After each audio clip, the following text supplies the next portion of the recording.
His face red with arousal, our protagonist seems to be having the time of his life. Making love with a voluptuous female is enough for celebration, but insert the fact that she is a queen and they both are going at it on a bed that is wider than his entire apartment. It does cross his mind that this most probably is a dream. Unfortunately for the poor boy, it seems that is the case as he wakes up on the floor and back to harsh reality. Yamei Zenjiro, our main character, is among the millions of Japanese workers who are worked to the bone by capitalist companies. Such is the dire situation of Zenjiro's life that he is unable to even recall the last time he got 2 consecutive holidays. So when this rarity presents itself, he aims to make the most of his free time. Seated on his bicycle, Zenjiro is contemplating how to entertain himself. Suddenly, in the blink of an eye, he is transported to an unfamiliar location where he is faced by the same lady from his dream and a few hundred guards. Considering the strange circumstances, the boy's reaction of checking if his lunch is still warm seems to be quite restrained. To make the situation even more bizarre, the lady actually welcomes Zenjiro by calling him her groom. "Got me, Wan?" Unaware of how to communicate, our protagonist pulls out one of his salesman tricks and bows forward with an apology for intruding. The guards take this as a threat and immediately move forward, but the lady gestures for them to stay back. She then apologizes on her behalf for summoning the boy here without any warning or his consent and asks him to follow her for further explanation. As they roam the palace corridor, Zenjiro cannot help but stare in awe at the magnificent architecture, since he still thinks he is stuck in a dream. The lady introduces herself as Ora Capua and begins a monologue of where, how, and why the boy has been summoned. Ora is the queen of the Capua kingdom, which is located in the southern continent. Noticing the baffled look on her guest's face, she further elaborates that Capua is part of another world which Zenjiro refuses to believe. As proof, she gestures towards a huge reptilian creature, the likes of which have never been seen on Earth, and which is mounted on by one of the security guards. Our protagonist has no choice but to accept that he is trapped in another reality after all. After a lengthy conversation, Zenjiro summarizes everything he has learned. New world, Capua, Ora used her time-space magic to summon him here. Almost a thing of fairy tales. However, the best part is yet to be revealed as the boy asks his hostess the reason why he has been summoned to this reality. A slight grin passes her face as she reveals that she wishes for him to marry her. Zenjiro's jaw is not the only thing that falls to the ground as the glass in his hands crashes and breaks. The self-confident king that our protagonist is, he reveals that he is a useless, good-for-nothing salesman which would bring nothing to her life. Ora begins to pace around the room as she reveals that although Capua managed to achieve victory in a recent war, the devastating consequences of it are still being suffered. Save for herself, every descendant of the royal family perished, and it is now her duty to marry someone with the same bloodline so as to keep her space-time magic alive. At this point, Zenjiro is even more confused as he always considered himself from a family of normal Japanese citizens. However, he is in for another enlightening as Ora discloses that the boy's ancestors from 3 generations ago consisted of a prince who fell in love with a common girl, and since their romance was not accepted in this reality, they decided to elope in another world. Things begin to fall in place for our protagonist as his parents' dark complexion makes a lot more sense. However, he is still unsure that any of the royal blood is still flowing in his veins since the event Ora talked about took place generations ago. She assures him that his mana is one of the purest she has sensed and that during her space-time spell, she had summoned an individual with strong royal blood. All this knowledge is a bit too much for Zenjiro as he begins to panic. However, Ora assures him that she will be able to send him back the next day if that is what he wishes. She could then summon him back after a month, but then he would not be able to go back to his world for another 30 years. The boy begins to weigh the pros and cons of accepting Queen Ora's offer. On one hand is his monotonous life in the real world, where he neither has any family or romantic partner to call his own. A capitalist job is waiting for him, which frankly would not give a rat's ass if he one day got cancer and died, as long as their goals are being met. While on the other side of the coin is this attractive queen who is offering him a married life of luxury, albeit with a strange set of circumstances. Deep in thought, he asks a few questions from Ora, who answers them swiftly. She notices his hesitance and tries to apologize for her selfishness and turning his life upside down. Zenjiro takes a long, good look at her perfectly crafted facial features, her low-cut dress that would drive even a saint over the edge, and decides to throw caution to the wind. Grabbing her hand, he declares proudly that he has decided to accept her proposal. Queen Aura is engrossed in a deep conversation with her trusted assistant, Fabio Dubage. He shares his misgivings about her fiancé, Zanjiro, who he thinks will not be a worthy husband for Her Majesty. With a slight grin on her face, she explains that the boy is a lot sharper than she first expected, and that he seems to have deduced what her true intentions are. Fabio suggests two other suitors from her relatives who are distinguished individuals and are part of the royal bloodline, Lord Pujoru and Lord Raffaello. However, Aura seems adamant on her choice and dismisses these options immediately. Her assistant once again tries to convince her by explaining that since Zanjiro is not only from a different class, but also a completely new world, it might be difficult to conceive a child with him. A mischievous sparkle appears in her eyes as the queen assures Fabio that their bedroom activities would not be a problem. Matter of fact, even during her short meeting with the boy, he could barely keep his eyes off of her chest. A smirk plays on her lips as she imagines the type of fun they would have together. Back in the real world, Zanjiro hands in his resignation at the company. His excuse is that he would now be taking over his family's business because what human in their right mind would believe that he would be marrying a queen from another world. Like the responsible citizen he is, our protagonist agrees to his boss' terms to work for the notice period until a new employee is hired in his place. Queen Aura had sent him back to his reality the very next day, and ever since he has been busy preparing for his return. After resigning from his job, he begins to search for a power generator. The one night he stayed in the strange world had been literal hell, with the heat and humidity barely allowing him to sleep a wink. A generator would allow him to power an air conditioner, refrigerator, and multiple other appliances. Another problem presents itself to Zanjiro. What would power the generator? Gasoline would not be found too easily in that world. Wind power is too unreliable, and since he would need to use the generator at night, solar is also out of the equation. He finally has his eureka moment when he lands on a hydro-powered generator and instantly purchases it. However, he has to go through a ton of paperwork relating to river laws, which annoys him. With a generator in his possession, he travels to an abandoned shed which was once owned by his now deceased grandparents. Located at a stone's throw from the village of his birth, he walks there quite easily and sets up his generator for a test drive. Having sold his house as well, he begins to carry all of his belongings up to the shed where he would be staying until he is summoned once again. It is laborious work, and what makes it even more tiring is that he has to do all of it on his own. Heaving and puffing at the end of the day, Zanjiro lets out a sigh of relief that every bit of work is complete. Before leaving Capua, Aura had entrusted him with a magic carpet that contains the time-space magic she is skilled in. When he is summoned back, every item he places on the carpet would travel with him, which is how he aims to bring his belongings along to his new life. Staring at the ceiling, the reality of his predicament begins to settle in for our protagonist. He would soon be away from the surroundings that had always been so familiar to him. Although he never had any loved ones or close relatives, the knot in his stomach did not seem to be going away. That is how he eventually found himself at the house of his foster parents. After the death of his parents in a tragic car accident, he stayed with a loving family for a year and a half. Although he eventually shifted out to stay in his high school's dorm, the family never let him feel like a stranger, and to this day, still have his chair reserved at the dinner table. They are all left shocked when he reveals that he would soon be shifting overseas. Their concern is evident as they tell him to look after himself, and the father even offers his assistance if Zanjiro ever feels homesick. Even his childhood bedroom has been kept the same, where the boy stays the night over. Tossing and turning in his bed, he cannot stop thinking of the huge change that he would soon be going through, and eventually sits up, unable to sleep. His anxious thoughts are interrupted by a knock at the door. He opens it to the concerned face of Oba-san, the mother, who reveals that she recognized the worried face of Zanjiro at the dinner table and wants to know what is on his mind. He simply shares that he is nervous about going overseas, and the mother-like figure assures him that it is normal to be worried about change. But no matter what, he would have the support of his family. As if on cue, a box falls from his pocket, revealing 2 wedding rings he would use to propose Queen Aura.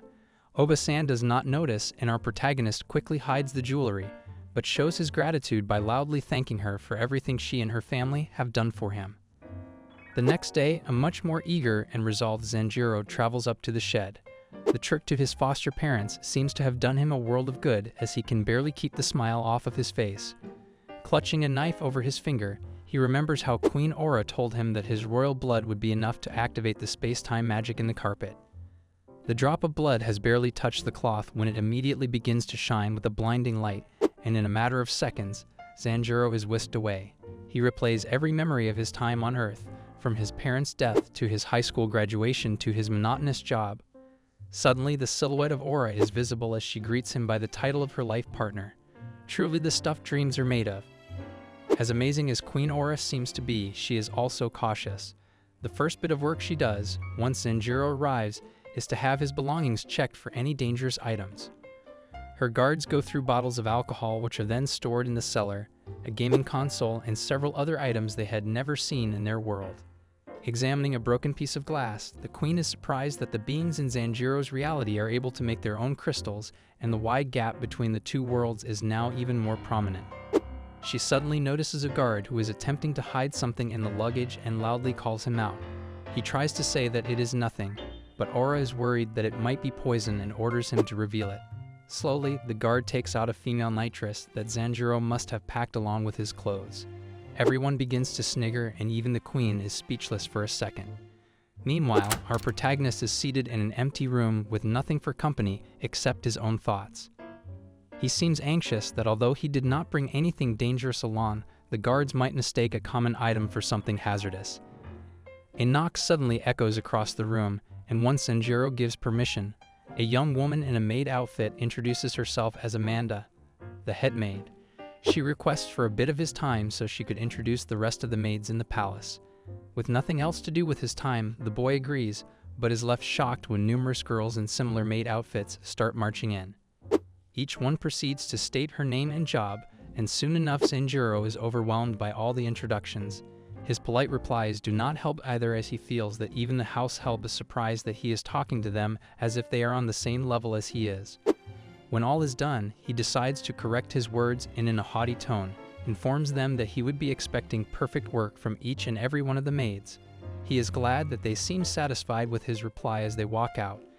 Being royalty turns out to be a lot harder than our protagonist expected, and he shares his worries with Aura, who assures him that they would come up with a solution for his problem. Moreover, she lays his anxiety regarding the belongings in his bag to rest by saying that nothing perilous has been found, and even mentions a few strange trinkets, such as marbles, which she has never seen before. Fortunately, she does not bring up the nitress. Soon enough, the conversation comes to the wedding, and much to Sanjuro's shock, he is informed that it will be taking place 5 days from now. The queen explains that in normal circumstances, a wedding for a royal descendant takes almost a year to prepare with all the festivities and numerous invitations to send out. However, since she has already inherited the throne and wishes to finally end all types of mutiny, she aims for the event to take place as soon as possible. This makes sense to the boy, whose astute sense of thinking has already recognized that the queen is a sharp and quick-witted ruler. He also does not seem to have any problem for the wedding to be a close-knit affair with only a few guests invited. However, fast forward to the wedding day, and Sanjuro can barely believe his eyes. He thinks to himself that not even Hollywood events are as spectacular as this, with the vast hall decorated and almost every inch of the floor covered by a table. It truly is a sight to behold. Aura is wearing a traditional bridal dress, but even so she manages to look drop-dead gorgeous, while Sanjuro is barely recognizable in a suit. The queen wraps her arm around the boy's elbow, and with a slight nudge, they begin to walk down the aisle. He can feel the eyes of the entire hall on him, and even their whispers about his mana and his lineage. Already nervous and trying to synchronize his footsteps with those of Aura, our poor protagonist begins to feel dizzy and is about to fall over. However, his wife-to-be comes to the rescue just in time, and he manages to regain control.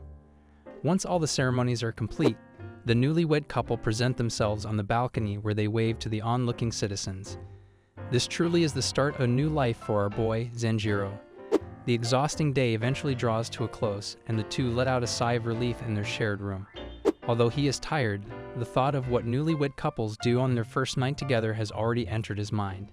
He recalls the last time he did such an act was in college, and cannot help but worry he would come up short in front of such a goddess as Queen Aura.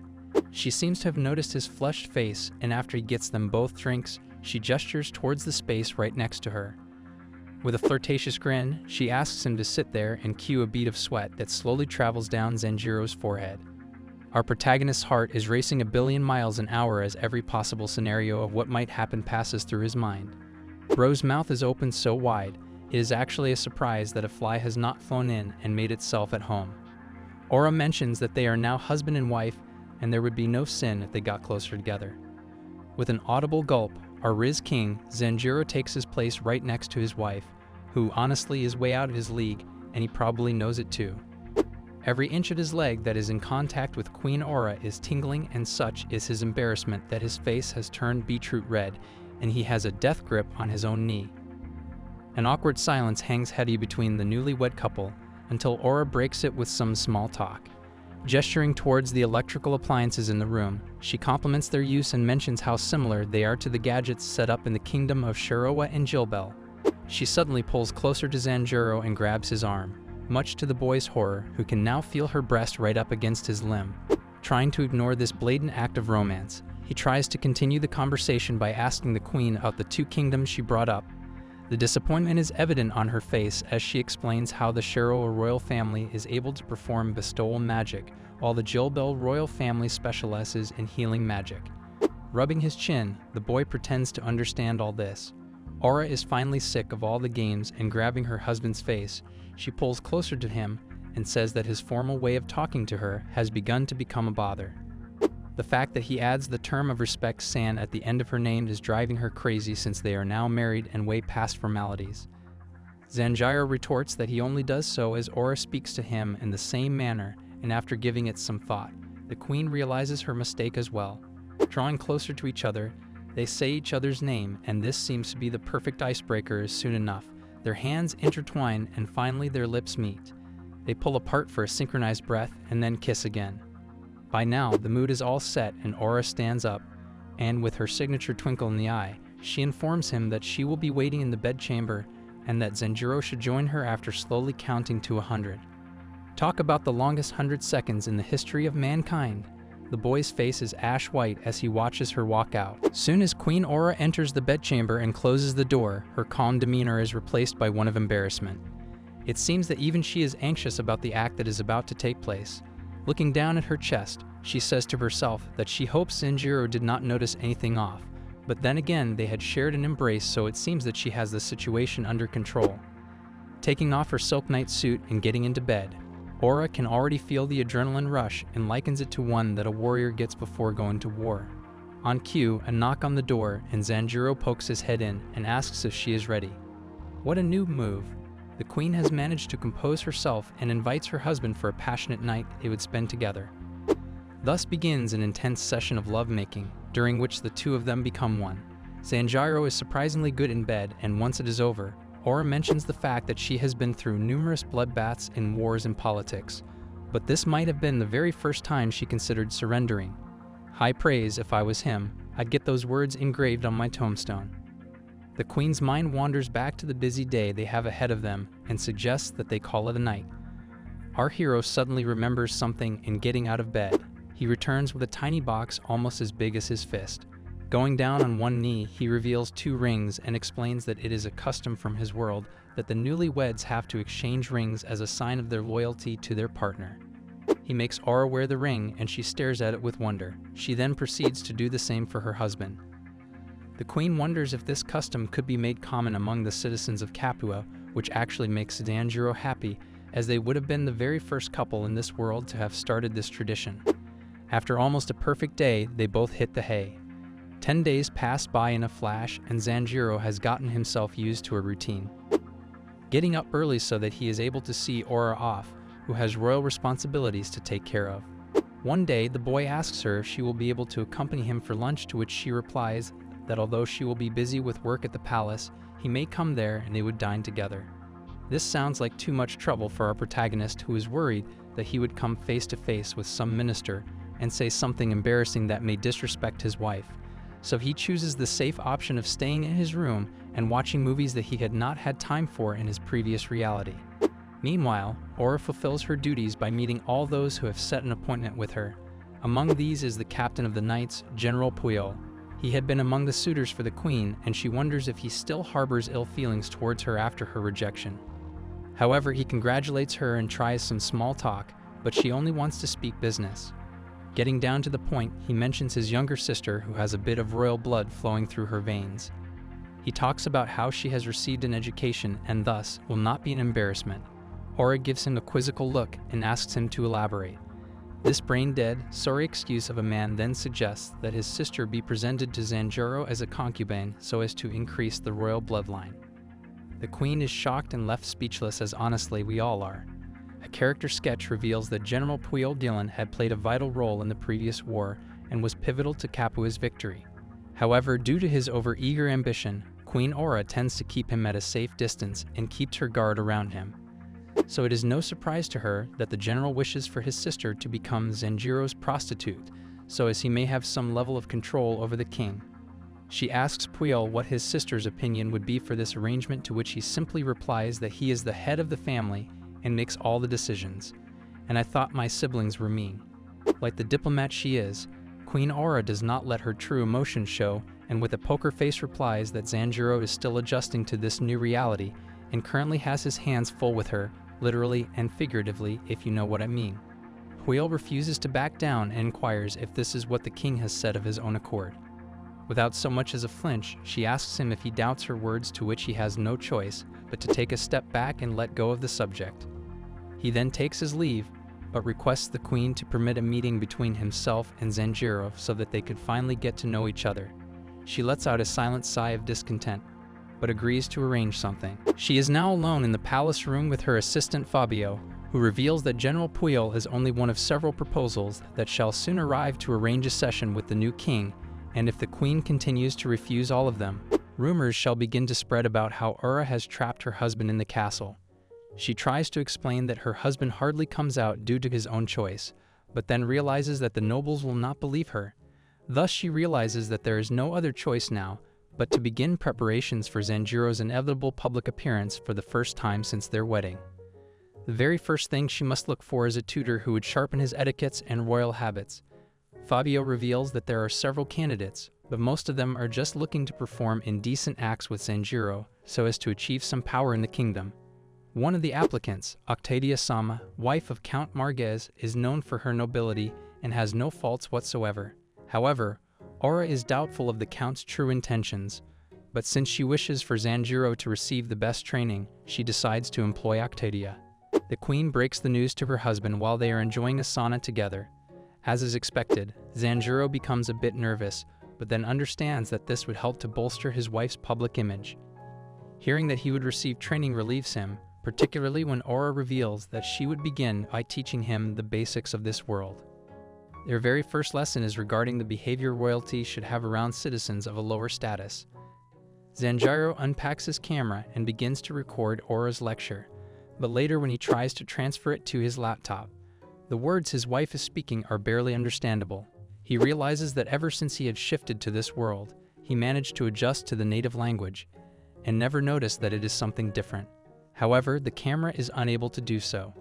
As a result, Ora's next course of action is to teach Zanjiro a few native numerals and the basics of her language. In return, our protagonist teaches her about the numbers of his world and even gifts her a few ballpoint pens, which she is amazed are able to work without dipping in ink over and over again. Once the boy has managed to get a hold of the language of Capua, Ora gets him to do the taxes of the kingdom, which is much easier than the normal jobs he had been used to as a salesman. Once the spreadsheet is complete, he presents it to the queen and explains that the red-marked numbers are those citizens who have yet to pay the taxes they owe and their accounts are going in deficit, while the ones marked blue actually paid more taxes than they had to.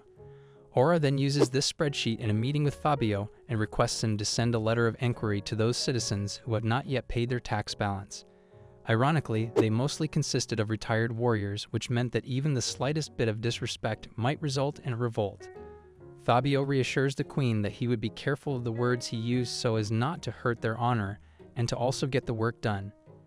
Meanwhile, Zanjiro seems to be having a hard time trying to understand how to maintain a balance of royalty and politeness in his conversation with those lower in class than him. Clutching his hair and banging his head against the table, he exclaims about how hard all this work is. His minor panic attack is interrupted by a knock on the door and the appearance of a gorgeous young woman whose very presence is oozing of elegance and nobility. Zanjiro's mind goes blank as she introduces herself as Octavia, his new tutor. Bowing her head slightly, she introduces herself as the wife of Count Marquez and mentions that even though she may not be the most literate or skillful, she would do her best to fulfill her duties as Zanjiro's tutor. Our protagonist is stunned by her modesty and cannot help but notice her jet black hair that seemed to be shining in the light as well as her perfect white skin. He suddenly catches himself zoning out and quickly gives his own introduction. He then asks her to take a seat so that they could begin their discussion of what they would be studying. Octavia is a bit surprised, but without saying a word takes out a chair for herself. Similar to an overeager student on the first day of school, Zanjiro already has a paper and pencil ready and asks Octavia how she would be teaching him about magic and history while correcting his royal etiquettes. She replies that manners are not something that can be taught by word of mouth, which is why they would be having dinner together, during which she would correct any mistakes he makes. Sharing a meal with his teacher sounds a bit odd to the boy, but he understands the logic behind it and agrees. His tutor then begins on all the errors Zanjiro had made since their meeting a few minutes ago, from taking a stand when Octavia entered the room to asking her to take a seat while he remained standing. Although these seem like basic manners in his own world, she explains that this behavior would not be suitable for someone at a lower class than him. Zanjiro realizes how much he still has to learn, but remains determined not to let his wife down. Their topic of discussion then passes on to magic. Octavia describes the two main types of magic, one that almost everyone can use of the four elements which is common to Earth, while the other, known as bloodline magic, is a specific technique that only those of a special bloodline can use, such as the space-time magic that Queen Aura used to summon him. She then explains the prerequisites that anyone wishing to perform a spell has to fulfill: correct intonation, correct perception, and correct amount of mana. Proceeding to a physical demonstration, Octavia shows Zanjiro how to summon a sphere of water, which amazes the boy who had never seen anything like this. To lay more emphasis on the prerequisites, she also shows that the spell would fail if she did not fulfill even one of them. Mana is the next subject of conversation, since Zanjiro is now aware that providing too much mana would ruin an otherwise perfectly good spell. He inquires the type of spells he would be able to perform, since Aura had informed him that his mana is way more than the normal level. Octavia reveals that, similar to his wife, Zanjiro will be unable to perform any minor spells, and it will take him almost 3 years to conjure up any magic whatsoever. The boy is a bit dejected at hearing this huge timeline, but lightens up at the prospect of learning something new. Once the day is over, Aura asks Zanjiro about his class, to which the boy replies that it turned out to be more exhausting than he first predicted. Throughout dinner, Octavia had been correcting his every mistake, and it felt like nothing he did was right. Moreover, he also shares that he had been bummed out when he found that he could only use magic after 3 years of training. Aura listens to all of this without registering much, since her actual question was something else entirely. Drawing closer to her husband's face and plastering a fake smile, she inquires what he thinks of Octavia. Still not understanding the true reason behind his wife's questioning, he simply says that she is attractive and seems to be a nice person. However, a bit more prodding, and he quickly realizes that Aura is jealous and tries to foolishly play off his words by using baseball terms. However, the queen is not dumb and asks for a clear answer, and Zanjiro says the first thing that comes to his mind: if Octavia had been the one to summon him, he would not be here right now. He then closes his eyes, expecting an inevitable outburst. Surprisingly, Aura simply smiles and replies that she would never have been happy if she had summoned anyone else but Zanjiro. They then come closer and share a loving kiss that then leads them both to the bedroom.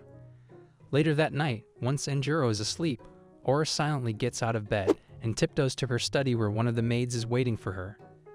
The queen asks for her report, and she reveals that from her observations, Octavia had not acted suspiciously during her class and did not seem to have any ulterior motive.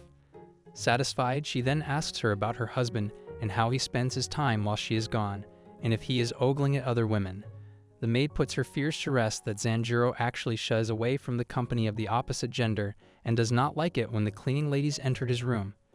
"We love a loyal and lazy king," goes Zanjiro. The queen's next order to the maid is to make sure that her husband's every whim is fulfilled, since he does not like asking for help, so they must try to discern what he wishes for. With a bow, the maid then exits the room. Aura pours herself a glass of water and can barely keep the smile off of her face. Having experienced love for the first time, she does not understand how to react and says to herself that Zanjiro's affection for her has made it even harder for her to monopolize him. Definitely looks like the queen has a plan going on in the background. Meanwhile, Octavia-san returns home where her husband, the Count, mentions that it has been a long time since she has been out. A conniving grin is planted on his face as it seems that his own scheme has now taken shape. After hearing of the events of the day, Count Marges compliments his wife for doing a good job and apologizes for burdening her with such a huge responsibility at such short notice.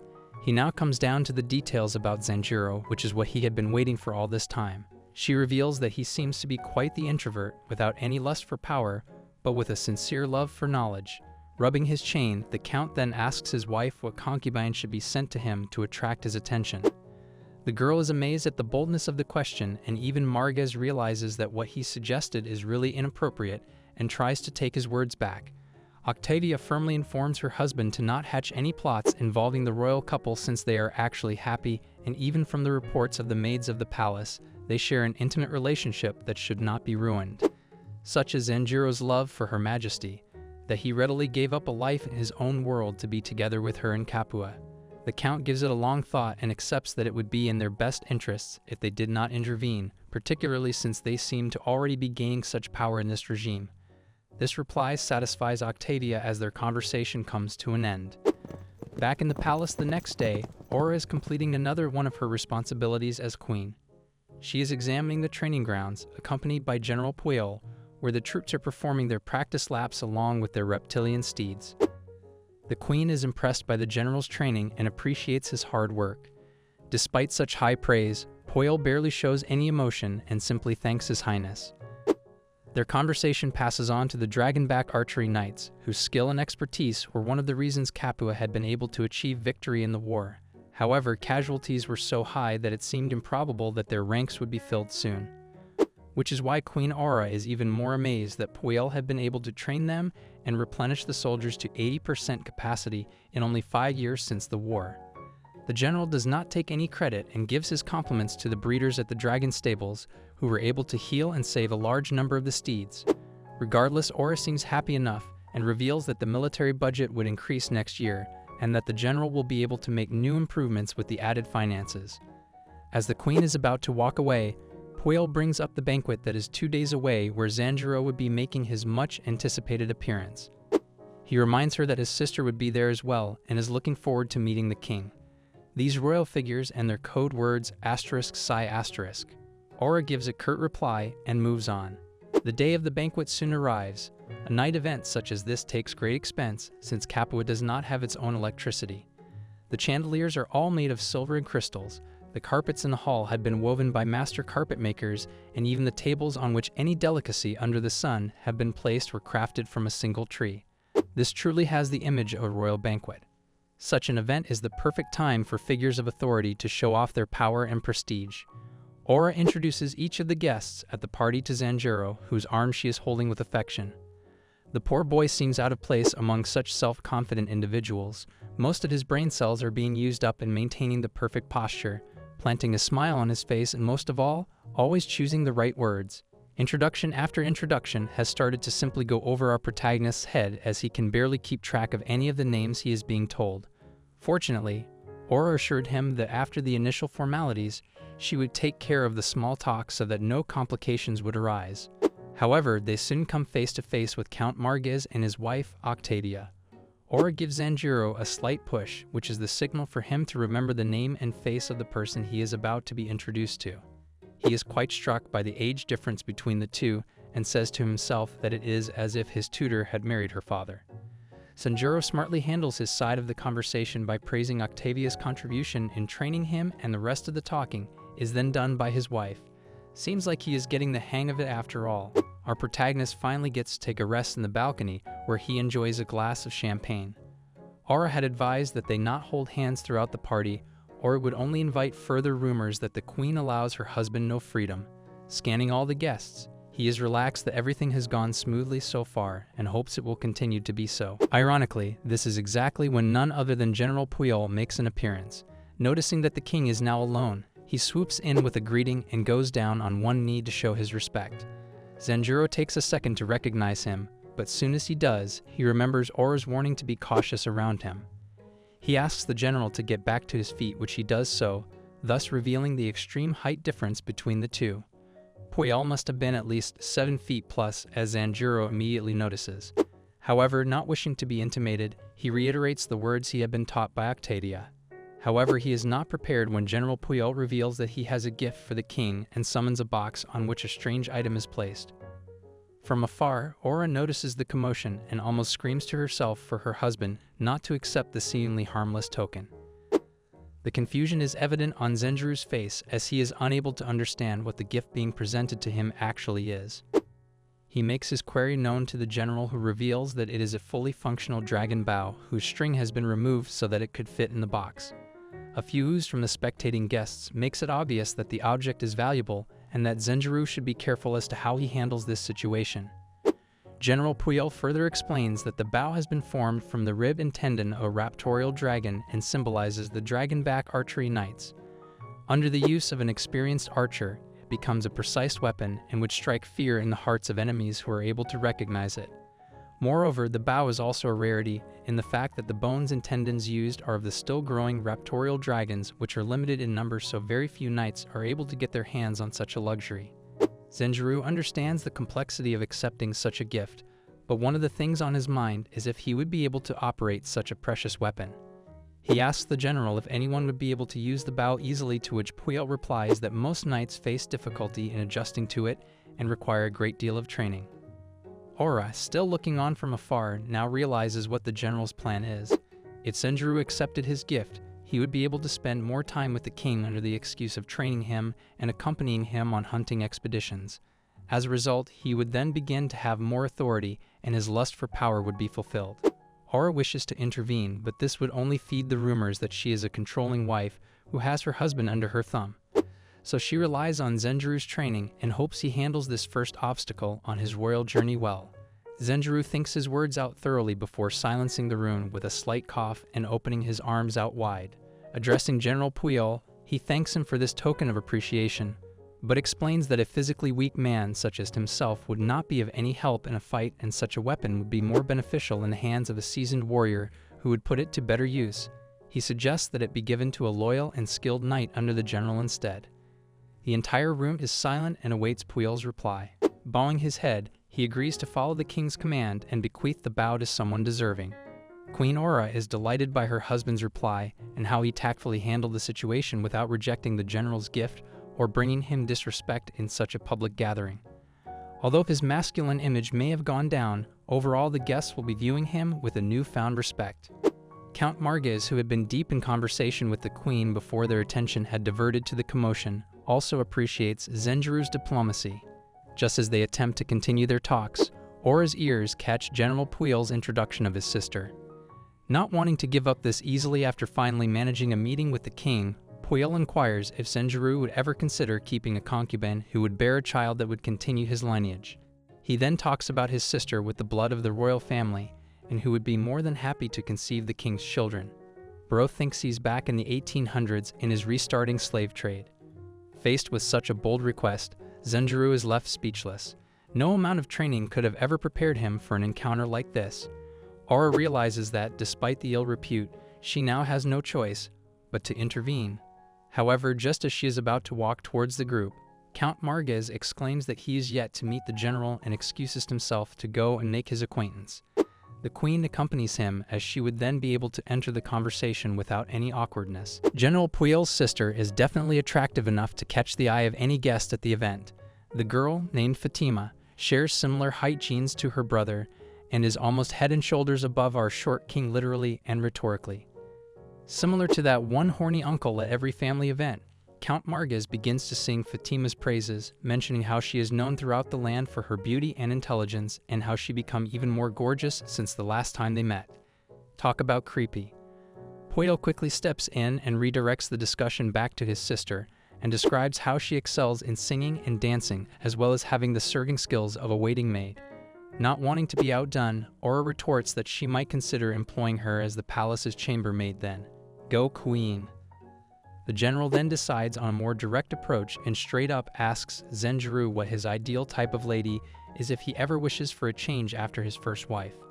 In the background for most of the conversation, our protagonist decides on the safest reply and simply says that he has never thought about another woman after Aura. Count Margus handles the rest of the discussion and the general, finally accepting defeat, then takes his leave along with his sister. Later that night, while changing, Aura and Zenjiro share details of the event, and the queen slyly mentions how he had been unable to keep her eyes off Fatima. Zenjiro suddenly becomes nervous and begins to stutter until his wife draws closer to him, and he immediately forgets whatever he was about to say. Dream life furfur. A few months passed since Zenjiro made his debut, fortunately without any further incidents.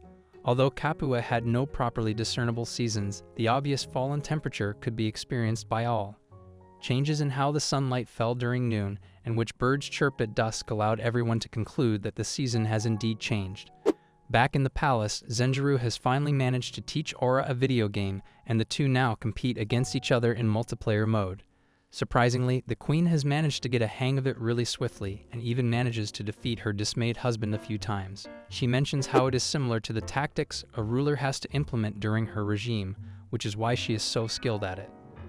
After one such defeat, Zenjiro gives up with the excuse that he is not feeling that well. Aura immediately notices the slight flush of his cheeks, and immediately comes to his rescue when the boy faints onto the floor. Later that day, Fabio is summoned to the queen's study where she shares her worry for her husband's health. Having got him examined by a doctor, it is deduced that he has a high fever and is prescribed a few days of bed rest.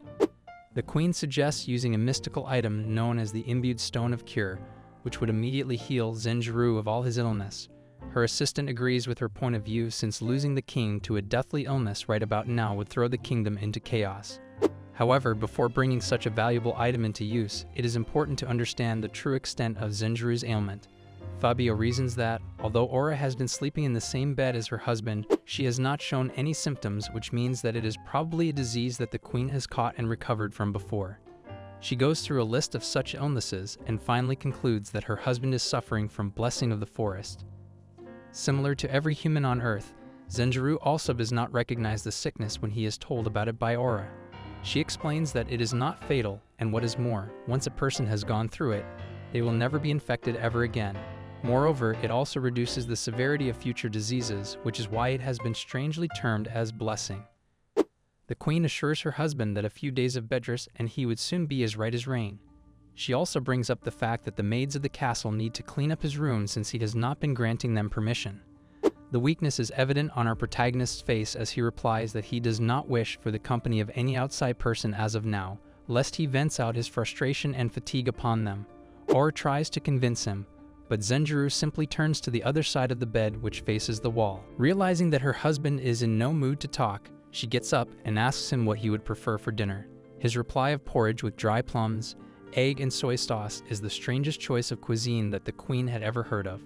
Out of the list, she is only aware of what an egg is, and not wanting to trouble Zenjiro any further, she simply says that his order would be relayed to the palace kitchens.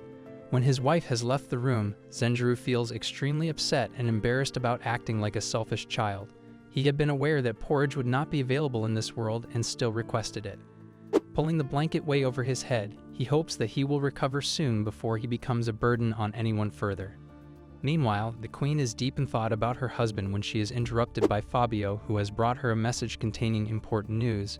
She is informed that the Princess of Sharwa and Jilbel has recently entered the eastern fort along with 300 guards for protection. Aura recalls that Princess Isabel is one of the most skilled healers in the country, and the only reason she has ventured so far out of her kingdom must be that her expertise is required somewhere. Now that her work is done, she must wish to be transported back to her land by Aura's space-time magic. However, as is her duty, she is skeptical of the true intentions of the princess and orders Fabio to find out who made a request for such specific healing. They also decide to shift Zenjiro to a different room in case the princess decides to visit him, since it would be embarrassing if she sees his room in such a sorry state. The princess soon makes her arrival, and the two royal figures engage themselves in small talk, with the former giving her congratulations for the queen's successful marriage. Aura is the first to show her cards as she inquires details of the patient that Isabel had been healing recently. However, she does not reveal much and uses the excuse of doctor-patient privilege. At this moment, Fabio walks in with a tray on which Aura and Zenjiro's wedding rings are placed along with two small bags. Aura asks the princess, who is also an expert jeweler, to take a look at the rings and give her honest opinion. Her expression is obviously shocked as she observes the eloquent work done on the diamond and reveals that she has never seen such refined works before, to which Aura reveals that they are from her husband's world. She also agrees to the queen's request of turning the rings into magic tools.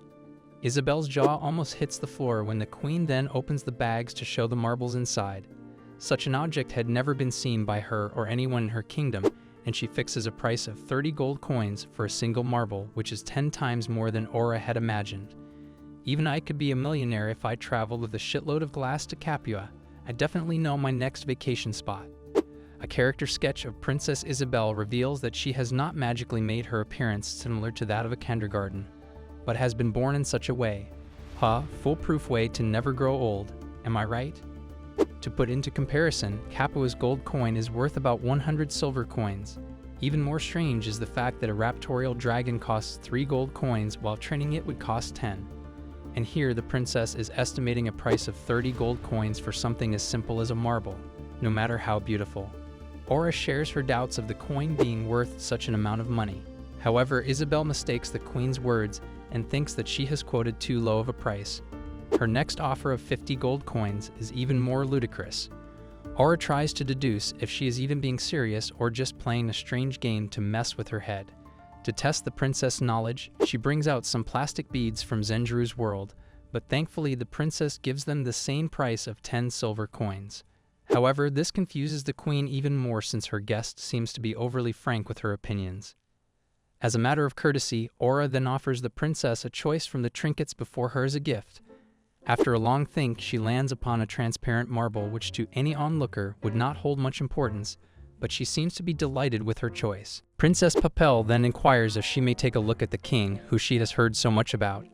Aura agrees, and much to our hero's horror, he wakes up to the voice and face of someone strange and completely unfamiliar. Isabel introduces herself and requests Zenjuru to remain in bed since he attempts to get out to properly greet her. Surprisingly, it seems that the king has regained a lot of his strength back.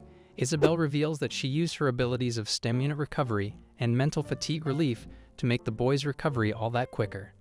She could have cured him completely, but informs him that once he gets better himself, the disease would never again plague him. Their conversation is interrupted by Aura, who remembers that it is time for her husband's medication. She feeds it to him by her own hands while the princess watches on with amazement. She remarks that, although she has heard rumors, seeing their genuine and pure love with her own eyes is something that truly is a blessing. Isabel then proceeds to inquire if Zenjuru had left his world behind just for the adoration of the queen, to which he replies in the affirmative. He reveals that his ancestors had left this world over a century ago for love, and he has now returned for the very same reason. Both the women suddenly sit up at this news, and Aura attempts to diffuse any problems by mentioning that it is a rumor. Princess Isabel now decides to take her leave, and wishing the king a speedy victory, she exits the premises. Later that night, along with Fabio, another aged member of the queen's attendants stand before her throne and reveal that it had been the former king of Cobrag, Louis I, who hired Isabel for her healing powers. Aura remarks over how peculiar it is that such a royal figure traveled so far just for a former ruler. Just as she utters these words, she suddenly puts 2 and 2 together. It had been the aim of the princess to enter the inner castle of Capua since the very beginning, and the visit to Louis had just been a ploy. Her suspicions are confirmed when her attendants confirm that the initial healer who was employed had been replaced specially by the Twin Kingdom for Princess Isabel. It seems that Charwa and Gilbel are doubtful about this new king's appearance, and wish to confirm if he is overly ambitious and might cause problems for them in the future. Aura is disappointed that such a trick had managed to get past her. She then turns her attention to the elderly attendant and asks him for his opinion on her conversation with Isabel regarding the marbles. In reply, he then asks her for her information on the Gupta Kingdom's Staff of the Storm Wall. Aura reveals that from what she is aware, it is a mystical and powerful weapon used during the war by the Kingdom of Gupta to protect one of its borders from an attack of 50,000 warriors. The attendant adds to this by informing the queen that the time taken for the Gupta Kingdom to make the staff had only been 10 days when in fact it would have taken years for such a powerful item to be formed. And if rumors are to be believed, the Charwa royal family had a hand in it, since it is said they have a secret technique reserved for such objects. The attendant's next revelation shocks the queen. While the staff of Stormwall is similar to any ordinary staff, it is adorned with a large clear crystal ball on top of it. something that is similar to the marble Isabel had chosen as a gift. These words continue to ring in the queen's mind that night as she stands over her husband while he is still asleep. For the first time in a while, Aura is losing her temper. Zenjiro attempts to calm her down while knowing that his wife is not really enraged, but just putting on a show. The couple are killing time by watching a documentary on how to make glass, and this seems to be the reason for the queen's fury.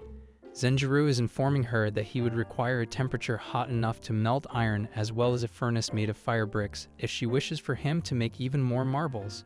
Capia neither has the capacity of making such a furnace nor a technique of creating high temperatures, which annoys Aura, who is watching her plan of riches slowly slip out of her grasp. Her husband's mood seems to be the complete opposite since he has managed to recover from his illness. He feels a new sense of satisfaction and fulfillment in this new world, and can barely keep the smile off of his face. Suddenly, a few words begin to pass below the program, and Aura loudly points towards it, hoping that it would be the secret technique to make glass she has been awaiting. However, another disappointment for the queen as Zenjiro reveals that it is simply announcing the end of the documentary. She grabs a handful of banana chips and devours them within seconds while accepting that she may have let her emotions get the best of her. She was on the brink of breaking the television, but we shall choose to ignore that. Zenjiro suggests that maybe his wife should loosen her grip on the banana chips which the palace kitchen has specially prepared for him. Although they seem to be flavorful, the excessive amounts of oil used in them would be harmful for her health. Aura explains that recently she has been having cravings for the strangest types of food from fish, which she used to find disgusting, to junk snacks. Her husband is concerned that she may have gotten some of his sickness, and she assures him that she would pay a visit to the doctor as soon as possible. However, it seems that she is aware of her bodily changes and is wondering if it is what she thinks it is, definitely not building the suspense here. After her session with physician Michelle, she runs into the inner palace with a screech and loudly announces to her husband that she is pregnant. Let us hope our boy, Zenjiro, does not realize that they are out of milk and leaves to get some, if you know what I mean. Turns out that he is delighted at this news and assures his wife that he would be right by her side no matter what. This is a new experience for Aura, as well, who shares that she is still not aware of the do's and don'ts of pregnancy, so there is nothing she can say for certain at that time. In his previous life, Zenjiro had never even thought of getting married, much less raising a family, and now here he was about to become a dad. He seems obviously nervous, but his wife clasps his hand and informs him that no matter the trials and tribulations of this new chapter in their lives, there is nobody else but him that she would want to go through it with. The first change that needs to take place is that Zenjiro will need to shift rooms. His audible snoring might disturb Aura's sleeping habits, thus adversely affecting the baby. During this conversation, the queen brings up the fact that Zenjiro may need another woman to keep him company during her pregnancy. The boy realizes that she is suggesting a concubine, but he obviously rejects the idea, saying that he wishes to be by her side instead. She further tempts him, saying that once news passes through Capua, the nobles would be at their gates, just begging the king to accept a woman on their behalf.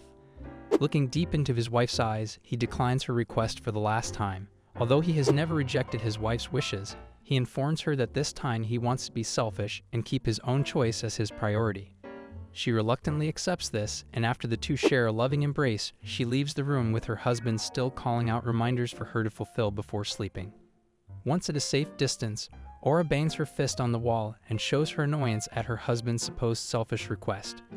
She had not expected him to reject her wish, as this would now cause even more problems for her, as she discusses them with Fabio. If the nobles with concubines were rejected once they arrived, she would be labeled as a self-centered wife who keeps control of her husband. Fabio suggests the alternative idea that Zenjiro could instead be taught to sing his wife's praises at the next event and make it clear that he has eyes for nobody but Aura. Although this might decrease the respect he has among the public, it would safeguard the queen's image. As predicted, once news of Aura's pregnancy got out, requests for meeting with Zenjiro increased tenfold. One of the requests is from a knight named Natalio, who had been handed the dragon string bow that was initially a gift to the king. Aura immediately deduces the reason for his meeting, particularly when she is informed that he has a younger sister of age. Moreover, she also understands that is another move on behalf of General Puyol, who has sent one of his knights after his failed attempts of gaining the king's favor. A month later, when the royal palace officially announces the queen's pregnancy, the entire kingdom is filled with a commotion, and it is imminent that Zenjiro would soon be swept into another major event that he attempts to shy away from. Like the amazing husband he is, Zenjiro is already researching ways he could make the life of his pregnant wife easier. He seems to be annoyed that although he had already come up with all the ways he would improve himself after Aura's delivery, he never thought of what he should do for her before that. Meanwhile, the life of a ruler is stressful as it is, but throw pregnancy into the mix and Queen Aura is obviously suffering. She has barely got past her morning sickness when a message from the Twin Kingdoms is brought forward to her. Expecting simply a reply for her request to Princess Isabel to turn her wedding rings into magical objects, she lets out a gasp when she reads the letter. Even the onlooking Fabio is concerned until the Queen composes herself and informs her attendant that the kingdom of Shirawa and Jilbel are attempting to play a dirty game. The initial part of the letter informs the Queen that her request for the jewelry had been accepted, but the problem begins in the latter paragraph. It mentions a rumor of a princess from Shirawa, some 150 years ago, who escaped to another reality after their passion had not been accepted by the rest of the royal family. According to this, the Twin Kingdoms are trying to hint that Zenjiro has not only inherited the Kapua bloodline. An individual with both royal bloodlines flowing through his veins would imminently be a cause of crisis during a period of war, which is something Kapua can certainly not afford at that time. The Queen realizes that she is getting ahead of herself and tries to deduce if there is actually any truth in this rumor. Fabio suggests that their reply has arrived a month after Princess Isabel's visit, which means they have truly completed their research. Fabio shows his annoyance when Queen Aura reveals that it had been Zenjiro who had let slip that his ancestors were members of Kapua in front of Isabel. However, she takes his side, saying that none of them could have been aware that his words may have such dire consequences in the coming future. Moreover, the letter could also just be a hoax to cause unrest in the kingdom, so that Shirawa and Jilbel may gain more control. The two discuss the real issue if the rumor is proved to be true. The Twin Kingdoms are afraid that if Zenjiro has a child with a concubine, it might inherit some of the bestowal abilities that their royal family treasure. His child with Aura would not be a problem since her space-time magic would easily overcome any other powers. So when Aura informs Zenjiro of this new information, she adds the fact that his request of not wanting a concubine would be accepted for the time being. The boy seems pretty bummed out that due to his loose tongue he has placed the kingdom in jeopardy. His wife, however, reassures him that no issues would arise as long as they coordinate a plan among themselves. She warns him not to reveal the actual reason for not wanting a concubine to any noble and to instead simply convince them that his heart only beats for his wife. Surprisingly, he agrees. However, our protagonist has a request of his own. He asks Queen Aura to allow him to lend a hand in her royal responsibilities so that he could be of some use. He expresses his wish of leaving the inner palace and supporting his wife in her duties. Although she is hesitant at first that the nobles would eat him alive, she agrees when he assures her that she could trust him. The very first duty the king is assigned is to meet the knight Natalio. As is the custom, Natalio has to first take a vow of loyalty, which Zenjiro heads. Once this is done, Natalio has become the king's personal assistant, and that is one responsibility ticked from our hero's to-do list. Fabio appreciates Zenjiro for his work, but suggests that the king take a peerage or domain for his own personal funds so that he may take on more knights. The boy looks at Fabio with confusion as if he may have spoken a foreign language. The attendant proceeds to explain that Queen Aura owns plots of land that are in direct control of members of the royal family. Although she has placed governors in charge of these properties, Zenjiro has the capacity, as king, to take over these areas and add the money earned from them to his own account. In this way, he would be able to afford more personal attendants like the knight Natalio. Our shrewd protagonist has already realized that something is off since, even if he took over just one property, it would adversely affect the finances being sent to his wife for the management of Kapua. In a way, Fabio was suggesting that he take over a portion of Aura's land and possibly usurp her. Such an option had never even crossed his mind, and he is enraged that an attendant would try to bribe him with greed. He loudly lets Fabio know his thoughts on the matter, stating that this idea would be brought up with the queen since he would never take any decision without her consent. He then walks away in a huff, although slightly regretting his outburst. Fabio has a slight grin as he turns back towards the queen's study room. The very first thing she does is take a full summary of the activities of her husband, who she is delighted to hear has successfully completed his duties without a single issue. Her secretary confirms that his etiquette and technique of handling problems has become passable, and he now has enough sense to be entrusted with official matters. He then brings up how he attempted to provoke him with talks of the queen's land and how Zenjiro remained steadfast in his loyalty to his wife. Shaking her head slowly, she reprimands Fabio for testing her husband in such a way, although inwardly she is obviously pleased. Their discussion then passes on to the meeting Aura had been having with representatives from the Twin Kingdoms moments ago. It seems that just promising them that Zenjiro would not have a child with a concubine is a failed plan, since they went as far as suggesting that the king have a child with a princess from their branch families under the condition that the child then be raised in the Twin Kingdoms. This concludes that it is more important for them to have someone among their people with the ability of space-time magic, even if it is a child born from Capua. All in all, it seems that both kingdoms are currently at an equal footing, although even a slight change in the dynamic may have disastrous effects. Queen Aura strictly instructs Fabio to ensure General Puel does not catch wind of this new development, or he would make it his life's mission for Zenjiro to have a child with a concubine, which he would then use to manipulate the bestowal magic. Fabio assures her that her demand will be fulfilled, and their meeting comes to an end. Months pass, and there is a visible bump in Queen Aura's stomach. As she walks down the hallway with Zenjiro by her side, she mentions how it has become a pain to even do something as minor as move her feet. That is why, she informs her husband she has entrusted him with taking care of an important ceremony in her place. Zenjiro is only too happy to do so and suggests that Aura take this time to catch up on some rest. However, as he marches into the throne room, she whispers to herself that while he will be fighting his battle, she will be doing the same, just on different battlefields. The king's first experience of sitting on his throne without Aura's presence next to him is actually quite nerve-wracking. He can feel every pair of eyes in the audience on him as he awaits the steward to announce his arrival. However, the steward mentions that Zenjiro is here on behalf of the royal family of Capua, which he immediately stands up to correct. Our protagonist corrects the announcement, saying that he is here on behalf of his wife and is only acting as her representative for the time being. The entire crowd is surprised at this reaction, but even worse is yet to come.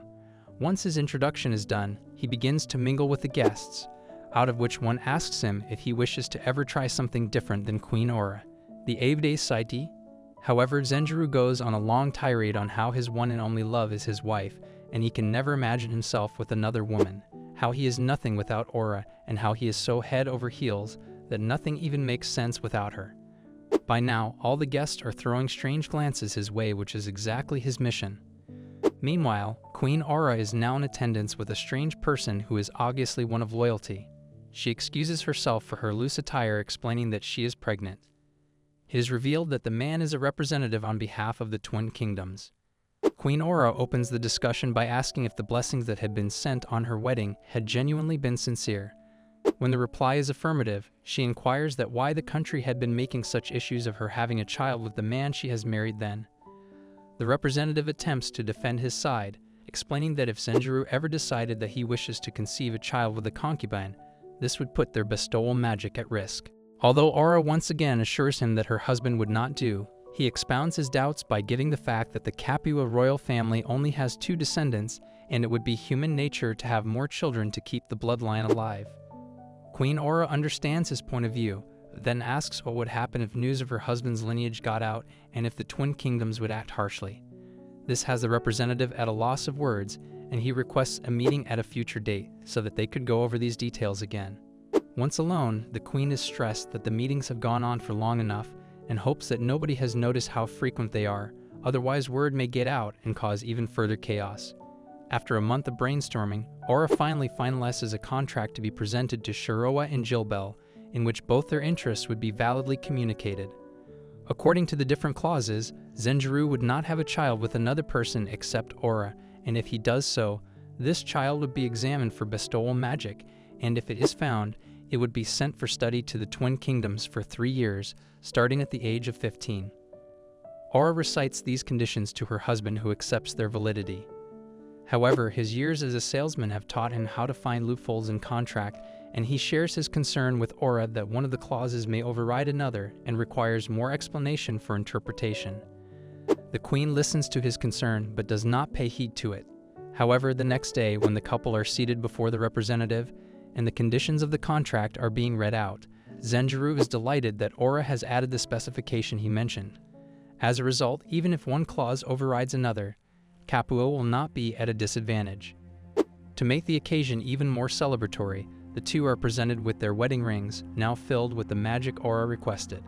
Zenjuru's magic training has allowed him to distinguish that one ring is imbued with combustion while the other now has the ability of water spring. Once their exhausting day is over, Zenjuru and Aura share an intimate moment in which they make each other wear their wedding rings again and repeat their vows. Surprisingly, even Aura has learned the words to the vow, and much to her husband's amazement, she goes down on one knee and repeating the words he just said, she makes him wear the ring. Haha, true romance. The road truly is looking very comfortable today. Be a real shame if someone went and lay down right in the middle of it, haha.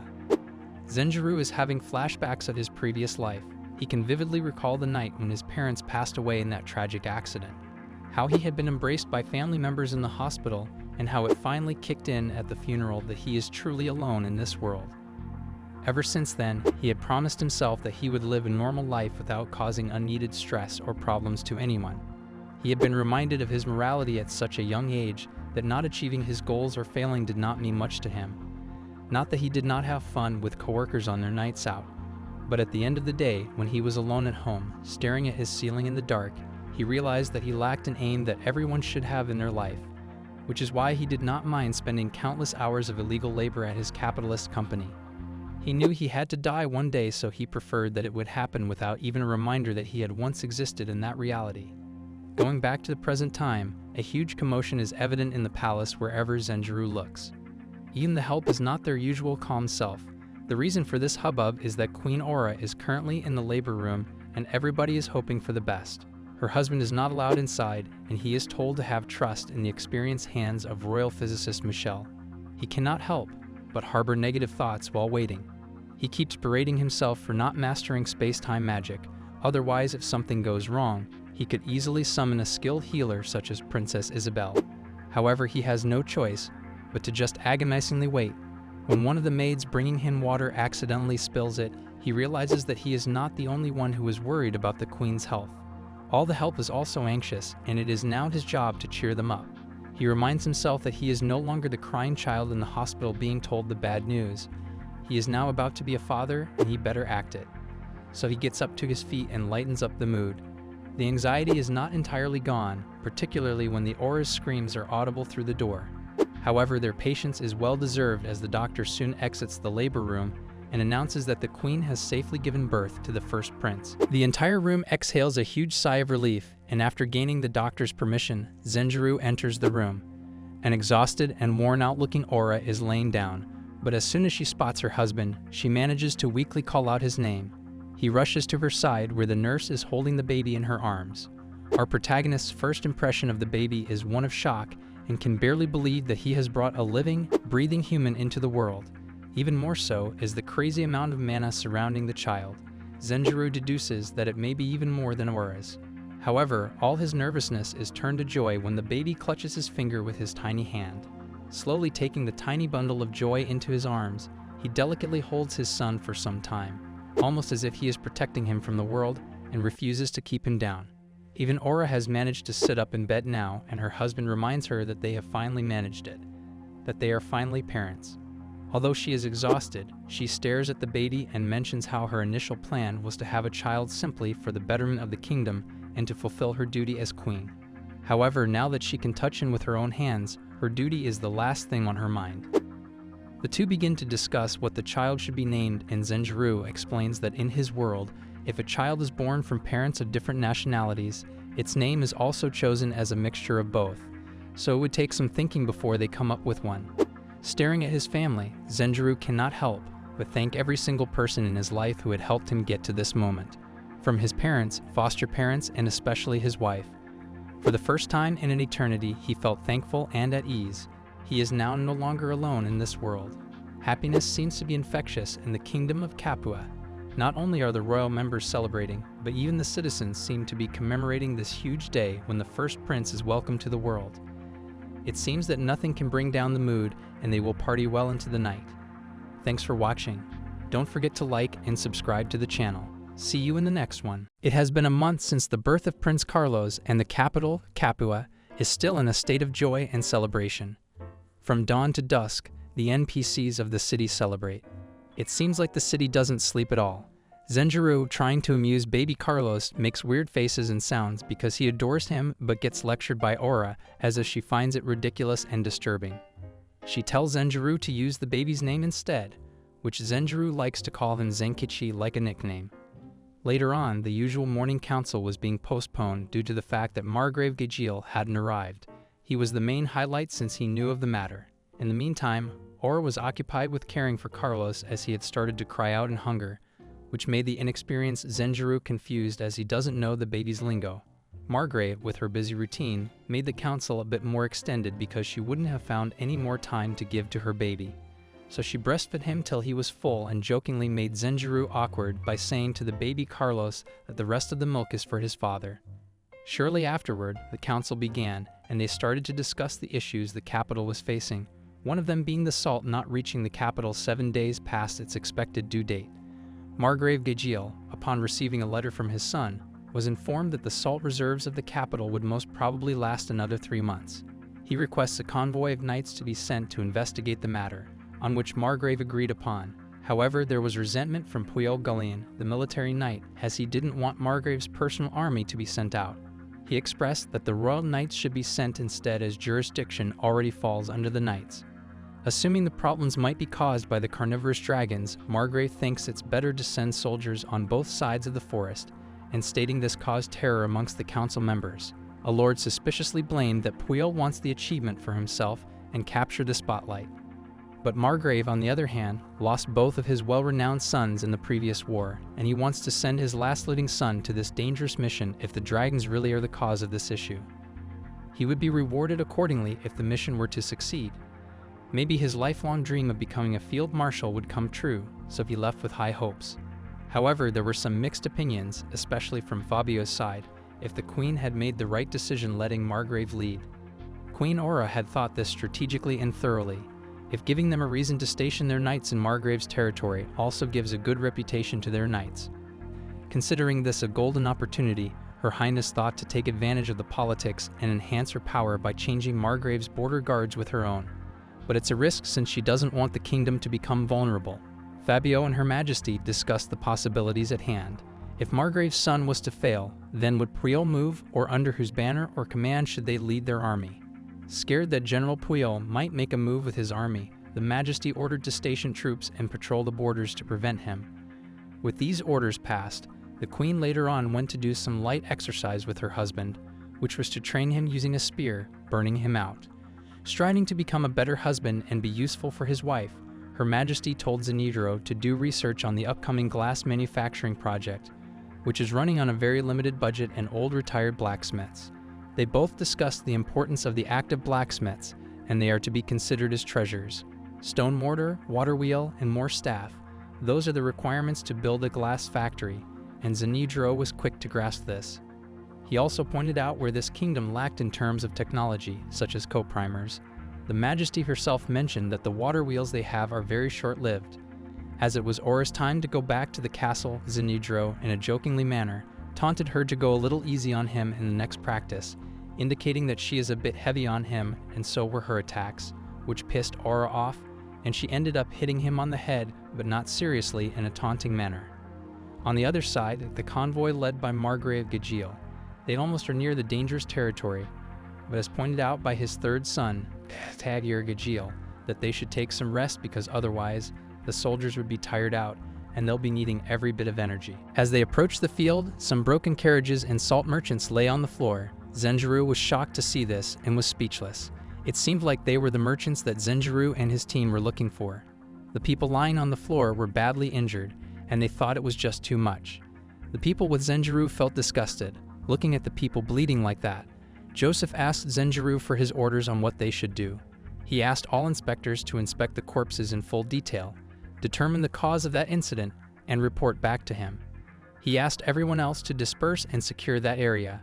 The first squad was commanded to guard the road to the east and the second squad to the west. The third and fourth squads were to guard the transportation corps from behind. The inspectors also started their work. Zenjiro looked at this scene and sighed out of stress. He thought he was so useless that he was unaware of the soldiers' fatigue until Lord Joseph mentioned it, and he also got shaken and blanked out for a moment there. He asked himself to get a hold of himself, and said that he won't be able to face his late brothers as a Gajeel if he stayed like that. Soon, one of the inspectors was there to report. He told Zenjiro that after inspecting the remnants of the destroyed carriage and the corpses of the trudging dragons and merchants, he believed that those poor merchants were attacked by the Legion dragons. Zenjiro was really shocked to hear this. A Legion dragon was a very infamous carnival dragon known to everyone in the western part of the South Continent. The overall height of a fully grown such dragon was not that different from other dragon species, around 1 or 2 heads taller than an average human. It was a bipedal-type dragon with powerful spring-like legs that it used to bounce. It killed its prey with razor-sharp four-legged claws and its fangs. As its name implies, this particular species of dragon basically never hunted. Instead, it always used numbers to attack in packs, attacking both humans and livestock, often devastating villages in remote areas. Zenjiro asked the inspector if he was sure about the dragons, and the inspector said that there was no doubt about it. The inspector said that the merchants' remains were already too decomposed to inspect further. But thankfully, the trudging dragon's thick hides didn't rot that easily, so they could clearly identify the Legion dragon's bite and claw marks on them. Zenjiro asked why skilled guards with the salt merchants would have lost to a mere pack of Legion dragons. The inspector told him that depending on the leader, a Legion dragon's pack could potentially be bigger than anyone could imagine. He told him that they had several records showing that with a big leader, a pack could even consist of 20 to 30 Legion dragons, and usually the leader of a big pack tended to be pretty crafty and cunning. Zenjiro figured out that the merchants fought around 20 to 30 dragons. He said that it was not impossible for skilled guards to be annihilated against that number of Legion dragons. However, the inspector told Zenjiro that he was wrong. He predicted that the pack they were going against was likely to have more than 50 Legion dragons. Zenjiro was flabbergasted to hear this and asked for proof, as he didn't believe it. The inspector asked him to look at the corpses of the dragon that pulled the salt merchant's carriage. Although it was not all, several of the dragons had their backs gobbled up. He told Zenjiro that the meat on its back was rather tough, so if there were enough prey for the entire pack, most carnivore dragons would avoid eating that part. He added that since some of the trudging dragons had their back eaten up, it meant that their numbers were so great that they didn't fill themselves even after eating all of those humans and trudging dragons. Zenjiro took a moment to absorb all this information. He thought that even though they shouldn't lose completely, they would not be able to avoid considerable damage to their forces. He realized that there were only 2 roads laid before him.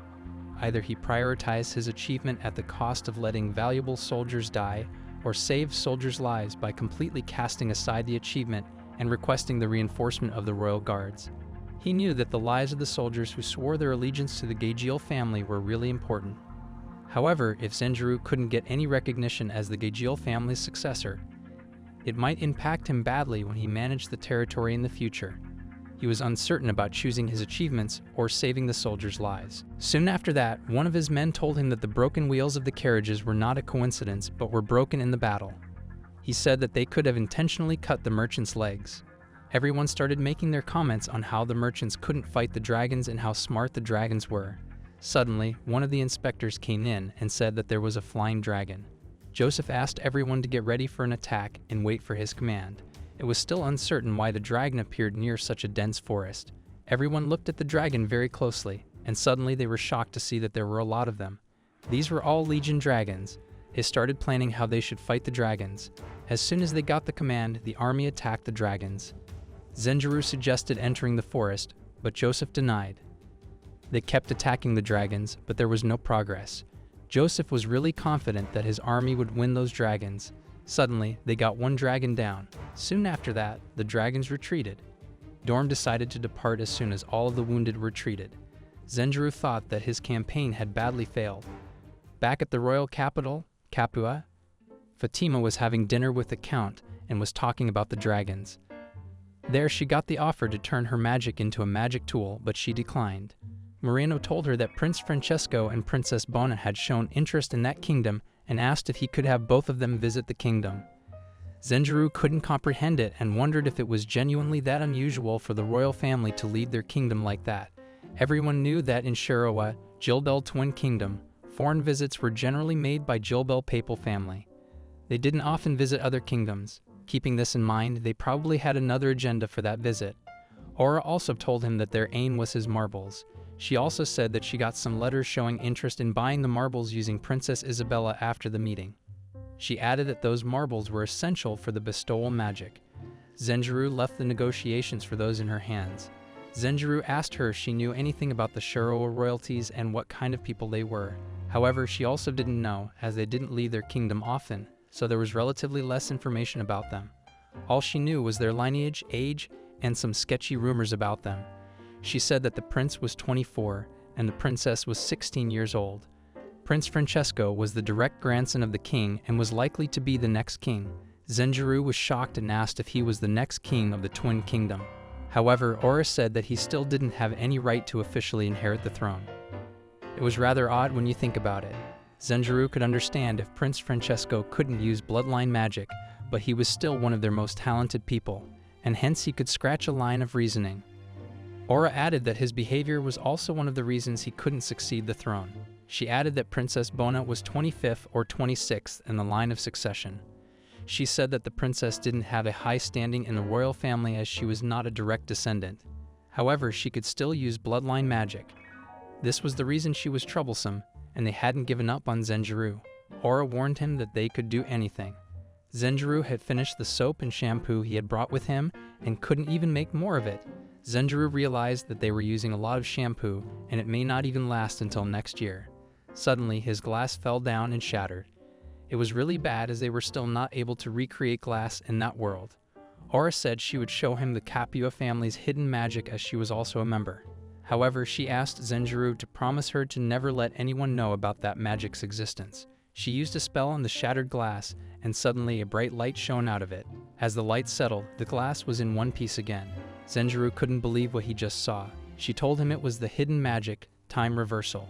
She said that this magic was not very useful. She told him that it couldn't be used on humans or magic tools as it had no mana. She started explaining how it worked. While she was talking and explaining, Zenjiro got really close to her and asked if it could be used on anything if it wasn't very big and didn't hold any mana. Zenjiro asked her to use it on the air conditioner. She told Zenjiro that it wouldn't be as easy as it seemed. However, she said that she could rewind it for a day, and Zenjiro got very excited thinking that he could finally install the AC using it. He was glad that he didn't have to be afraid of failing or breaking it down since he could redo it as many times. He sat on a table next to Aura and casted a spell as his first try. Aura acknowledged him and appreciated him. She told him that he could use the space isolating barrier without any problem. Zenjiro told her that this magic was the easiest for him as he couldn't control his mana output well. She told him that he was doing it well as the amount of mana output wasn't a fixed amount. She told him that he had unconsciously brought the amount of mana to the desired amount. She suggested him to try once again without looking at his mana light. He casted the spell, and it worked. He said that he wanted to master the teleportation magic that year or by the birth of his next child at the latest. Suddenly, the door opened, and it was a man. Aura asked him to report the result of the breakthrough he had. He told her that they had succeeded in melting it into a liquid state. He also brought the final product. Aura was really glad to see the final product. He told her that it was the most they could do with the resources they had, and the furnace could also break if it kept being used like that. She realized that they needed to build a fire brick to increase their efficiency. She also asked him about the water wheels, and he took her to it. He explained her about their models and how they worked.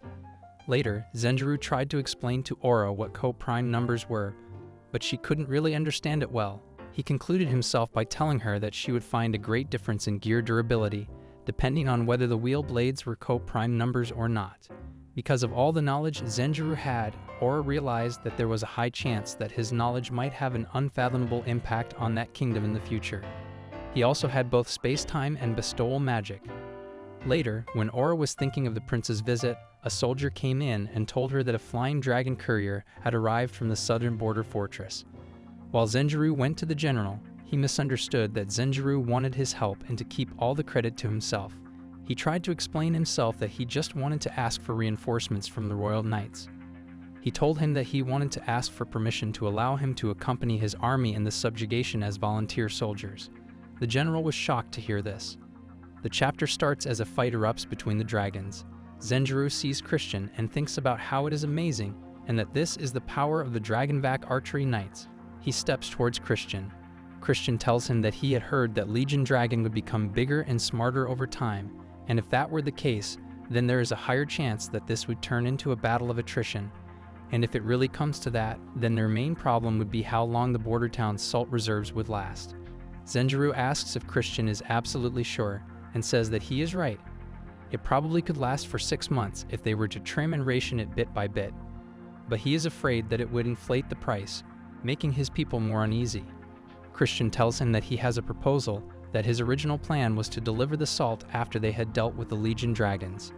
Zenjiro says that now that his army would also come with them, they would need to change the plan a little bit.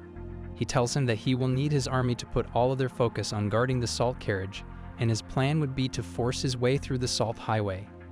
He continues, saying that he believes that it would be the best if they delivered the salt to the border of the town before anything else, saying that, of course, if they encountered any dragons along the way and weren't lucky enough to annihilate them all, then he would be expecting Christian's troops to fight them on the front line as well, and asks if that is ok with Christian. Zenjiro is standing in the front line, and the fight begins. He thinks about how in the world they were able to control their raptorial dragons so skillfully in the midst of all the noises. Zenjiro asks Christian if he would be able to control his dragon like them, and he says that doing so would not be a problem. That, to be honest, it was a bit of a letdown that the dragon's back was 3 knights who were famous all over the western continent and were capable of only this much. But then again, perhaps he should praise them for it instead, since they lost more than half of their number in the last war. Then asks if that meant that this was not even half of what the dragonback archery knights could achieve, to which Christian tells him that saying that was right, that if they were talking about their standard during the last war, his ability would only mean that he would barely make it, saying that, looking at their current condition, he probably almost was at their level. Christian reminds Zenjiro that, however, under General's leadership, he believes that it is only a matter of time before they regain their past glory. Suddenly, they realize that the other army is retreating. The general says that they would be continuing on their way right after they clear the corpses from the road and reorganize their formation. He asks if Lord Xavier was okay with it, to which he says that he was, saying that, after all, they did not want to have any casualties at this time, and his family had already prepared arrows and other necessities at the nearest village. Christian asks if that man had prepared for the unexpected, and in the case of the subjugation, got prolonged in advance, saying that it was a wise decision. Zenjiro thanks him. 2 of the army members begin to discuss that the huge one that one of them had mentioned before didn't show itself. The army member responds, saying that if the last loud roar was indeed his, then they were in trouble. Christian tells Zenjiro that they'd probably have to become cautious after they saw the troops.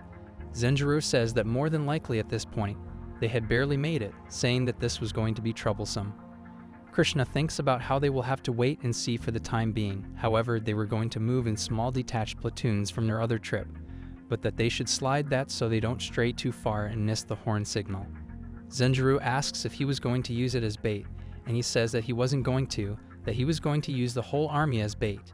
To be more precise, that they were going to divide the whole troop evenly into small platoons to lure them out. Zenjiro tells him to leave it up to them. Back at the castle, Jessica is told that Sejiel's son failed at his subjugation. She is told that the man supposes that he did well enough that he brought them information on the culprit that had blocked the salt highway. Fabio tells Ben that he feared that it would be more than 100 soldiers could chew, and that if the enemy this time really was so well organized, then maybe dragons liked him. Jessica says that he does not have to remind her of that, saying that they won't, that the scars that their kingdom had received during the last war still hadn't healed, that even if it was just a mere border town, then they still couldn't afford to lose half of its soldiers, even if they succeeded in right now. All of the Legion soldiers on that note, he says that his 3rd son had made a really good decision for his first campaign, saying that it was hard to imagine that General Duval would be defeated by Legion dragons, but the real problem there was the general himself. He feared that he would use his achievement as a new foothold and aim for a higher position. Jessica says that on the other hand, perhaps they should be thankful for this timing instead, because this way he would be far from the royal capital when the prince and the princess from the Twin Kingdom arrived. Thank goodness that they would be able to deliver the salt safely, and they also wouldn't have to get attacked again by dragons along the way. Then tells the Lord that he is right, that the same couldn't be said for their return trip. However, even if they did attack them, then their execution of the attack would allow them to gauge their capability. Then asks what he means, saying that among all of the divided troops, there are many had more soldiers, but they still could never win against the troop under General Puval. And that was why, if the general's troop was attacked, then they could conclude that the dragons judge human strength based on their numbers. However, if they decide to attack their group instead, it meant that rather than just their numbers, they were also able to scan their equipment and their soldiers' preparations and use them to figure out who was stronger. The captain says that they should just hope that the dragon's boss that they were up against weren't that hard to take down. Suddenly, they heard the horn, and Zenjiro says that it seemed like they finally showed up and that the direction was that they were towards General Puvel's troop. At the Kapua Kingdom, Royal Palace, Throne Room, one of the workers said that he had heard rumors, but to think that they would actually come, saying if they are not the Shiro royal family supposed to have been holed up in that kingdom for the last several centuries. They officially said that this visit is to deepen the friendship between both kingdoms, but he bets that was just the pretense. Jessica welcomes Francesco and Bono. She tells him that she is Aura, the queen of Kapua Kingdom, that he should be at ease and make themselves at home. Francesco thanks her, saying that he would like to introduce himself. Saying his name was Francesco, Shiro was royal family's Crown Prince Giuseppe's first son. He tells her that he is very grateful to her for letting them enter and stay in their kingdom. He begins bowing, and everyone thinks what the meaning of this was injustice. What was this person getting at? She tells him that it was likewise that she was the royal family's daughter, and that it really was an honor to be granted an audience with his gracious self. As she thought, there definitely was more to Prince than met the eye. Jessica is sitting with Zenjiro, and she tells him that he was right, that their required time was really easy to drink. Zenjiro says he knows, and that he didn't think too much of it when he made the distilled alcohol, but if he mixed it with some fruit juice, it became a pretty nice drink. Furthermore, she said she didn't think that the kingdom had a liquor that was that strong. She tells him that either way she was sorry, but he was going to be troubled again. However, the guards from the Twin Kingdom didn't even bat an eye after the princess' actions. In other words, they all implicitly acknowledged that Prince Francisco will never become their next king. Zenjiro asks if that means that this prince would become a huge pain, to which she says that she cannot say for sure, but that this did pose a good opportunity because the party that evening might provide them a chance to observe the prince's character, as well as give them a hint of understanding the mystery behind his visit. Zenjiro says he understands and that they can try to figure out as much as they could. Aura says she appreciates it and that it was time for their entrance, that she knew the royal family must enter the venue last, but she never would have expected that they would wait this long. Saying that, she had a lot of fun talking with him. Her Majesty enters.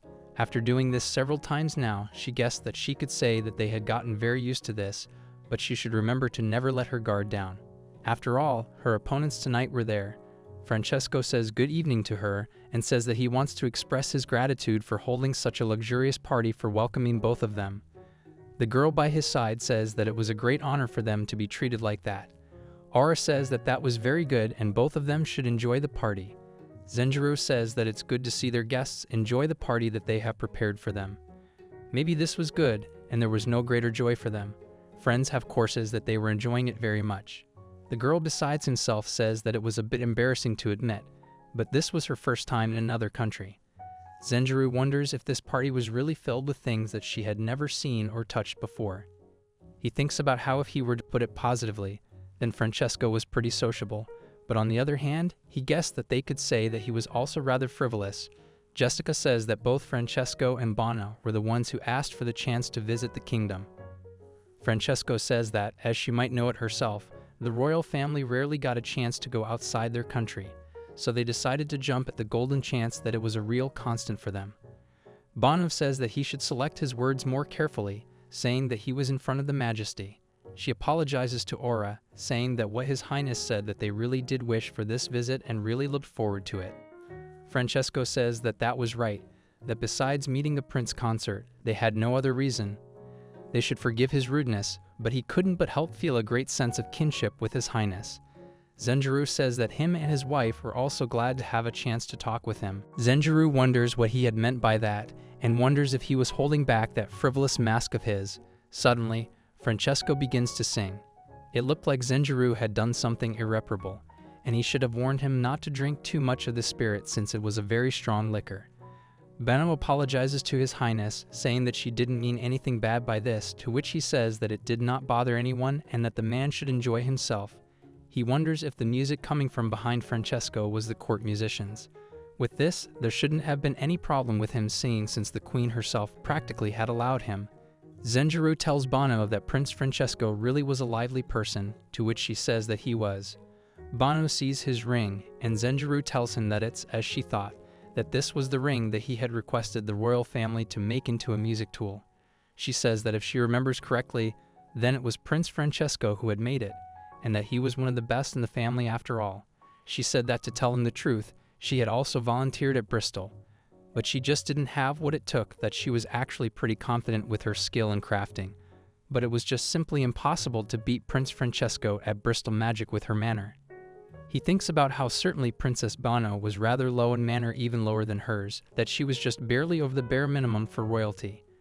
Francesco continues to sing, and Zenjiro thinks about how he has amazing manner, that his manner was about 15 times more than Aura, that he might even have the same amount as the prince. Zenjiro asks the princess if she was the one that said that she was pretty good at grafting. That, come to think of it, he kind of remembered that the Twin Kingdom was said to be the best for jewelry.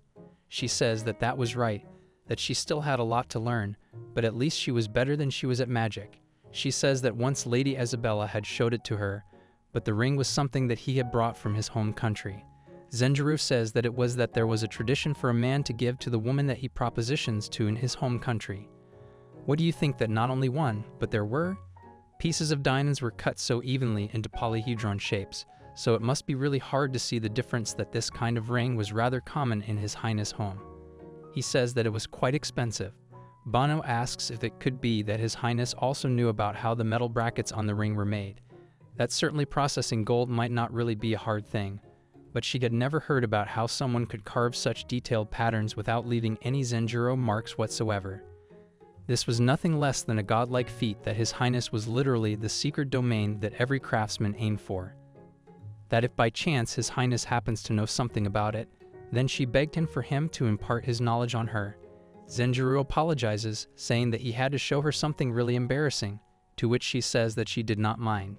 He tells her that he loves her jewelry and that he was sorry to burst her bubble, but unfortunately, he knew nothing about how the rings were made.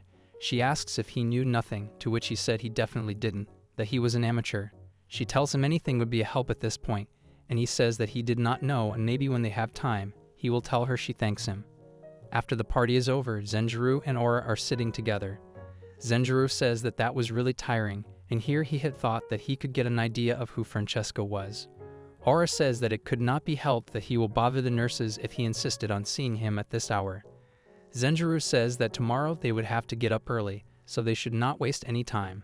Aura asks him what he thought of Prince Francesco and Bano. Zenjiro says that if they think about his first impression of the prince at face value, it would be that he was a thoughtless idiot. However, he was curious about the lack of nastiness in Prince Francesco's conduct. That if she thought about it normally, someone with that kind of character would definitely be frowned upon in the palace, that he meant that someone could not be that innocent while being raised in such an environment. Aura says that she had heard that both of the princess' parents had a good upbringing, so it could be simply that he was raised by parents with a lot of love. Zenjiro says that even if that was the case, one question remained. Why would the royalties leave such an important task, particularly something they had not even once in the last several centuries had ever thought to do? Aura wonders, then what if they didn't think that this mattered as much as Zenjiro and Jessica had thought it would? Zenjiro says he doubts that that was the case here, that the prince seemed to be one of the best blisters in the kingdom, and it just wouldn't make any sense if they sent such a talent on a long trip for no real reason. That, in other words, if there is a name that Prince Francesco was really sincere than the ones who had. Hidden agenda might be his family. Jessica asks what he thought of Princess Bano. He says that she seemed like a serious, hard-working person and that she was very tense and therefore she looked pitiful. Jessica says that his chat with her looked pretty lively to Jessica, saying that she became really talkative when Zenjiro and her had started to talk. Zenjiro tells her that he should have guessed, but that he had heard that they usually taught their sons to create weapons and armor, while their daughters from an early age were long established and were good at crafting splendid magic tools.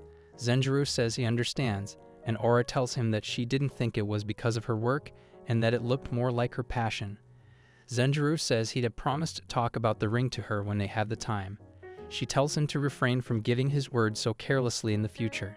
Zenjiro thinks that he thought that even if she didn't have a high standing, she was still in other countries. Princess though. Therefore he knew it that he unconsciously promised her, without choosing his words carefully, that it was not like that decided when it would be either. So when push came to shove, he could just pretend that it never happened. The promise itself wasn't actually a big deal. A verbal promise didn't really mean anything when alcohol was involved. The real problem there was that this was the first time that his husband let out a careless remark like that she meant, even though Madame Olivia and Lady Fatima had a hard time reaching Zenjiro's defense. This princess was able to make him promise her something in their first meeting. She tells him that she won't pursue this matter any further and that he should not do it again, to which he says that he won't. They decide to call it a night, but before she can leave, Zenjiro asks her to stop. She asks what's wrong, and he says that he just wanted to show off a bit of his bridal carrying his wife to bed, just like in the movies. Aura tells her that her weight might have grown a little bit lately as she was out of training. She says that she can bet that he could bridal carry her to his bed instead. Prince Francisco stands in front of the tailor as the tailor tells him that those were their newest clothes, incorporating and other latest 4-hole round buttons were on it. If His Highness wished it, then they could immediately make one tailored to his size with the same fabric. He looks at the buttons and thinks about how they were fascinating. Even though this cloth was also part of the northern fashion, it was completely different from the ones that they had in their kingdom. As he'd have thought, this kingdom was very interesting. Zenjiro tells Prince Francisco that he is glad to hear that the prince is comfortable there. The princess mentions that the temperature and food there weren't many different from his kingdom, but the fashion and culture had blown his mind. Zenjiro thinks about how in order to keep a member of royalty company, you need someone with equal standing. However, they currently only have 2 adult royalties who are of equivalent standing to Prince Francesco in this country. One is Aura, who is busier than anyone and couldn't afford to leave her duty as the queen. This leaves them today with the only other option, which is Zenjiro as the prince consort to handle discussions with Prince Francesco. He tells Francesco that he had heard that His Highness really enjoyed the spirits that they had provided at the evening party the other day and asks if he would like a bottle as a gift. The prince asks if he is being genuine and Zenjiro confirms. Zenjiro tells Fabio to go get a drink, and Fabio says that he will. The princess mentions that he had never drunk like this before and that he just couldn't get over it since the first step that he had that day. He considered himself a liquor connoisseur, but that liquid was exceptional. Zenjiro says that he's glad that he liked it, and Fabio brings him a bottle. He puts the bottle down in front of him, and Zenjiro thinks about how everything was going smoothly according to their plans so far. They knew that while the people of the Twin Kingdom had shown great interest in the marble, they seemed to be rather indifferent to the beads. Then how would they react if they were to show them a glass bottle? Depending on their reaction, they might acquire a hint for the mystery behind their interest in marble today. Francesco looks at the bottle and says that it's amazing, asking what in the world the bottle was made of. It was way clearer than crystal, and he had never seen something with such perfect clarity and impeccable shape. Saying that the kingdom was really interesting, then he thinks about how this wasn't good.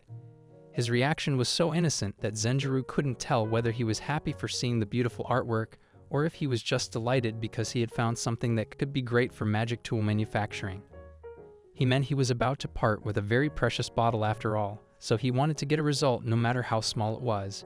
He should have had Aura there with him, which would have made things a lot easier. The prince asks if he is certain that he could accept the whole bottle and if Zenjiro was going to ask for it after he had finished. Zenjiro says that he won't and lets the prince take the bottle with him, but that he should be careful whether as the vessel was rather fragile. After all, a relatively minor drop onto a hard surface could potentially break it. Francesco says that he will pay close attention to it and mentions that it was a bit troubling. He meant that he would feel really bad accepting something as grand as this without giving Zenjiro something in return. He says that he will personally craft a magic tool just for him. Zenjiro thinks about how, from what he had heard from Aura, both Prince Francesco and Princess Bona were supposed to present one magic tool during their visit as compensation for their stay, as well as for letting their guards keep their weapons inside the palace. Zenjiro tells him that that was a very tempting offer, but he had heard that creating a magic tool would take a tremendous amount of time, asking him if His Highness had already promised to create a magic tool for them before. The princess says that that was right and that it was not like they could stay here forever. He thinks about how this wouldn't really be such a deal if he had the transparent jewel with him. Zenjiro shudders at this thought, wondering if the prince was insane. If that wasn't supposed to be the country's top secret, that the transparent jewel being able to drastically reduce manufacturing times for magic tools was nothing more than a rumor. But this prince just straight out admitted it in broad daylight, like it was nothing. He thinks about how he really was an idiot. Zenjiro thinks about how Princess Bona had arrived and was asking for an audience and wonders if he should let her in now that he had mentioned it. Why was she coming in to check on him? The prince tells him that he felt really bad for Bona always accompanying him, so he came without telling her, but to think that she came after him was interesting. The princess apologizes for the sudden visit. Zenjiro tells her that he doesn't mind that. Besides, it was not like he had any reason to send her away. She thanks him, and he thinks about how he would like to dig a little bit deeper about their interest in marble, but it looked like he would rather go and change to a place where they could talk more easily. He tells him that it was time for tea and asks if they would mind if they continued their discussion in a more relaxing place, like the gazebo in the garden. They all decide to go, and once there, they look around and say that it looked nice and cool. Zenjiro says that indeed it was made so that the cool breeze from the fountains flowed into the gazebo. However, the water noise was a bit problematic as it made it quite hard for outsiders to hear their conversation. He talks to the prince, asking what he meant when he said that the magic tool's long manufacturing time wouldn't really be a problem as long as they had the transparent jewel.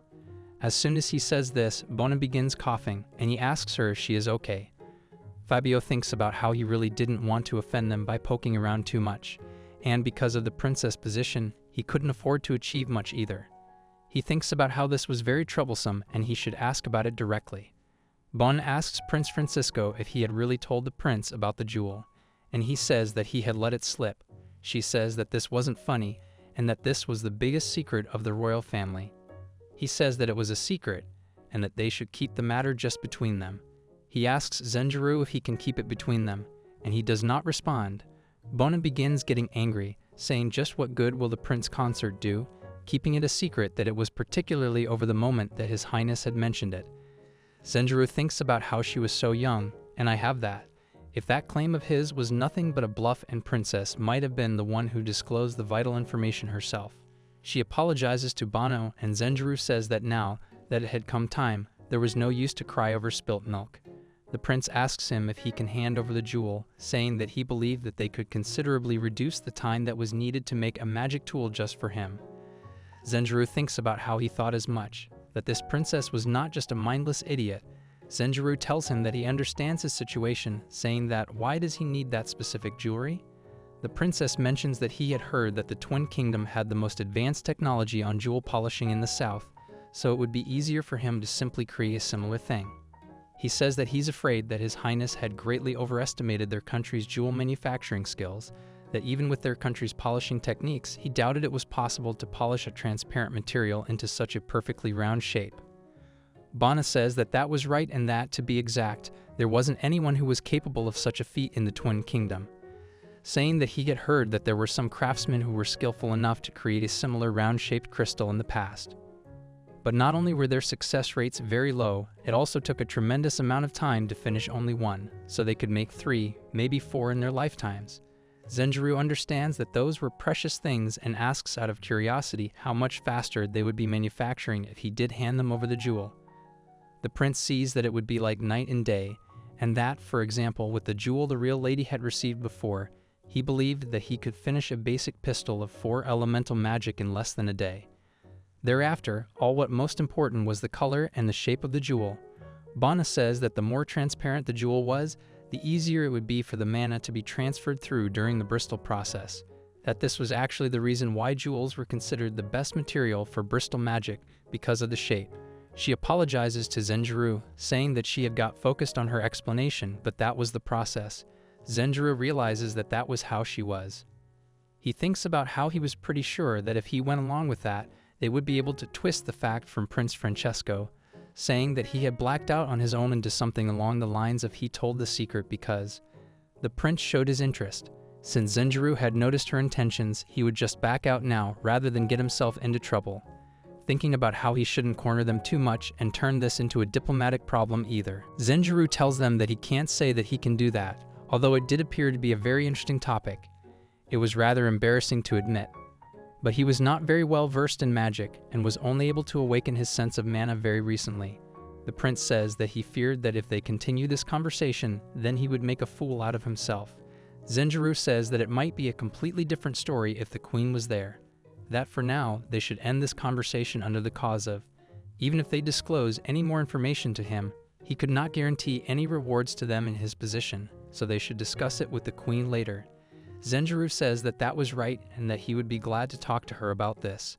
Either way, he had confirmed that the marble was able to reduce the time needed for the manufacture of magic tools, and that information alone should be worth more than a single bottle of whiskey. Bona tells the prince to refrain from doing something like he had already done, to which the prince apologizes, saying that she seemed really busy and he was worried about her. The prince tells her that both father and grandfather had said that it would be fine to tell them their secret if he could get his hands on his jewel. She tells him not to carelessly say something that important so loudly, and that wasn't what the crown prince and his majesty said, that it was to do whatever he needed to get the jewel, and in the worst case, that they wouldn't blame him for disclosing the information, but they had never said that it would be okay to recklessly throw away their secrets. The prince tells her that she was underestimating how much. His father and grandfather understood him, that they had already considered that he would spill the beans from the very moment they told him about it, and that she was being naive.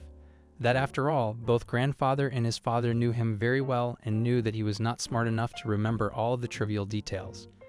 Bona says that that was not something that he should be proud of. As he says, the Simona notices the bottle in his hand and thinks about how he had been delicately carrying it the whole time. The prince tells her that it was a gift from Bono, that he would definitely keep it safe. Fabio asks if he may have a bit of his time, then asks if something is wrong, to which Fabio says that there was, and it was what he wanted to talk to him about earlier as well. That when Zenjiro had moved to the palace to the middle of his discussion, he presumed that it was in order to talk about a very delicate matter. He asks if he was correct, or which centers that he was, and it was a highly classified information about the Twin Kingdoms. And to be honest, he never would have expected that Prince Francesco would let such an important matter slip, saying that it was definitely not something that Zenjiro could reveal to Fabio, saying that he would convey it to Aura later, and that Her Majesty would know about it soon. Then asks him what's wrong, to which he says that he was afraid that they might have. Zenjiro had. He asks what that means, and Fabio looks surprised. Zenjiro asks him what he exactly meant by that, and asks him to explain. Fabio says he understands and says that the fact that Zenjiro had personally received classified information from His Majesty in that situation posed a bit of a problem. He asked if the prince had asked him to keep silent about the matter. Zenjiro says that he had mentioned to keep it a secret, to which Fabio says that in that case, regardless of their intentions, he believed that they would have no choice but to follow their terms. The matter at hand was classified information about the Jewel of the Twin Kingdom, that if they were able to make use of that information, just how much of an advantage it would be. Furthermore, there were official records detailing the conversation that had occurred.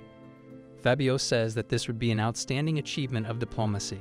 Zenjiro thinks about how that was right, and if the secret that he had gotten hold of today were to go public, it would be listed as his achievement in this male-dominant country.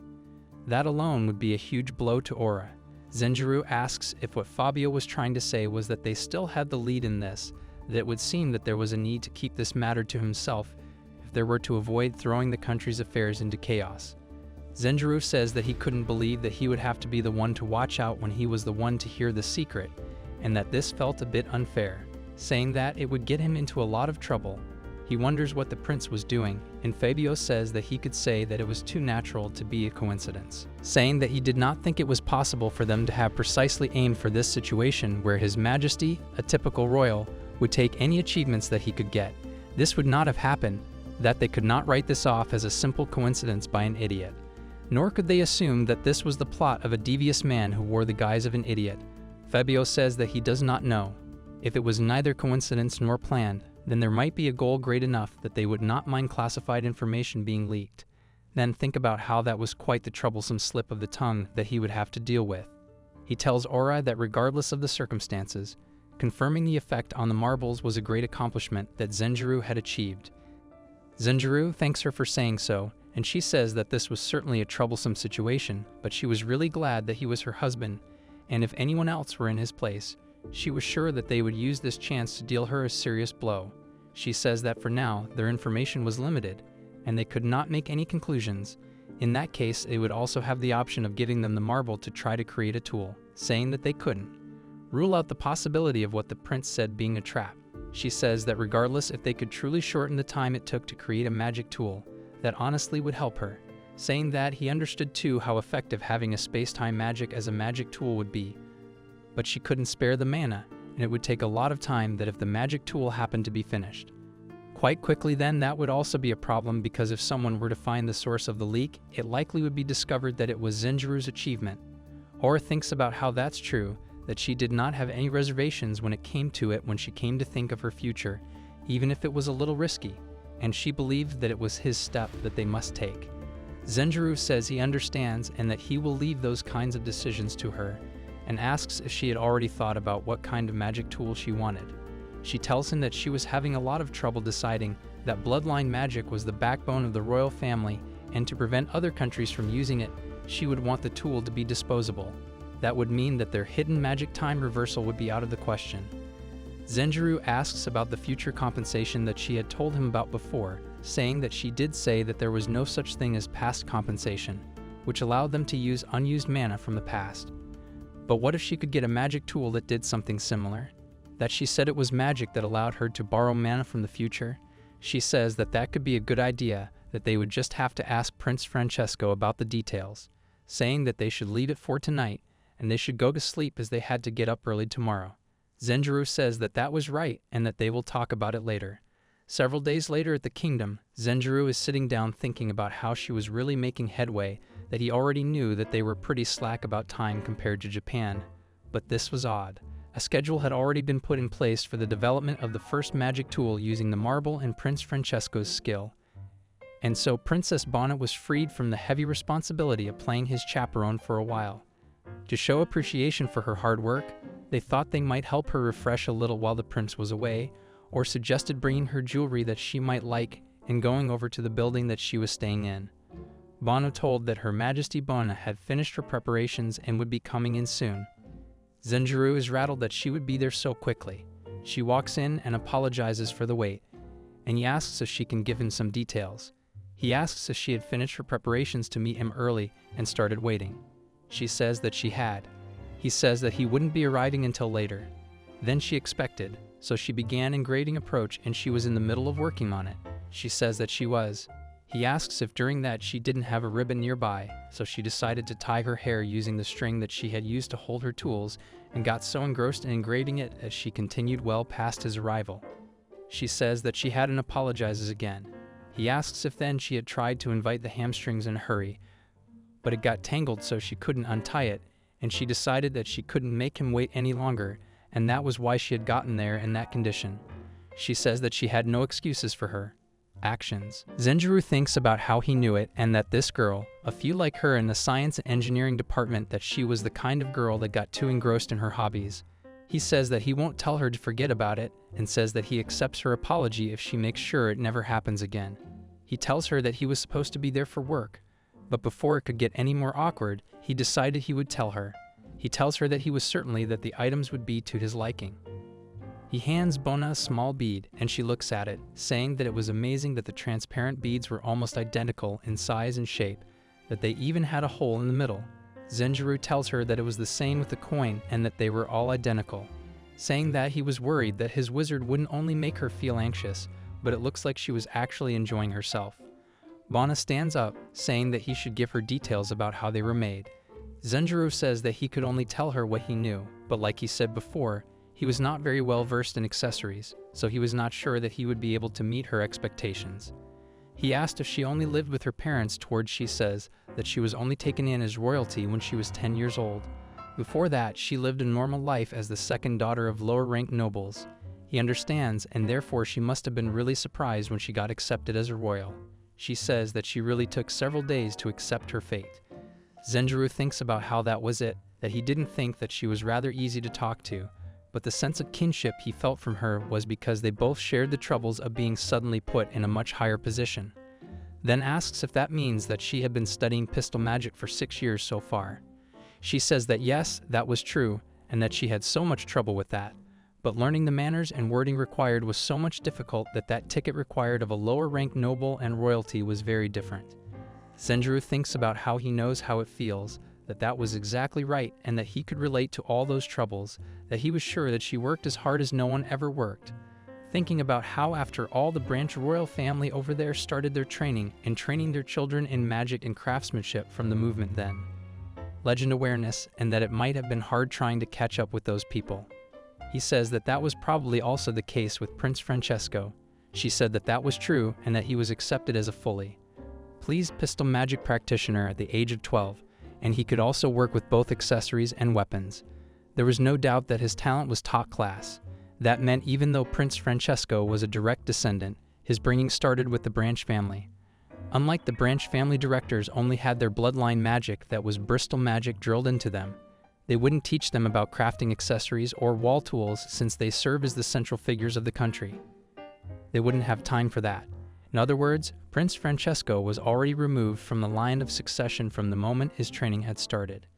So now it was confirmed that he wasn't removed from succession because he was an idiot. This was becoming more complicated than Zenjiro had thought it would be. There must be a secret surrounding his birth, and he was sure of it. Mona says that she has to say that the cold work on the ring was very precise, that even just making our engraved pattern with the naked eye was very hard. Zenjiro says that he understands that it was fine for now and that he will report it to Prince's overall letter. Zenjiro pulls out a bit and hands it to Bona, saying that she should hold it carefully and look at the part that she wants to see through the middle of the bead like it was a needle going through a hole. Bona wonders if this will make things bigger, and he says that it was a water lens, that it could give things a bigger look by refracting light, and when you look at a clear water surface from above, the river looked distorted. The shape was important. It had to be a disc with the middle part swollen, getting thinner as it reached the edge. She looks at it and tells Zenjiro that it really did work and that it was amazing. He thinks about how he had done something amazingly bad. He apologizes to Aura, saying that she should forgive him as it was rude of him. She tells him that it wouldn't work like this, that if she could create a personal magic with this and magic tools with it, then it would be odd. Zenjiro thanks Aura so much for this, to which she says that it was a blunder, asking if the binoculars that he had called them, if they were a device that allowed him to view objects at a distance depending on the lens, giving it that technology to the Twin Kingdoms was unfavorable, and that if these lenses were impractical to use except with implemented in a magic tool, that this technology would become exclusive to the Twin Kingdoms. Zenjiro apologizes to her again, telling her that he wishes he could take back what he had done. That move opened them right now to either negotiate to have them give them the magic tool or the lens or birth a pistol. Magic user with their bloodline making lens production possible. Zenjiro says that they could also put more focus into a glass production, saying that in his world lenses were mostly made of glass. That was not possible with their current technology though. It was still far off in the future. Aura says that that was definitely a thought worth thinking about, that they must first think about the countermeasure for him. That is, she thought he would let his guard down too much with Princess Bona. He says that that was true, and she said that she wonders if it was because their situations were similar, saying that she found it very easy to talk to him. Probably that from here onwards Zenjiro was forbidden from being alone with Bona, that she may bear normalize, but they could not let this happen again. Pencils that he understands, and that is what he will do, apologizing to her again, to which she says that he should not worry about it. Aura asks her assistants if Zenjiro had flirted with Bona, saying that could mean that she personally didn't have any ulterior motives. With their target Zenjiro was going over to visit alone, she thought that it might be time to try and make a move. Still, her husband seemed to be fond of Princess Bona, and she wonders if this was just a coincidence, that the Twin Kingdoms were far away in the middle of the southern continent, and they wouldn't know that her husband had that kind of a taste in woman. She says that the maid should notify her if there were any important changes with the waiting maids, to which she says that she will. There is a knock at her door and she wonders who it is. As she goes and checks, she realizes that it was Prince Carlos and that he had developed a high fever. Everyone was extremely worried about the prince's well-being. They all sat outside his room, waiting for the doctor, who was inside treating Prince Carlos. However, Dr. Michael walks out when the Queen asks him about Prince Carlos' illness. Therefore, the doctor states that based on his examination of the symptoms and progression, Prince Carlos has contracted the red spot fever. Everyone was completely unaware of what the red spot virus was. Hence, Zenjiro asks the doctor about it. The doctor elaborates that, as the name suggests, is a fever where red spots appear on the patient's face and body as the disease progresses. They do not cause pain or itching, but the high fever persists and causes the throat to swell. The fever lasts for about 3 days. It's really life-threatening for adults, but it's not unheard of for it to be fatal to those more vulnerable, such as the elderly and infants. Wai instantly starts to distress as he believed, which meant that Zenkishi's life may be in danger. But the doctor clarifies that fortunately, Prince Carlos has been receiving good nutrition, and he has also been blessed with resilience, hence he is more likely to have a 90% chance of recovery, which was a relief for everyone.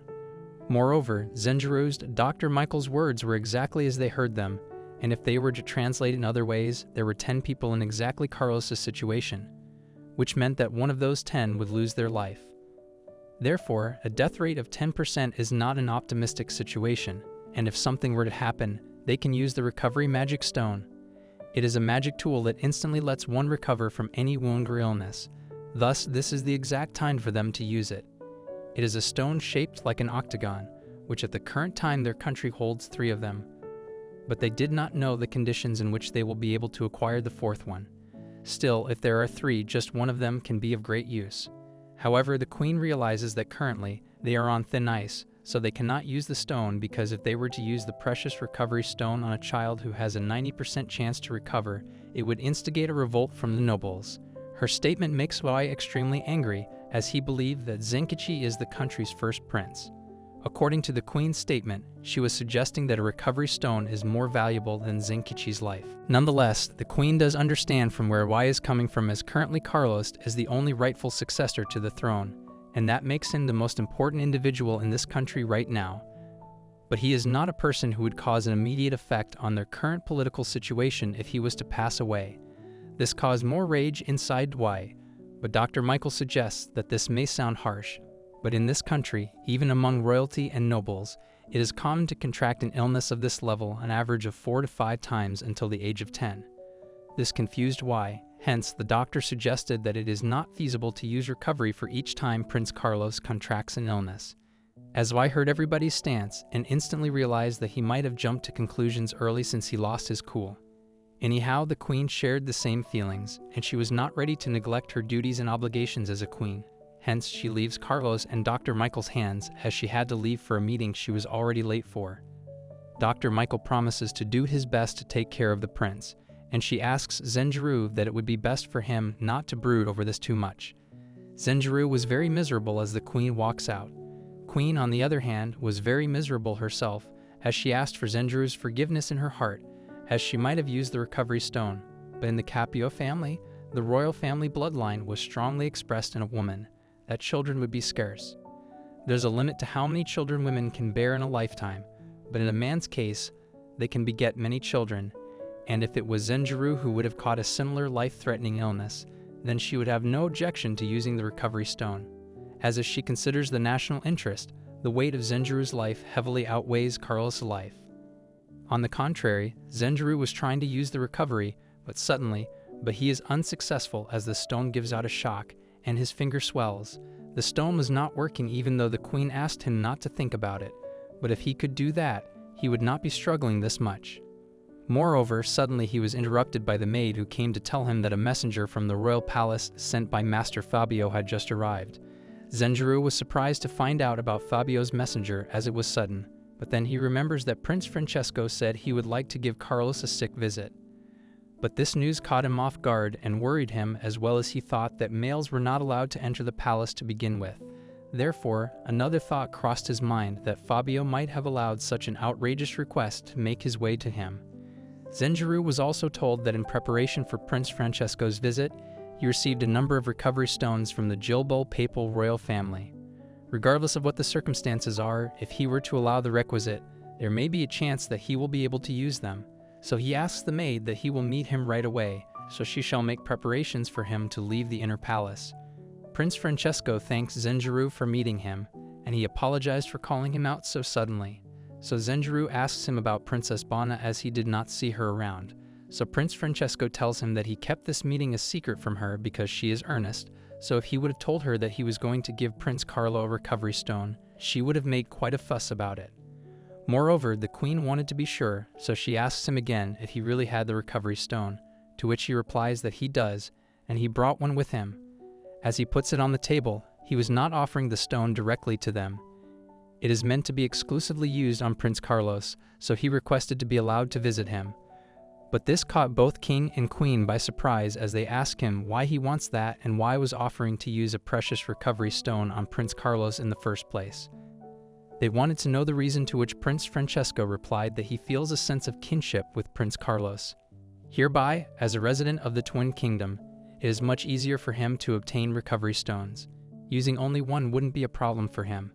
This left both of them clueless. Hence, the queen suggests that if this is an act of good faith, there isn't any need for him to use the recovery stone himself. If he wants to meet Carlos, then they can arrange a meeting in the royal palace in the future. Prince Francesco suddenly starts sweating with nervousness as he says that he cannot do that because even though he can obtain the recovery stones easily, it does not change the fact that the recovery stones are still precious, and even if it's for the first prince, he needs proof that the stone is used right away. After hearing Prince Francesco's stance, the queen states that if thinking from the perspective of national loss or gain, if they were to lie about using the recovery stone here, then there is a 90% chance that they can gain a recovery stone, but the 10% chance is still a big risk, so it's not likely. But the prince is right to have his doubts regardless of everything. He says this confirms their suspicions, even though Prince Francesco is not an idiot and his usual behavior is just an act. But now the prince seemed very content as the queen understood his point of view. Hence, the queen decides that his visit to use the recovery stone will be considered similar to a visit from a doctor or recovery magic user. He will be granted special permission to enter the inner palace. Zenjiro was confused the entire time when queens added that they both call it the inner palace, but it is rather different from the one in the Twin Kingdoms, as they lead his way to the inner palace. Prince Francesco adds that the only memoirs he has of the Twin Kingdom's inner palace are very vague ones from the times when he was 6 years old. Moreover, Zenjiro was reassured as, by the looks of Prince Francesco's physique, it seemed like he did not receive any military training. Therefore, even if he tries to do something, they will be able to restrain him easily. However, they were now outside Prince Carlos' room when the queen knocked. The maid answers the door, and they all enter when the first thing the queen asked Dr. Michael was about how Prince Carlos was doing. So the doctor informs them that before their arrival, he was crying. It seemed like his throat had been hurting. He just went to sleep. This news caused the queen to be very disappointed. However, the whole situation is thoughtless because red spot fever is not the type of illness that one only contracts once. Dr. Michael believed that both of them should have been forbidden from entering this room until the doctor had granted permission. But the queen alerted him that now the situation had taken a turn. Suddenly, the doctor recognizes Prince Francesco, as he had also heard that the prince had brought a recovery stone. So the prince takes out the recovery stone when Dr. Michael suggests that Prince Carlos' condition has now stabilized, but it would be far better if he could be healed immediately. For this reason, Prince Francesco was there, as he asks the doctor to leave everything to him. He will take care of Prince Carlos' illness. As he moves closer to the prince, the queen asks him to get started with the healing process immediately. He brings the healing stone closer to the prince, and before beginning, he reveals that there is something he would like to apologize for first. This came upon suddenly on both the king and queen as Prince Francesco continues to add that he has been lying to everyone about having many recovery stones, as the Twin Kingdoms have the Jilbo papal royal family's recovery magic users. Also, the Shiro or royal family rarely leaves the country. They barely have any recovery stones in their possession. So confused, Zenjiro asks Prince Francesco if the stone he has in his hands is not a recovery stone, but it turns out that it is a recovery stone but the only one he has, and if he uses it, Princess Bonnet will be extremely mad at him. So Zenjiro asks him what he is going to do now. Turns out Prince is ready to use the stone. Moreover, he uses the magic stone on Prince Carlos as he says, "Let the disease ailing this body subside. As compensation, I will make 286 offerings of mana life spirit." This scene shocks everyone inside the room. There is a bright shining in the room, and the windows crack open as Prince Carlos is peacefully asleep. They both were astounded to see someone from the Shiro or royal family use the Jilbul's papal royal family's recovery magic. On that account, Prince Francesco wanted to explain everything in detail, so he wanted to change locations and ask everyone in the room to keep this a secret and restrict from speaking of it. And if they ask him who he is, he could only tell them that he is Francesco, the first son of the Shiro or royal family's first Prince Joseph. Hence, the queen changes the question and asks him if he is not from the Shiro or royal family, and the magic he just performed was some sort of imitation, Then she suddenly remembers that she has seen him using bestowal magic to create magic tools, hence it was actual recovery magic. The truth was he can use both bestowal magic and recovery magic. This whole fiasco was very confusing for everyone. When Zenjiro tells Francesco that when he first met him at the evening party, he said that he felt a sense of kinship with him, and now he said the same thing about his son.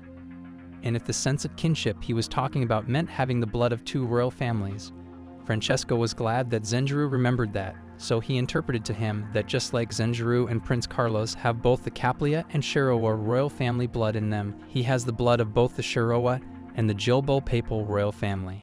The queen and the king sat there thinking that even though Prince Francesco easily admitted it, there is no doubt that this is one of their family's top-tier secrets. Whatever it was, it still solved one mystery.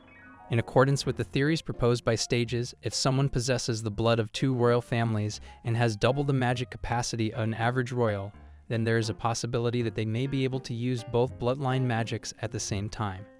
As a result of looking at the magic capacity of Prince Francesco, it makes sense that he is able to use both magics.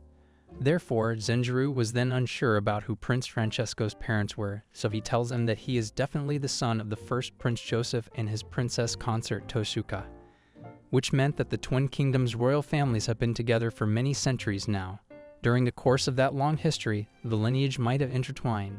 Therefore, Prince Francesco's powers were the reawakening of an ancestral trait, and that also seems the reason why he does not hold the right to succeed to the throne. An agreement was put forward in case of a child born possessing the other family's bloodline magic. The agreement was that the child would remain unwed for the rest of his life to put an end to that bloodline. Therefore, all this explains Prince Francesco's usual behavior is an act to cover for that, as he cannot let the true reason behind him not being allowed to succeed to the throne be made public, and so the act was necessary to convince the people around him. But the prince jokes that if he had to choose, he would say that this is his natural state, and the king and queen laugh with him. Prince Francesco was never the smart one to begin with, and doing as he wished was normal for him, as he has to hold back and act the way he was taught in situations like this one. And all of this clearly reflected that Prince Francesco is not an idiot. Hence the queen had one last question, which was that why was he unleashing such a personal secret to them? Why would he go as far as devising a plan to enter the inner palace just to reveal them as secret private to only a handful, even among the Twin Kingdoms? The only ones who know his secret are His Majesty the King, His Eminence, the Pope, his parents, and his mentor who taught him the recovery magic, and Bona does not know, so he asks them both to keep this a secret. The truth is that a person possessing both royal family bloodlines is able to use both magics. What he meant was that their own child Carlos could potentially use both bloodline magics, spaceline magic and bestowal magic at the same time. Hence, the queen orders everyone in Prince Carlos' room to never let this information slip out even by mistake. Zenjiro, on the other hand, was lost in his own imagination when the queen asks him what is wrong with him. Turns out he was still unsure Senkichi's illness was cured by recovery magic. He thought maybe he secretly used the recovery stone, but the queen reassures him that this is not possible as she had the recovery stone the prince was holding, which was still unused. Zenjiro was left open-mouthed when he found out that Prince Francesco left them the recovery stone, so the queen explains to him that from the beginning he planned to use this as a valid excuse to enter the inner palace. If he still had it when he went back, his story would not add up. Therefore, the prince was not lying when he said that Prince Bona would get angry at him for using the stone, but Prince Francesco is used to being yelled at and Princess Bona is used to getting angry at him, so everything should be in place at the end of the day. Zenjiro believed that even after all this, Prince Francesco is still just an idiot because that would mean that Princess Bona, who was assigned to be his chaperone by the king himself, is likely. There is no doubt that she is being used as a blind to hide the truth when the prince has even one person to drag around into his act. His pretend idiocy is much more authentic.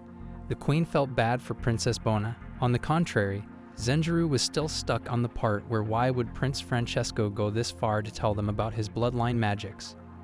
He felt like they are the only ones who gained anything from that, but the queen believed that looking at it in the short term, they can clearly say that they gained no benefits, because to use bestowal magic, one would need the correct incantation, amount of mana, and perceptions. They would never be able to discover these without guidance. Just being able to use bestowal magic does not mean they will be able to do anything they want. and without the Shiro Kingdom's cooperation, it would take them centuries of research to begin using bestowal magic.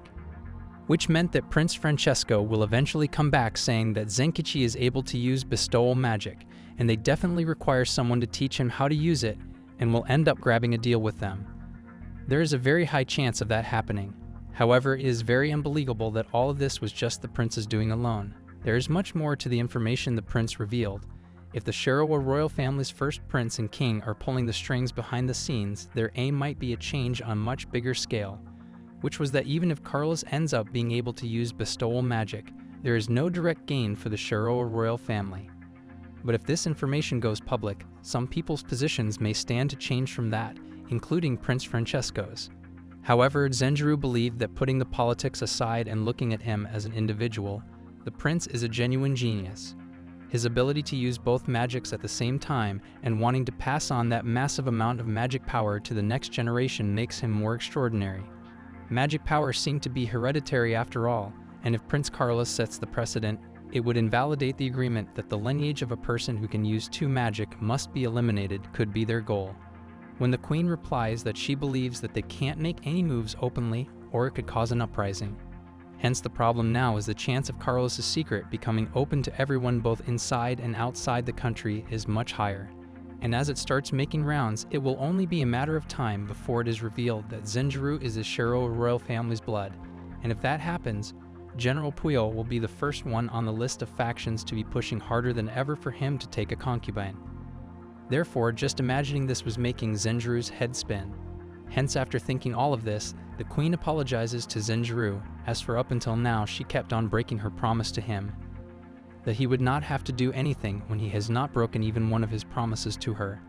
But Zenjiro, on the other hand, calms her down and tells her that his ancestral situation is too unique. Therefore, she does not have to worry about it. However, to make Zenjiro feel special after everything that was happening, the queen asks him if he would like to have something or do something, as she believed that it was the least she could do.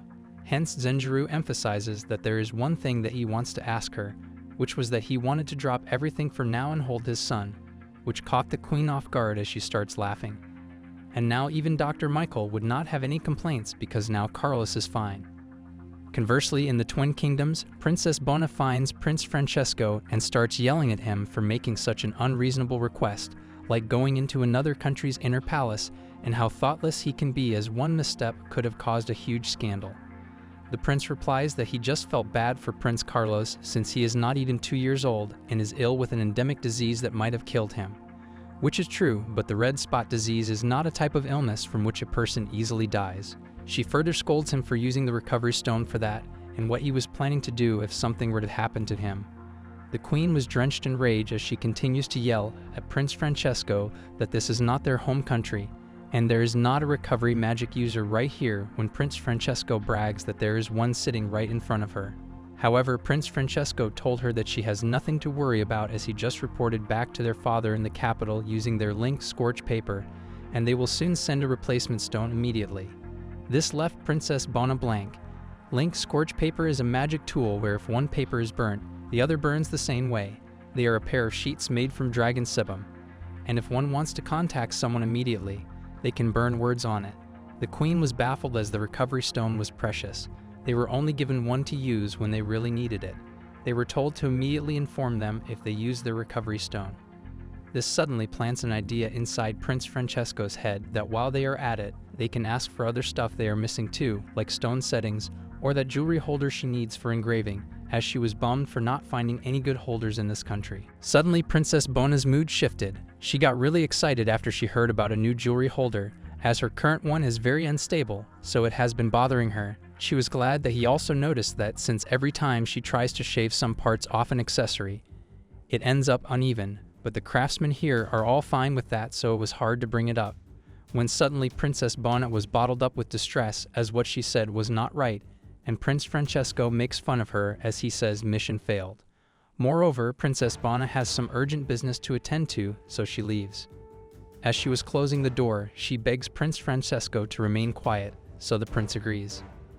As the princess walks out the door, she still could not get over the fact that how could Prince Francesco make the unreasonable request to enter their inner palace.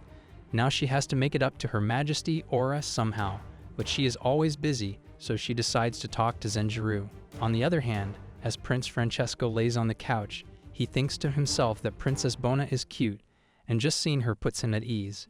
He felt about his condition because if he was not born with this condition, then he would have married someone like Princess Bona. On the contrary, being in the succession line means that he would have had to enter the world of politics, and that is the last thing he wants. He believed that it would have been nice if his father and grandfather shared the same ideals as him. He was a blend of Shiro royal family, who carried the bestowal magic in their blood, and the Jilbo papal royal family, who carried the recovery magic in their blood. Hence, if both the kings come together and unite their shaky country into one, a united faction aiming to form a stronger and more solidified nation. Prince Francesco always hoped for perfect unity. It was his ideal, but he did not want to drag other people into this. When suddenly he hears someone calling his name, and as he looks down the window, it was Princess Bona who asks him that when he goes to the royal palace next, he should try not to get weird and call her. The prince starts giggling and nonchalantly replies, "Whatever happens, happens." A few days later, after discovering Prince Francesco's secret in the royal palace, a discussion was held to receive the magic tool completed with marble. For everyone else, the discussion was held under the shaming that the prince would be apologizing for his unsolicited request to enter the inner palace, but the actual reason behind the discussion was to thank the prince for the healing. The bestowed magic was future compensation, that how amazingly one can consistently store up leftover daily mana that is not going to be used in order to use it at a later time. Which meant that if a large amount of mana is stored, effective uses for magic on the scale of time reversal can be found. Queen Aura also realized with the ongoing event that her son Zenkichi will also have to go through this same situation. This event will not only affect themselves, but the whole Capua kingdom, which was hard for them to imagine at the moment. Currently, Aura was happy that her whole family is safe and the peaceful, busy days were back. Furthermore, at the Capua Kingdom port town Valentina, everyone was in a rush to do something. Some were asking to clear the way for deliveries, while others were busy gathering the right amount of barrels of dried meat. All the workers were as they suddenly encountered something unusual. It was tons of heavy merchandise and a large ship. It had 4 masts. It seemed like a ship from some huge country, hence the workers decided to alert the bailiff. The people on the ship seemed nobles as the man asks the captain about what land did this port belong to, and turns out it was the port of Capua Kingdom. Moreover, it turns out it was the large-class sail ship the Golden Leaf, which belonged to the Uppsala Kingdom. Suddenly, there was a giant dragon approaching from the back. It looked like it was a water dragon. Therefore, Lady Victoria asks for her spear and jumps towards the back from where the dragon was approaching. It was a fierce and gigantic dragon that splashed out of the water. The monster was angry because they strayed into its property due to the storm last night. Hereby, the dragon was not to be blamed for getting angry, but to think that it would chase them all. Given the dragon's size, Lady Victoria was optimistic that she could do something to help as she uses her powers to rise. She fiercely shoots her spear at the dragon, causing an outrage. The dragon was even more angry now. Then, Lady Victoria launches another attack, which caused some serious damage to the dragon as it falls upside down into the water, came back to where it came from, and everyone else who was present there was impressed with how she defeated the dragon in one strike. Therefore, she is the successor of the name Skady the Witch for you. Victoria was greatly applauded by the princess for her wonderful spear-kicking technique, by which she was deeply humbled as she thanks the princess. The princess tells her that currently she is not the princess, she is the captain. Hence she shall not be mistaken that. Moreover, the princess explains that to them Spherians, a ship is a woman, and even if through a formality, the captain needs to be a male. She can only be called by that title until they dock into that port, as she wanted to enjoy this feeling for a little longer. Everyone understands her, but as Lady Victoria loses her spear during the fight with the dragon, she promises that she will ask the men to bring her spear later. Moreover, in the Capua Kingdom's capital, there was a meeting going on. The agenda of the meeting was to discuss something big. It was related to the incident regarding the dragon pack. Queen Aura believed that dealing with the estimated budget related to the reinforcements needed for the dragon extermination is a headache, but the incident this time was much more important. As she just received a mini flying dragon courier from Valentina, it seemed like a 4-mast large-class sail ship has docked into the pocket. The captain is Freya of Sara, and it is also known that she is an important girl who announced herself as the first princess of the Uppsala Kingdom. All the nobles were shocked to hear that information, as the four-mast ships are the most advanced class of ships available, even in the northern continent. They are very limited. And if that is true, then, considering that she also named herself as a princess makes this matter not ignorable. Therefore, Valentina Bailiff decided that this situation is more than he can handle and is waiting for instructions for them, as he asked them to send someone over. Queen Aura was still very clueless, as she has never heard of a country called the Opsara Kingdom, so they ask Asperiodian if he knows anything about this country. The truth was that even his knowledge about this country was limited, but as far as he could recall, it is the land further north than even the northern continent.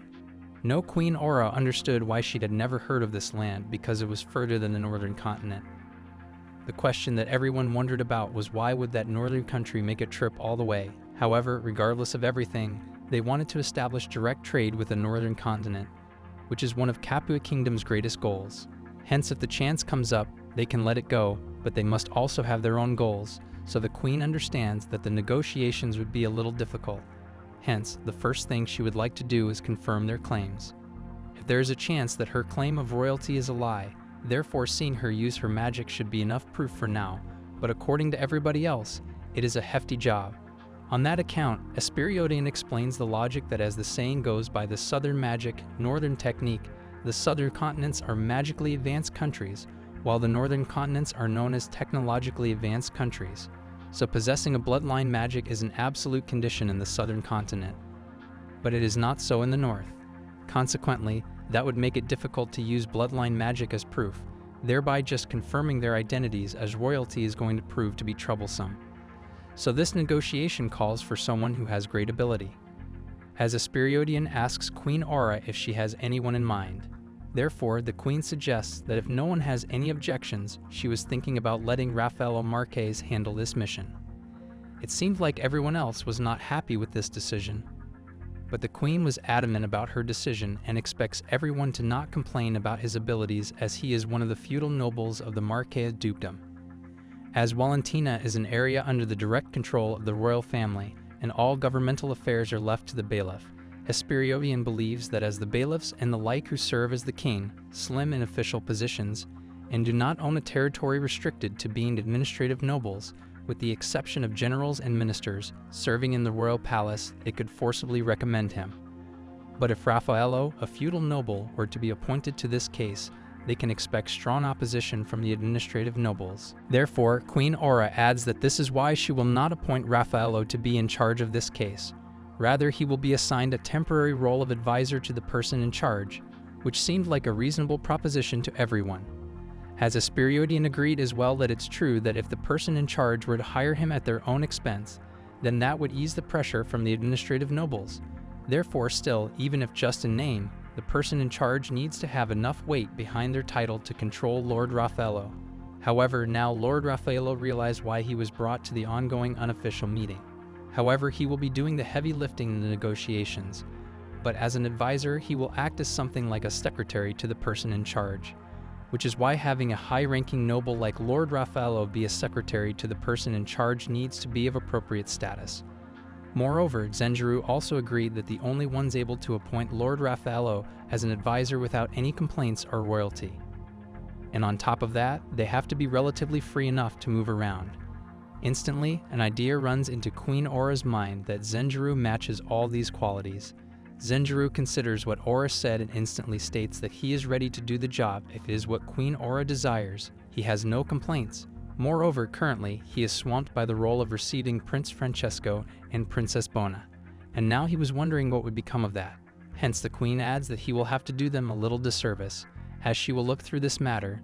Zenjiro also wanted to offer them an apology before his departure to the port. The queen seemed extremely content as she thanked Zenjiro for helping her out. But on the contrary, Queen Aura and His Majesty Zenjiro were in their room. The queen seemed quietly sad and kept asking for forgiveness from Zenjiro, when he completely understands her situation and reassures her that it is not her fault because she could not help it, and it ended up becoming a decision he could not refuse. However, still, there was something that was bothering Zenjiro, hence the queen asks Zenjiro to ask her anything without any hesitation. So he suggests that since the people on the ship call themselves the Royals of the Northern Continent, He was thinking that the easier way to figure out things would be to invite them to the capital. Furthermore, the queen agrees with Zenjiro, but she adds that the thing that is more important in this case is that the capital is under the jurisdiction of the Kapu kingdom itself. On the other hand, for Valentia, it's the Duke of Valentia. Hence, in other words, it is under the control of a local feudal lord, and it turns out local feudal lords have a lot of freedom. Additionally, as long as they pay their taxes, there is no room for the state to intervene. As Zenjiro goes into thinking to come up with a better solution, he suggests that it means that if the self-proclaimed princess group entered the capital, they would be under the jurisdiction of the country itself. But if they were to remain in Valentia, they are under the jurisdiction of the royal family. As Aura listens to Zenjiro's proposition, she believes that he is correct. Therefore, if she can build a relationship with the self-proclaimed princess group as the Duke of Valentia, they can deepen relationships with minimal domestic interference. Finally, they had the perfect solution to their problem, so now Zenjiro peacefully sits back while having a glass of water.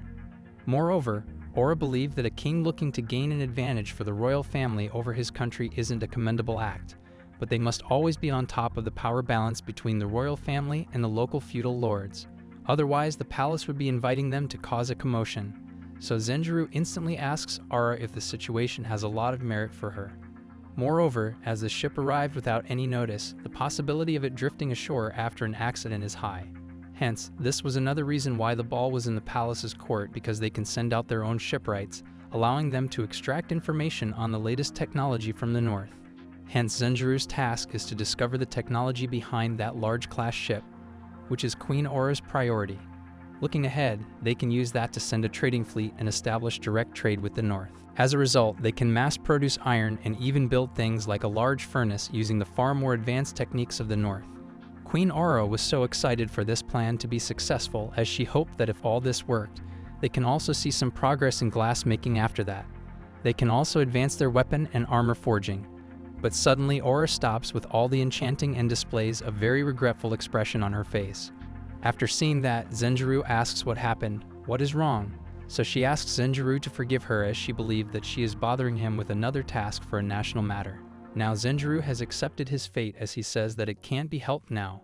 Moving forward, now Zenjiro realized that his working conditions have gotten way worse, and he is aware that they cannot do anything about it this time.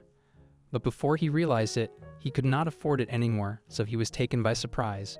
Moreover, she tightly grips his hand and tells him that she is truly sorry. For now, they are proceeding with this in the best way possible, and Aura believed that it was all thanks to Zenjiro for being understanding of her intentions at the time. Aura proposes to Zenjiro that this time she will reward him with something tangible once this whole fiasco comes to an end. It doesn't have to be now, but she tells him to think of something. Well, Zenjiro starts to think of a reward but comes to the conclusion that he doesn't really need anything. But thinking about how his wife has been spoiling him, and it was best if he does accept a gift this time. However, Aura believed that in situations like these, rewards would usually be money.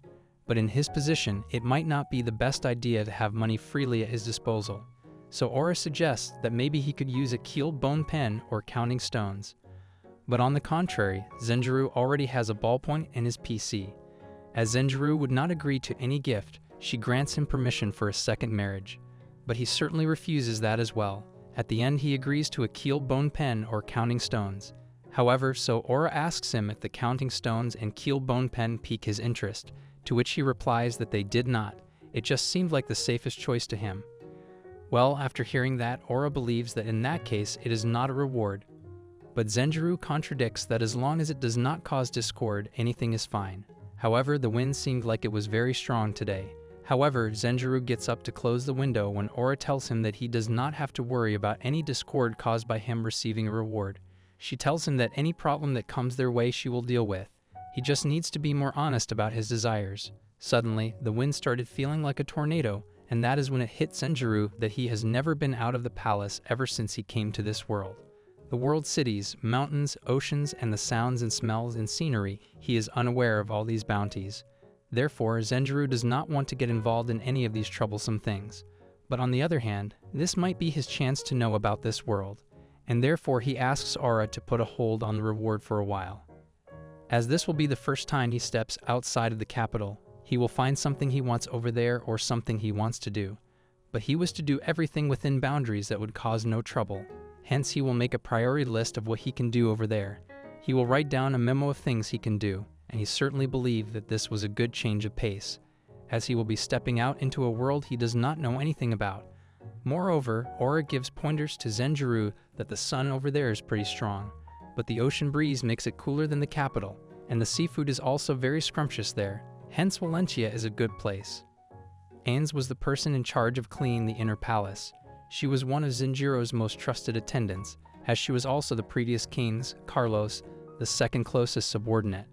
Aura also viewed her highly. In a room sat two people in front of His Majesty talking about him leaving the capital. They sat in front of His Majesty, wishing for his safe return, and informed him that they were shocked by the sudden news of him leaving. Thanking them for their concern, His Majesty told them that it was his first time there, so he was getting a little nervous about it. The man in front of him called out that he would wait for his souvenir. Prince Francesco understood this and told him that Valentia had no shortage of high-quality pearls and corals on sale. If he could procure some, he would be sure to bring them for him as a souvenir. Listening to this, the man was very excited since he often worked with jewelry. The thought of that gift got him really excited. The girl was also in awe of the Majesty's kindness towards them, and she asked him to think about what he was saying, but it seemed to him that their love for jewels was just as strong as ever. Listening to this, Princess Bona blushed a little. His Majesty assured them by telling them that he would be preparing enough for the both of them. Both of them thanked His Majesty. Now he wondered, with that finished, all that was left now was to make sure his luggage was ready by the day he teleported. He wondered what it was, as preparing all the things to move reminded him of the day he moved to this world. A few days later, His Majesty held the bag which contained all his possessions that he needed to check. If he forgot something, he had his hand, crack, flashlight, a Swiss knife, a gift liquor bottle. The princess came up to His Majesty, informing him that he would not be sent to Valencia now. His Majesty told the princess that he had already sent Raffaello Marquez there, so she should use him when conducting any official business, as he may be slow at making decisions, but he was very capable when carrying out orders. Raffaello was one of Aura's past suitors. He told the princess that he would just be on the side and let Lord Raffaello handle all the detailed work. This was like that when he met General Puel before too, but it was a complicated feeling. The princess informed him that he was a royal, and Raffaello was his retainer, and he should use him as well. Other than that, she would be sending an attendant from the inner palace, as Inns would be with him as well. She proceeded to tell him that, though there were attendants there, this would be his first time staying outside the inner palace, and asked him to stay with Inns as much as possible, as she would be able to take care of any personal matters that he may have. His Majesty understood this. Now all he had to do was consult those to follow this instruction booklet that he had with him. Listening to this, he told him to use the booklet when he was negotiating with the self-proclaimed princess group, since it was written in Japanese, only he would be able to read it. Confidently, His Majesty told the princess that he had already mostly memorized it. The princess replied that there was no way to contact each other while she was over there far from him. After all, there was a silence after which the two of them started to kiss. Now he decided to head off, and the teleportation started. She called out for her beloved husband to be sent to the space she envisioned with her mind. Though they would only be apart for a short while, it felt as though her heart could drown in sadness, but it was for the sake of the royal family, and, in turn, for the sake of the kingdom's future. They were counting on Zenjiro. His Majesty was now transported to where he was supposed to be, where a group of men welcomed him wholeheartedly. He looked at the view outside his window when suddenly there was a knock on his door, asking for some of his time. He realized that the voice was of Inns and asked her to come inside. As Inns came inside the room, she informed him that Lord Raffaello was requesting to meet with him and proceeded to ask what the Majesty would like her to do next. His Majesty informed Inns that he would like to meet him as well and asked her to prepare the meeting area. She understood and started to prepare it immediately. This was his first time staying outside the inner palace, but even having just one person that he knew around him is his anxiety. He decided to do what Aura said and relied on her. No, he met in the meeting room with the Lord and introduced himself as the first son of Manuel and the head of the dukedom. He was very thankful of him to meeting with him so suddenly. His Majesty asked the Lord to be seated before they started to talk. Lord Raffaello asked him to tell him about his report and asked about his impression of the princess. He replied by saying that, though they had only lightly exchanged pleasantries so far, the person in question was a girl aged 17 or 18 who named herself as Freya and according to her, she was the first princess of the Apsara kingdom, who was found in the northern continent. The Majesty proceeded to ask him how credible were her claims, to which he replied that if his own opinion was fine, there was no doubt about her claims. As there were minor differences in conduct compared to their country, he could see that she carried herself well in both manners and speech. His Majesty asked him if he would say that he did not know the purpose of their travel, as they did say the reason they arrived. There was somewhat of an accident, and they wanted to arrive at the southern continent, but a storm forced them to drift here to the city. If they were caught in a storm and drifted there, then there was no doubt that their ship was damaged.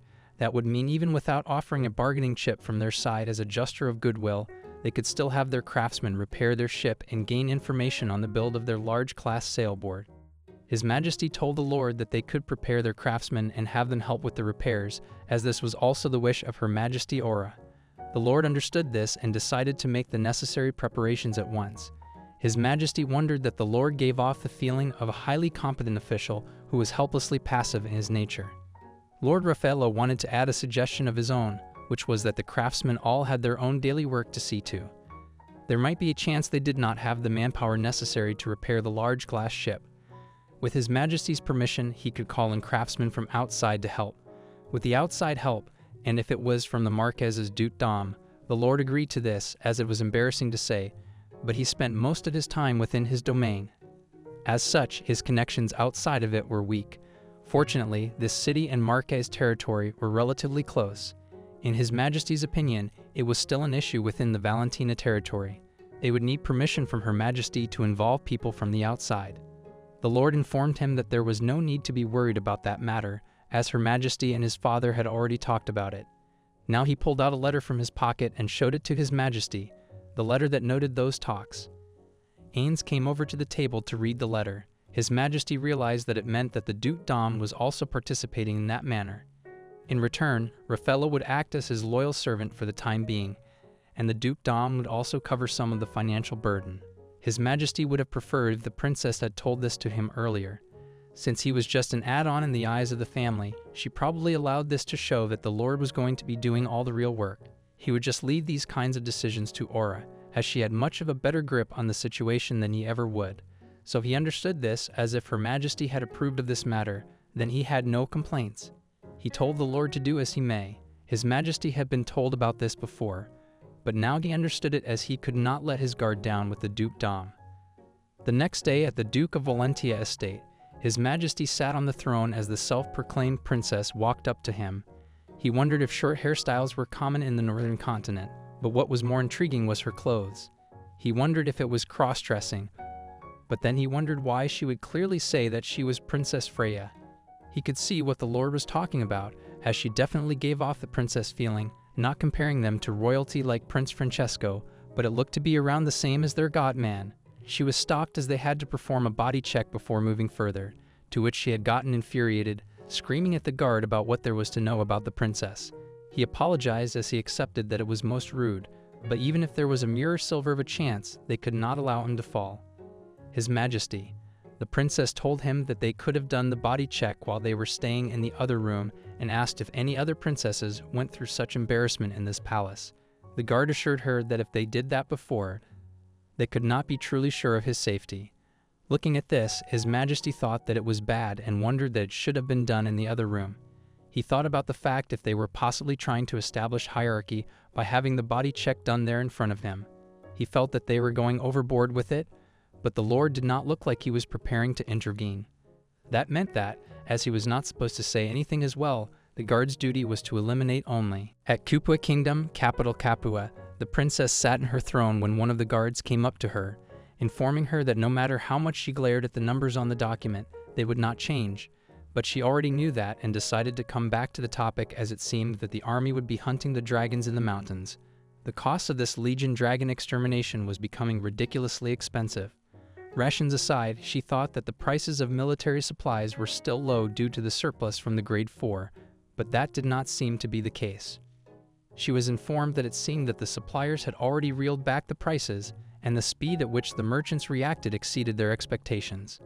It was a worrisome situation for them. She slapped the pages around, thinking that they could have solved this problem at the least, which would have lightened their burden on their shoulders. He proceeded to ask Her Majesty if His Majesty had already been sent to Wallachia, and she informed him that he should be meeting with the self-proclaimed princess of the group right about now, as they were having that conversation since he had Raffaello and Inns with him. She did not believe that he should face any problems. The self-proclaimed princess and the guard of His Majesty started up banter and anger. Haynes interfered in between and told her that she would be the one to conduct the search on the princess. To ensure the princess is relieved both mentally and physically, the search would be conducted in a private space, and there was no problem if she would like to go inside for her safety. With this, she was told that their actions were justified and thanked the princess for understanding. They were excused.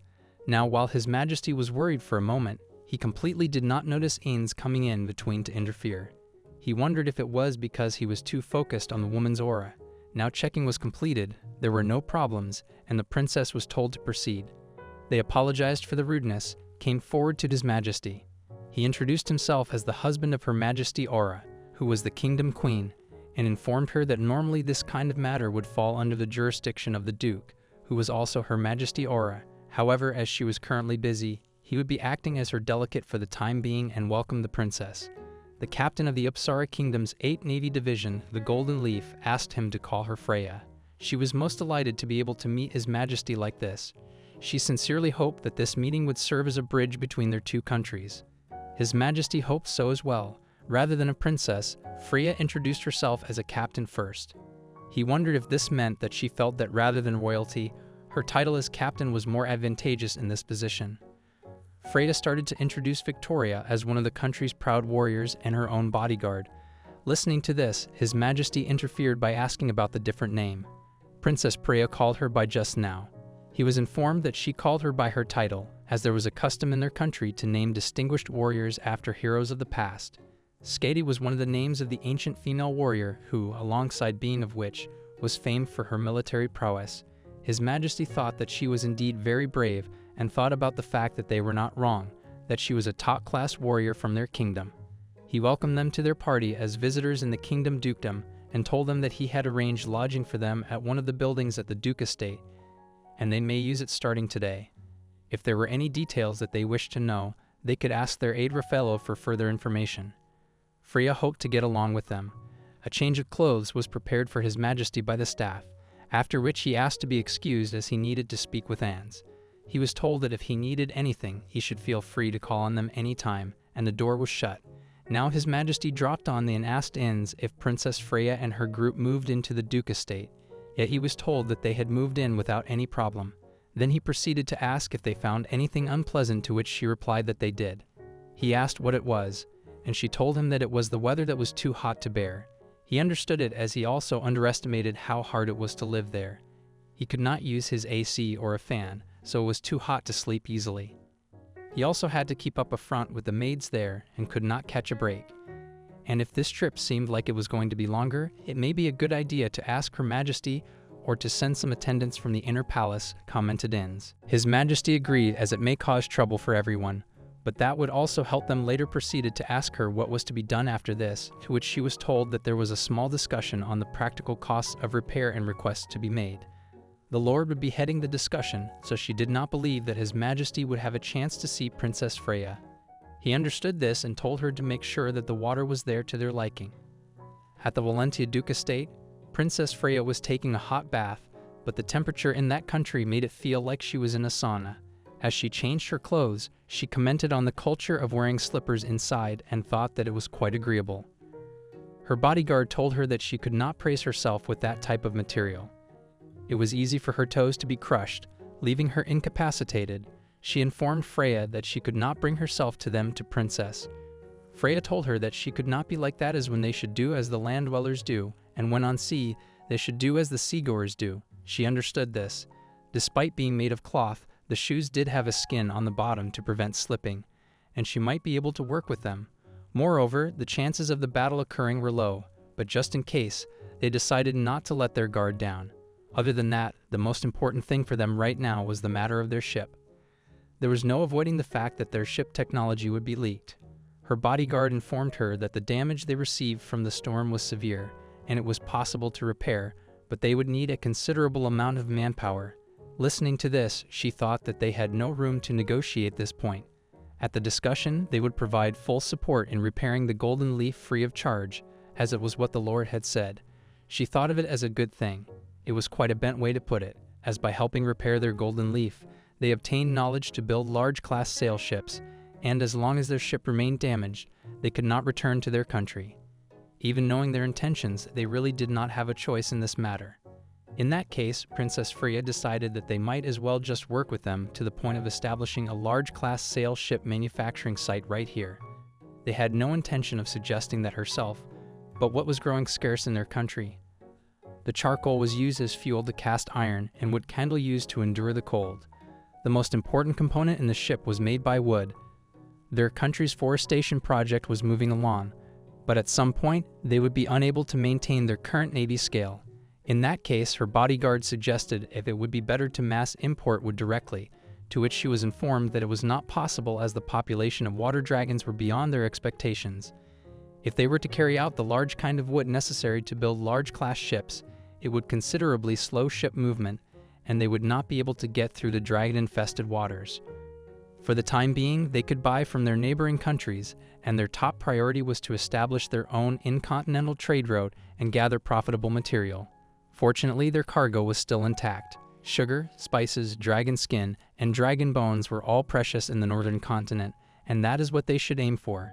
Her bodyguard inspected that they barely had any large dragon materials in the northern continent, and as for the southern continent, she was wondering what they would have, but at the moment it did not seem impressive.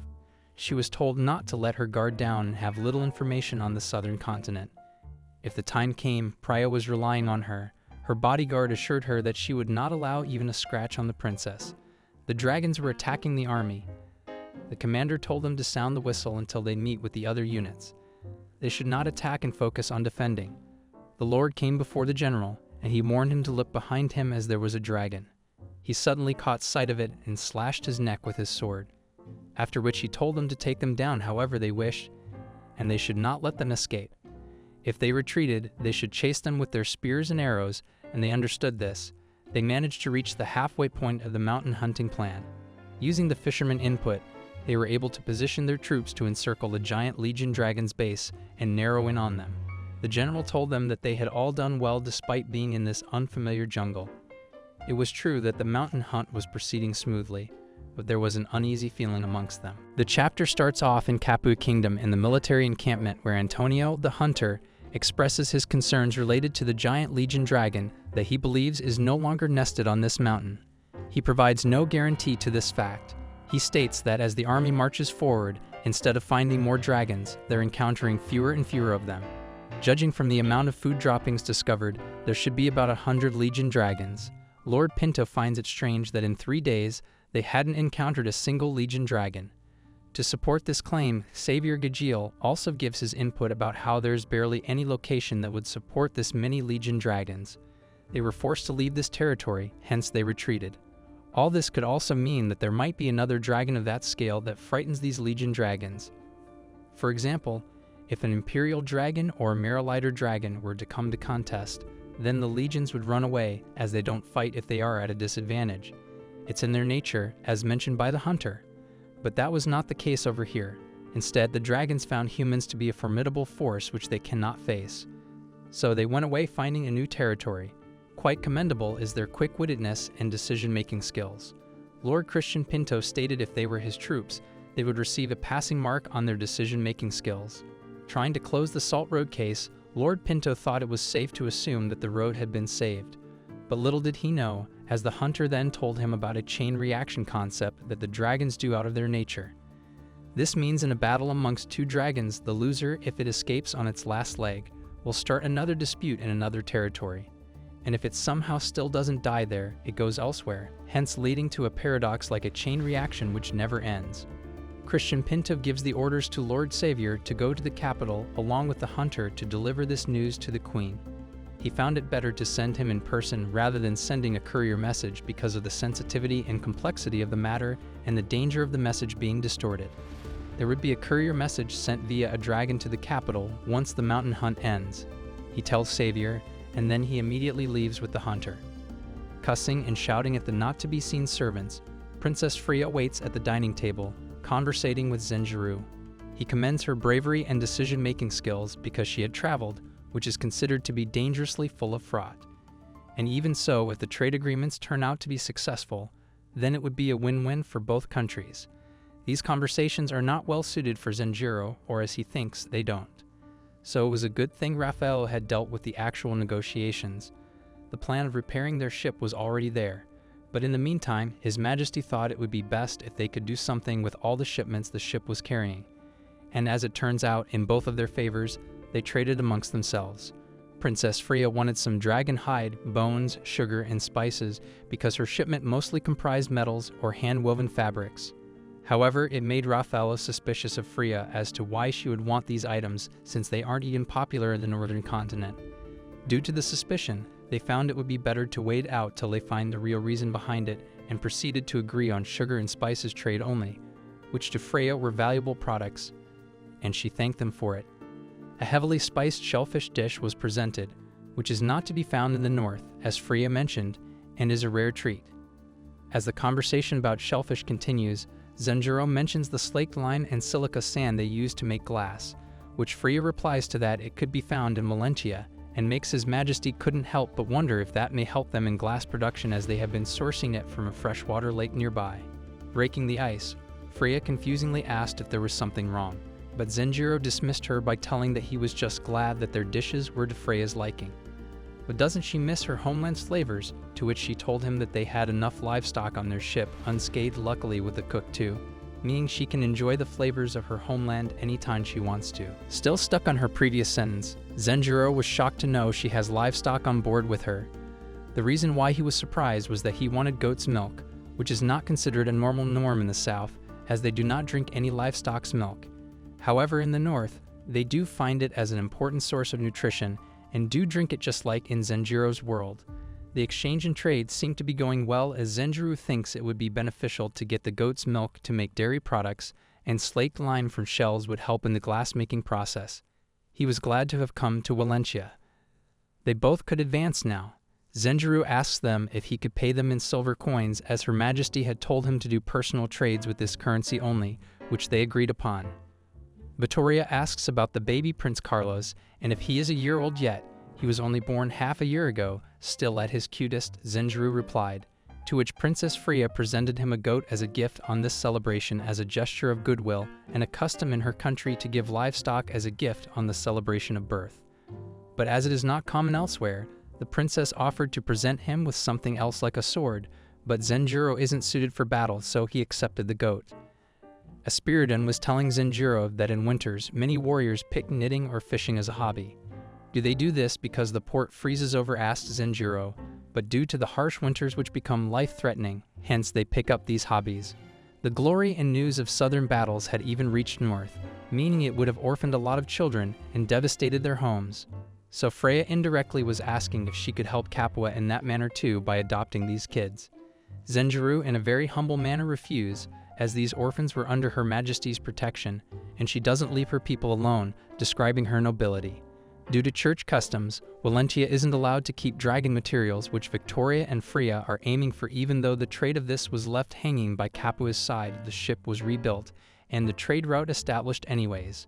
The church proves to be bothersome for Freya, as the church holds great influence on NPCs of the north, and the church believes dragons to be descendants of the ancient dragon tribes. Vittoria wanted to discuss this matter with Zenjiro only as she thought he was only a decoration with his fancy title and nothing else to his attributes. But Princess Freya seems to be in disagreement, as she thinks His Majesty is not an ordinary person. The chapter begins with an ongoing conversation between Princess Freya and Victoria Kronqvist. Freya starts talking about the mystery and rumors that revolve around His Majesty Zenjiro of how he is not a normal person. Victoria finds these to be absurd and surreal talks, but Freya elaborates by telling her that Majesty Aura wanted a goat for its milk that she was trying to summon from a mystical land, but in its stead, summon Zenjiro, meaning Zenjiro is not from this land. Reminding her of the past few interactions with Zenjiro, they found some odd bits from his conversation, like him not drinking livestock milk as it is not in his culture. And when he mentioned his child's age, he used the northern continent's cardinal age to tell about baby Carlos' age. In contrast, in the southern continent, they use the ordinal age system, where the age starts from year 1, not from 0, indicating that Zenjiro is from the northern continent. Also previously, he mentioned a fact only a few people know about, and that was of the port freezing over, making him a person with uncommon knowledge and a strange background. He might not be the most qualitative person, but he surely does have remarkable decision-making capabilities. When he entered to negotiate with them, he straight up knew what he wanted and got it. Strangely out of their norms, he didn't refuse the gift, as if it was already expected. Another worrisome matter to be noted was the gap in mana and magic both continents had. So when the idea of acquiring orphans of the southern continents was presented, Zenjiro had declined, saying the Queen's people wouldn't be taken away. These interactions made Victoria cautious, and she wanted to tread carefully. Later on, Raffaello and Zenjiro exchanged a few words where they too were cautious of their new friends, and overestimating them would be a better option. In the meanwhile, both the shipwrights had concluded their meeting on the Golden Leaf topic, making Zenjiro eager to see the results. He soon afterward went on to see the Golden Leaf ship and was in awe of its infrastructure. Made up of 4 masts were the 2 square sails. Princess Freya talks almost in a proud, boastful tone about the boat to Zenjiro as he stood there humbled. She describes the state-of-the-art technologies used in the ship and tells about what Zenjiro found to be a strange custom in Apsara. They believe a ship has the personality of a woman, and the captain is like its spouse. Only men can have that privilege, which they take seriously. Zenjiro finds it to be superstitious and takes it lightly, but the sailing men don't even joke about it. While talking about superstitions, Princess Freya was about to go a little overboard with her words, but was stopped in between, which she excused about as she had spent quite a lot of time on the sea and had adopted a casual attitude unlikely of her royal background, making her embarrassed. Alarming sounds of bells went off, alerting everyone that there was an incoming threat or attack. The bells rang off on the eastern side, meaning that it was not a sea attack, but rather a land one. Zenjiro at once commanded Danian and Raffaello to take safety precautions and place guards at the Valentia Duke estate, and to bring information reports as well. The disturbance turned out to be because of legion dragons which had appeared in the outskirt villages, destroying almost everything, including livestock, killing human beings, eating the labor-captive dragons, and destroying infrastructure. It all happened so quickly that the dragons had already fled before Lord Damien's defense unit could reach there, making Zenjiro wonder if they were the same ones that caused a ruckus on the Salt Road and might have followed them here instead of believing it was orchestrated by some men. As the report suggests, the number of legion dragons this time was in the hundreds, which is quite unusual because normally a dragon pack is made up of around 10 dragons at most. However, the witnesses were farmers who cannot be considered too credible as they haven't had military training. Confused as to what to do with the situation at hand, Raffaello and Zenjiro thought it would be best if they took the decision-making into their own hands instead of making the Queen mobilize or asking for her commands, as it would take a lot of time, which they can't afford. Unlike the communication methods used in Zenjiro's world where they used to talk on mobile phones, Zenjiro, a common irresponsible person in his world, is now faced with some serious decisions because after confirming with Raffaello, he knows he is the highest authority, even if temporarily after the Queen, and now has to act like it. Due to safety risks, Princess Freya's army is expected wanting to be armed, which might be worrisome for Zenjiro to let some other army be equipped with armor and weapons in his territory. Both Zenjiro and Princess Freya had the same idea that she should stay in a subjugation group while the other group leads the way as a guide. The princess wanted recognition from this kingdom, so she told Victoria to be in the front lines group, where to succeed they would gain a good reputation for themselves and a negotiating power with royals in Capua, even though it is a gamble. Victoria had a changed perception of Zenjiro after the recent showcase of his quick wit when the bells rang, and she somehow agreed to what the princess had said. Back in capital Capua, the Queen received the letter containing the news of recent events in Valentia. She got furious reading it, worried that something might happen to Zenjiro. She told Fabio to summon Savior Gagiel and the Hunter so she could put an end to what is happening in Valentia. Being dispatched by the Queen, Savior and the Hunter arrive at dukedom after a few days, carrying a document that states that Savior Gagiel is appointed to hold command and authority at Valentia, as he is recommended as well as trusted. Previously taking matters into his own hands, Zenjiro had formed a legion dragon subjugation. Now, after reading the letter, Zenjiro was reassured that some capable men were sent to him. However, he started panicking, thinking that he was about to lose his power but can't interfere, as it would mean overstepping and denying the local lord's independence. Confused about what to do, Zenjiro thought to himself, if he can find a loophole like the wording in the letter, was that Savior is recommended, but overall it still would cause a problem. Doing as the letter says would also be a problem because the subjugation has already been formed, and it would mean a threat to Her Majesty's position. Meanwhile, he was in his thought process. Ain spoke her opinion, making Zenjiro shocked that he didn't notice her being there from the start. Ains comforted Zenjiro with her words, saying that the queen didn't quite understand the depth of the message he had sent earlier, and he was right to take the necessary steps, otherwise he would be sitting idle, letting casualties grow. She reassured him of his past actions of not doing anything irrational. If Zenjiro had waited for the Majesty's orders, they wouldn't have been able to repel the second wave. Ains made sure to make him realize this and put him out of his anxieties. Even though she is just a maid, she raised his spirit that he is the only right choice and knows what he is doing. The next day, sitting at the council hearing the reports from Raffaello that no dragon attacks had occurred, fortunately, meaning no casualties were made except for the first attack. He felt proud that his plans were working successfully. He felt no need to be in the offense, rather stay in a defensive strategy. To further anticipate what they would be up against in the near future, Zenjiro introduced Savior Gajiel, who led the subjugation against Legion dragons on the Salt Road, along with Antonio, the hunter who excels in the ecology of dragons, to the council. They all started to discuss this topic, and Zenjiro asked Savior how is he so sure that these were the same dragons he encountered on the Salt Road. Then Savior explained the scenario of how they besieged the dragon's nest, and the only way out was west side, and west direction leads to Valentia. Figuring out how to find the boss dragon, they all were astounded by these dragons' skills of moving through thick bushes and their strength making it a tough opponent. Antonio then explains that dragons move so fast and easily through smell as they have marked their places with urine and follow the trail using this smell. A question arises by Zenjiro of erasing their smell, but Antonio tells him how difficult it is because it's extremely dominant. However, if it could become possible to erase the scent, the dragons would become an easy enough target, so Zenjiro thought of this plan and everyone agreed. But the main target was the giant Legion dragon because actually it is the one who controls other dragons, basically the brain who leads a pack of 100.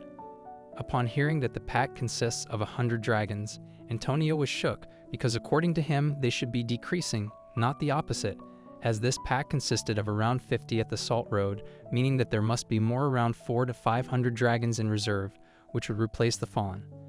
But it also might be a possibility that was pointed out by Zenjiro that these 100 might be the last surviving 100.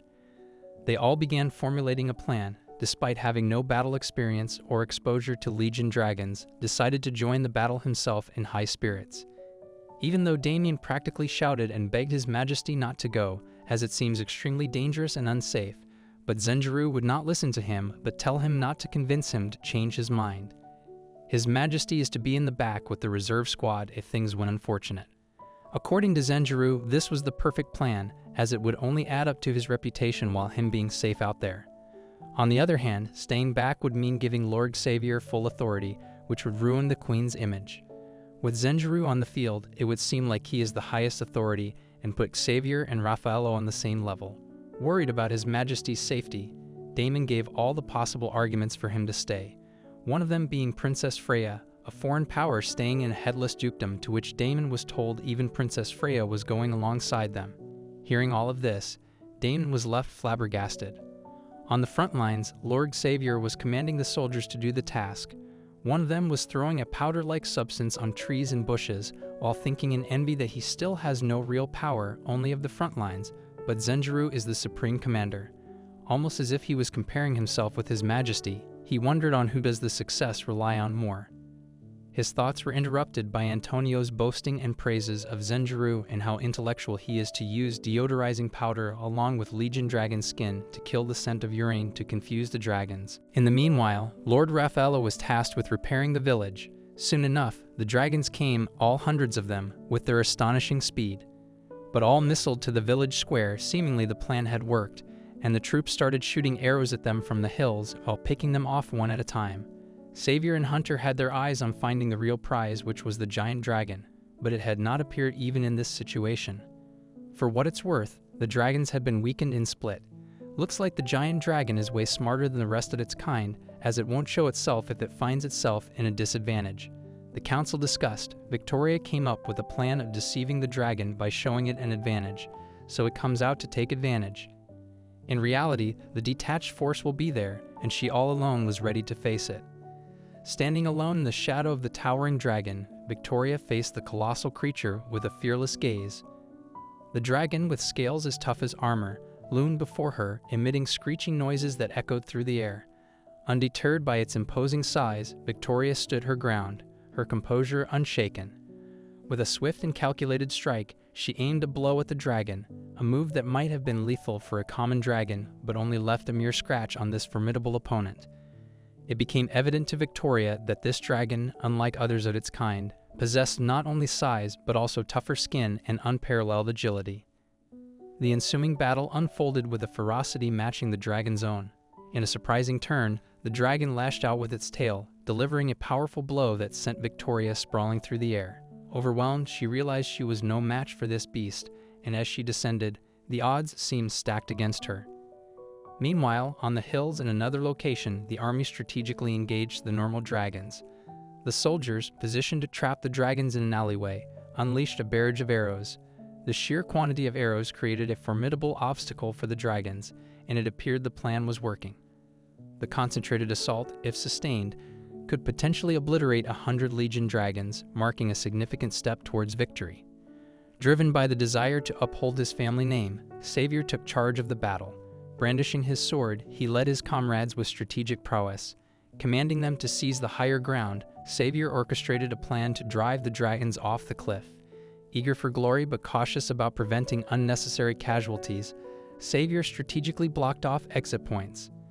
Though not as skilled a warrior as Victoria or the general, he relied on his intellect and tactical acumen to guide the troops.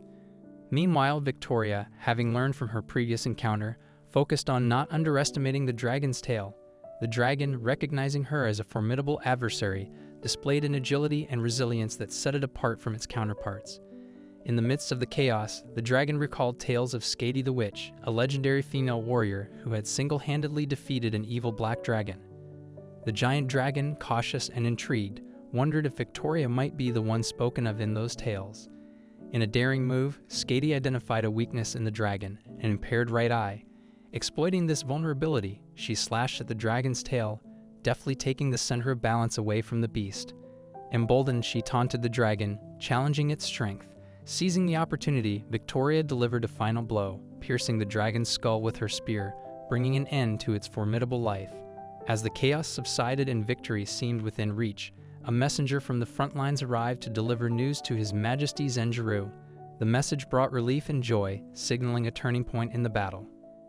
Inspired by Walentia's slaked lime method, Zenjiro felt a surge of pride as he realized that everything fell into order. With the threat seemingly eliminated, the group began their journey back to Walentia in a carriage. Zenjiro, feeling a sense of security, was unaware that some Legion dragons had managed to escape and were lurking nearby. The carriage came to a halt, and a false sense of safety prevailed. In a moment of vulnerability, Ins ventured away to relieve herself, and the guards, believing the danger had passed, relaxed their formation. Alerted to a potential danger, Zenjiro, displaying courage and integrity, rushed without the protection of his knights to find Ins. The air was thick with tension as he discovered only a splatter of what appeared to be blood, leaving the fate of Ins hanging in the balance. His Majesty ran hurriedly, calling out for Ins, and asked the guards about her with a concerned look on his face. One of the guards, mounted on a horse, informed His Majesty that she was right this way and pointed in the direction where she was. He looked at her with a sigh of relief, thanking God that she was okay. As he came up to her, one of the guards apologized, asking for forgiveness, stating it was due to his insufficient explanation that it had come to this. His Majesty commented that what Ains had encountered were the corpses of Legion dragons, and the situation was already resolved when she found them. He realized that he had jumped the gun and apologized, while Ains, too, apologized to His Majesty for making him worry. He told her that it was oak as he was relieved that she was all right, and that was what was more important. He proceeded to ask her if she was hurt, to which she replied that she was not. Her clothes were dirty, a little, but fortunately, she did not have any injuries, which was good. His Majesty looked at the Legion dragons. Princess Freya commented that seeing the real thing left quite an impact, a body larger than a human's and armed with claws, along with sharp fiendish fangs lining its mouth like a saw. The soldiers faced them head-on in combat, and she had found newfound respect for their bravery. All three dragons had deep wounds on their necks. He wondered if they made it all the way here from the front lines, and if they did, they had incredible tenacity. Princess Freya later commented that this meant that just because they were away from the front lines, it did not mean that they should let their guard down and go outside. It seemed that they should hurry back to the city. His Majesty realized that he had done something dangerous and decided to press forward. He did not realize it, but the place was filled with 100 of the monsters, and he had walked in there without restraint, saying things like the dragons are few. He decided not to do something this reckless again. Even if he were to cause Aura some trouble or make a few political missteps, those troubles might be a joke compared to the risks involved in going outside the castle walls. A few days later, at the Valentia Duke estate, Your Majesty Aura arrived as a sudden visitor. She confessed that as this was an unofficial visit, she would be taking her husband and returning, and there was no need to spread the word further about this. The Lord, listening to this, agreed and understood it. He proceeded to take her to her husband, His Majesty. Ains welcomed Her Majesty. She commented that Ains had seemed to help her husband a lot and hence gave her thanks. Ains appreciated this, as Her Majesty's words were more than she deserved. The Lord decided to take his leave at this moment and bowed down toward Her Royal Highness. Her Majesty now noticed this gesture and complied that Lord Raffaello had also been a great help and thanked him for his assistance while she had the chance to do it. Lord Raffaello asked her not to mind it, as he had also been saved many times by His Majesty's wise judgments. There was a knock on the door. Ains informed His Majesty that someone had come to see him. He asked her who he was and proceeded to call them into the room before him. Princess Aura appeared before His Majesty, commenting that it had been a long time since they met. His Majesty was now in complete shock, asking what she was doing there, to which she replied by reminding him of her teleportation skills that she had. She informed him that she had come to get him and take him with her. She proceeded to tell him that she had also received information on the Legion Dragon subjugation, and it seemed to her that he put himself in quite a dangerous spot. Had he made one mistake, his decision could have heavily affected the future of the Capua Kingdom, and asked him if he understood what she just told him. His Majesty did not know what to say to her at this moment. Her Majesty now went ahead and hugged her husband tightly while telling him not to worry her like that again. He apologized to her for the inconvenience. She told him that as this was an unofficial visit, she could not afford to stay too long, and she would be sending him over immediately. He was shocked at this, as he did not pack anything yet. She told him to pack the necessities, as the rest would be brought over in the carriage with Ains the next day. He decided to pack whatever was close by. Ains stood behind the door as her husband, who was the Majesty, started to send the person before her to the space she envisioned, but he was not prepared for this. Ains knocked on the door and saw the room that was empty. She decided that it seemed that they made it back just fine. Now he was relaxed at his home and decided that it was unlike the nights in Valentia. It looked like he could sleep well tonight. Home appliances were the best for him after all. Her Majesty came inside the room, apologizing to him. They decided to begin. Her Majesty asked him what had happened with him and what kind of situation he was in that made him venture outside the city walls. He wondered where to begin, as Freya and the joint Legion Dragon, while fundamentally separate, the two stories slowly came together. To start with, he told her the whole story and told her that at that time, he thought that if he had executed her orders while she was away from the city, it would have been bad, and he was overthinking about it. But he assured Her Majesty that the decision was right. If she had followed her orders and dismissed the Lord in favor of someone else, it would be facing heavy backlash from the federal nobles now, and His Majesty understood and apologized for making her worry. She told him that she should be the one apologizing, as she asked her life to fix her own mistake, but she did not do anything like this again, and she would prefer that the country was thrown into chaos than see him put his life in danger because of a mistake that she had made, and he understood and decided not to do anything like this ever again. He wondered about the case with Princess Freya. They managed to set up great terms just fine. It was great as direct trade with the northern continent was a dream come true. His Majesty commented that they received a goat in celebration of Carlo's birth. That was the greatest achievement to him, and they also were able to make Sicilia and get lime using the sand and shells from the beach there. They might be able to move forward with their glass. Her Majesty would say that these were the city's souvenirs, and she was looking forward to them. His Majesty felt like he was forgetting something. Her Majesty commented that maybe it was a promise with someone. He remembered that it was the pearl and the coral that he forgot, Prince Friends and the Princess Bona. He wondered what to do now, as it was a promise made between royalty. She told him to come down, as they also sold pearls and corals in the capital. He commented that that won't do, as it was like buying souvenirs from an airport. It went against the meaning of the souvenirs. She wondered what he was saying. Princess Freya's bodyguard was investigated by asking if she felt pain. She told her that she felt some pain from her broken ribs, but it was no problem. Freya commented that she had no words as she calmly fought with the kind of injury, to which her bodyguard replied that by defeating the giant Legion dragon she had earned herself an unmistakably large achievement. Princess Freya thanked her, and it was a great honor for her bodyguard. As a virtue of the achievement, they decided to go to the capital. After arriving back in the capital of Capua, Her Majesty Aura was present with General Puyol and Lord Xavier, who was holding a piece of paper in his hand, both seemingly nervous. They cut right to the chase after handing the paper over to Her Majesty. After reading it a bit, she soon figured that it was a marriage application that was to happen between two nobilities, General Puyol and Lady Lucinda Gagile. She wanted to confirm if the consent of both the families was present. To that, the testimony of Xavier Gagile in his father's stead was spoken, and he assured the Queen that there was no issue from either of the families. Curious about how this came to be, Her Majesty learned that it all happened after the Legion Dragon's subjugation, when General Puyol's and Lord Xavier's troops accompanied each other to the frontier, where they made a connection. Queen Aura then spoke in goodwill about Lady Lucinda, almost in a praising manner, mentioning that Lady Lucinda missed her chance of being married because she took it upon herself to care for her young little brother in her land, as her father and brother had to leave. Still not being able to digest the news, Her Majesty asked if the news had reached Count Gagile, to which General Puyol, in a proud manner, responded that they did, in fact, accept his marriage proposal gladly. Even Lord Xavier has started calling him his brother, making Lord Xavier awkward in front of Her Majesty, as if a cringeworthy fact of his had been exposed. An unwedded noble who is to be wedded to the likes of a high person like General Puyol seemed like a great match. However, the Queen dug a bit deeper into her thought process, thinking if the marriage was only a strategic political move, because if they both wed each other, then this would mean General Puyol, a rural noble, gaining off the Gagile family's army and wealth, making his position in the capital even stronger and putting the Queen's position at risk. The Queen didn't want this marriage to go forth, so she wanted to throw them off balance.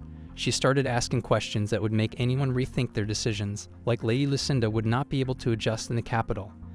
But to her surprise, the soon-to-be wed couple already came to an adjustment, and Lady Lucinda doesn't mind living anywhere as long as she's by Puyol's side.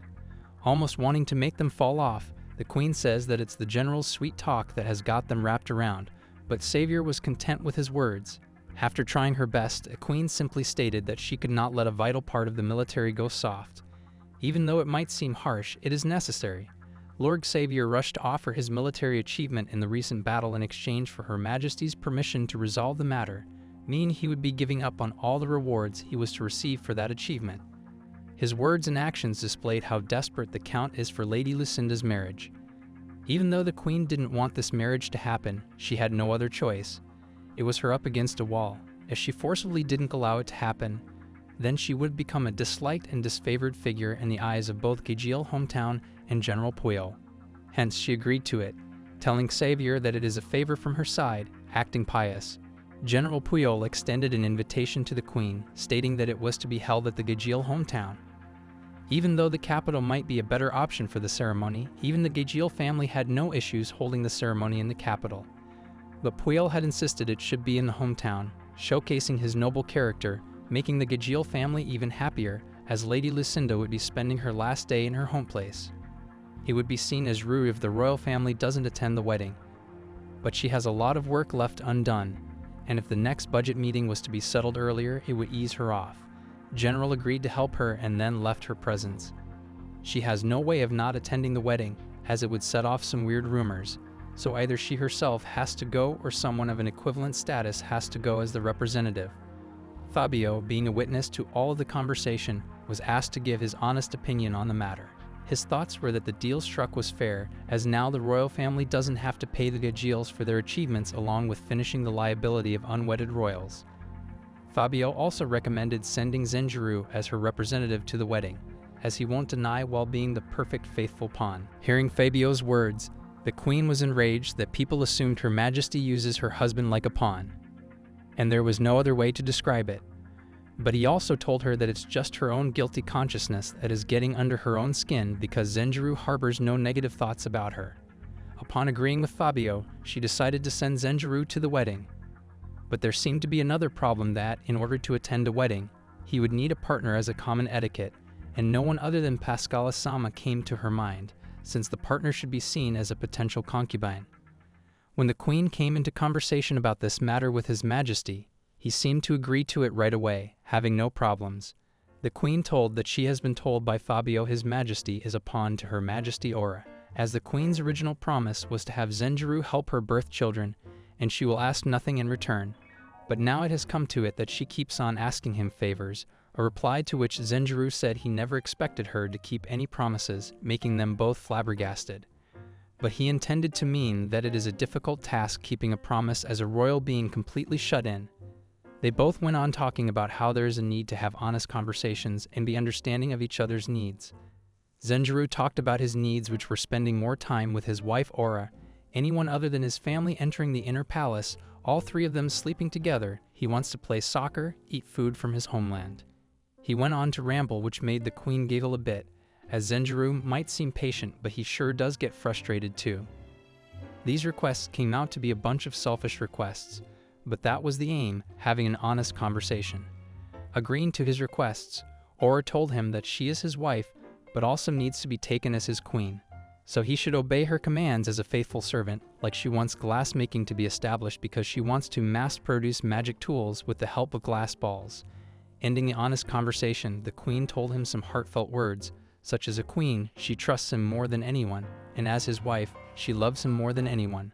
Giving a perverted look, it seems like Zenjiro was still stuck on spending the together time, which both of them had different meanings for. So flirting with her, he moved closer and told her to have more honest conversations after switching the lights off, meaning he wanted to get more intimate with her. In the capital Capua Main Street, Capua Kingdom, it was a great entrance. The people in the crowd kept murmuring about the grand entrance, as one said that the giant legion's dragon head was huge and half his size. As the soldiers kept marching forward, the people started recognizing that the female warrior Victoria was also accompanying the caravan. Turns out she was even bigger than a legion dragon. When one of the men from the crowd added that she is a fine beauty, as she raised her arrow in the sky, everyone in the crowd started applauding and hailing for her. Everyone in the crowd displayed the expression of calmness. There was barely anyone who looked as if they were starving or orphaned. Princess Freya was pleased to be acquainted with the capital of Capua, as it was even more prosperous than she imagined. Taking into consideration the circumstances, it has only been a few years since their Great War. Hence, it is safe to say that it has only been a few years after their Great War. Therefore, it is safe to say that it is an extremely rich and powerful country. According to Princess Freya, this also confirms that establishing trade with this country would be greatly beneficial for their homeland of Sara. Moreover, as the head of the Marque Dukedom, Manuel Marques, and his son were having their meal, they were talking about the arrival of Princess Freya, as she had safely made it to the capital, and according to them, the soldiers of the northern continent seemed interesting. His son adds that the giant legion dragon's skull and Lady Victor's leading the way made their entrance quite dramatic.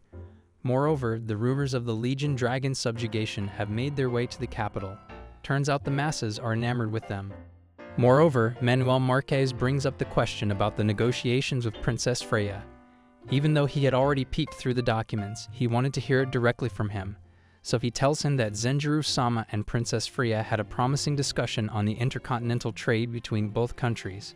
The details were to be worked out later in the capital, but it has been established that this is an exclusive trade between the two royal families.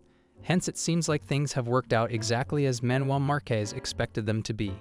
The Apsara Kingdom mainly wants 3 items, which are sugar, spices, and dragon height, all of which are abundant in the southern continent. Therefore, the royal family cannot procure all these items alone.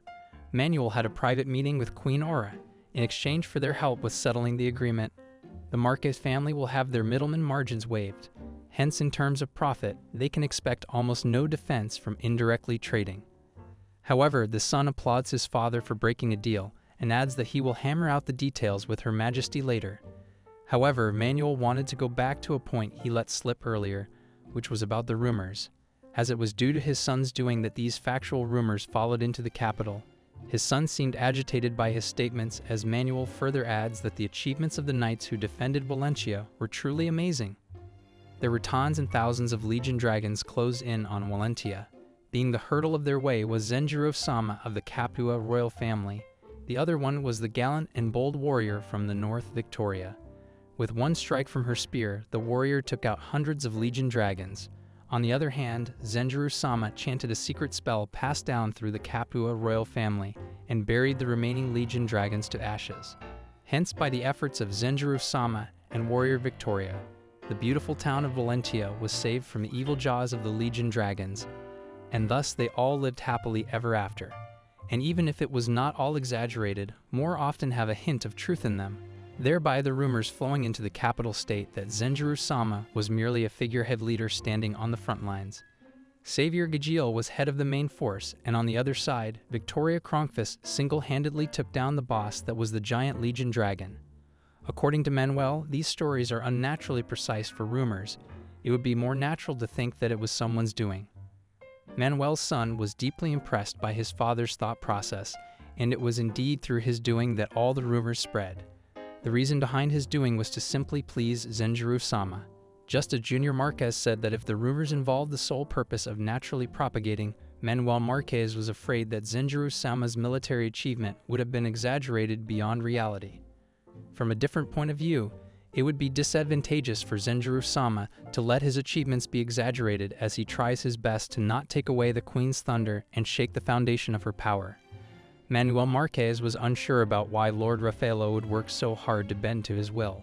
So he asks him if he did that over the orders of Zenjiro-sama. So he tells him that he did that on his own, but Manuel was still not clear on his intentions. Therefore he clears it to him that he is not very fond of Zenjiro-sama. According to him, he is a scary monster. This statement came as a shock to Manuel Marquez when he asks Lord Raffaello the reason behind his hatred. So he tells him when he refers to Zenjiro-sama as a monster, he does not mean it in accordance with his appearance or ability, but rather in his spirits. But his father seemed to disagree as he said that he is different, as he is essentially a mild-mannered and rational person. On top of that, he rarely shows his true emotions in public. That is why even he took so long to notice.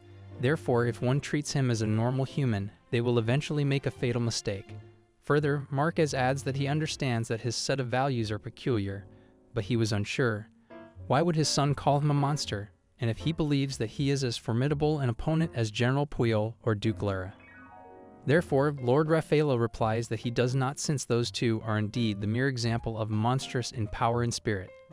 But this did not seem to be a problem of size or strength, as if we talk about this in terms of the human body.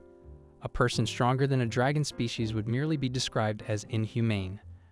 But if this is compared to Zenjiro-sama, on the surface he looks like a human, but everything from his neck up is just a decoration. Instead, his vitals are in his feet, and he has a third arm on his back. His robustness is the same as a normal person, and his skill with his sword is amateurish.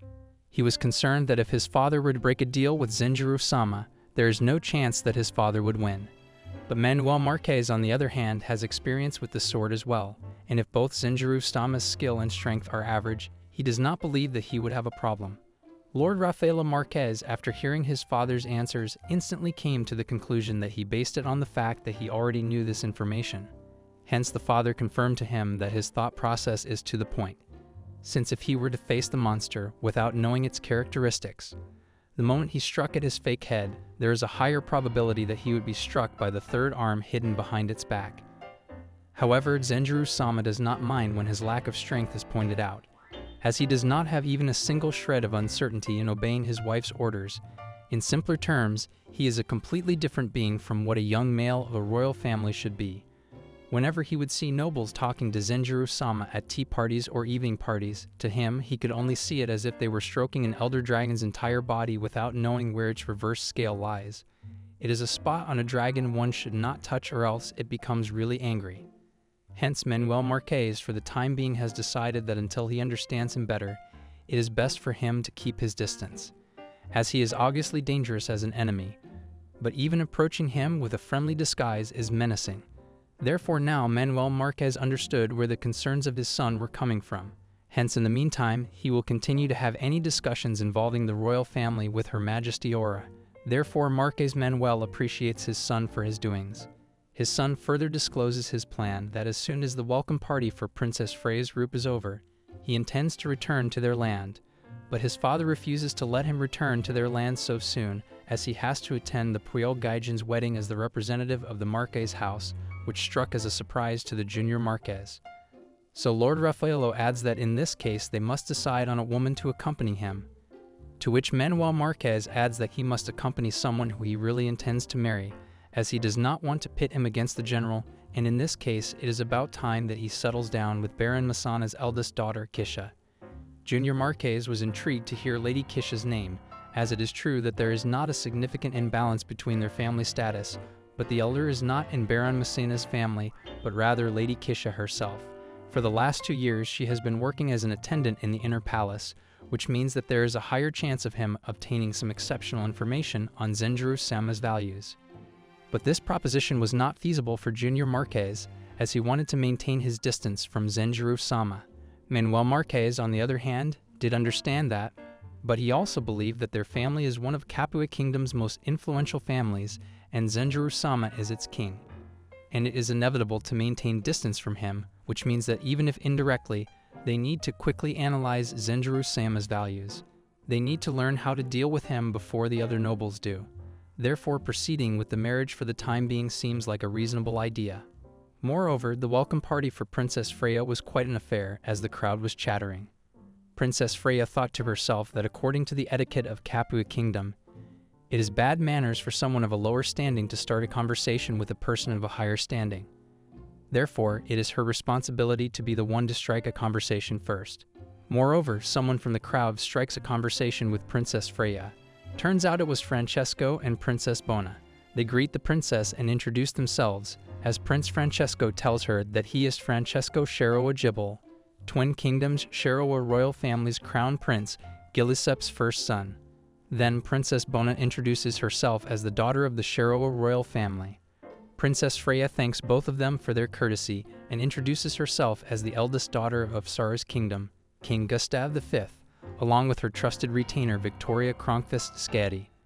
Moreover, Prince Francesco starts to joke about Victoria's appearance, as he believes that she seems like a capable guard, and adds that it is his first time meeting people from the north.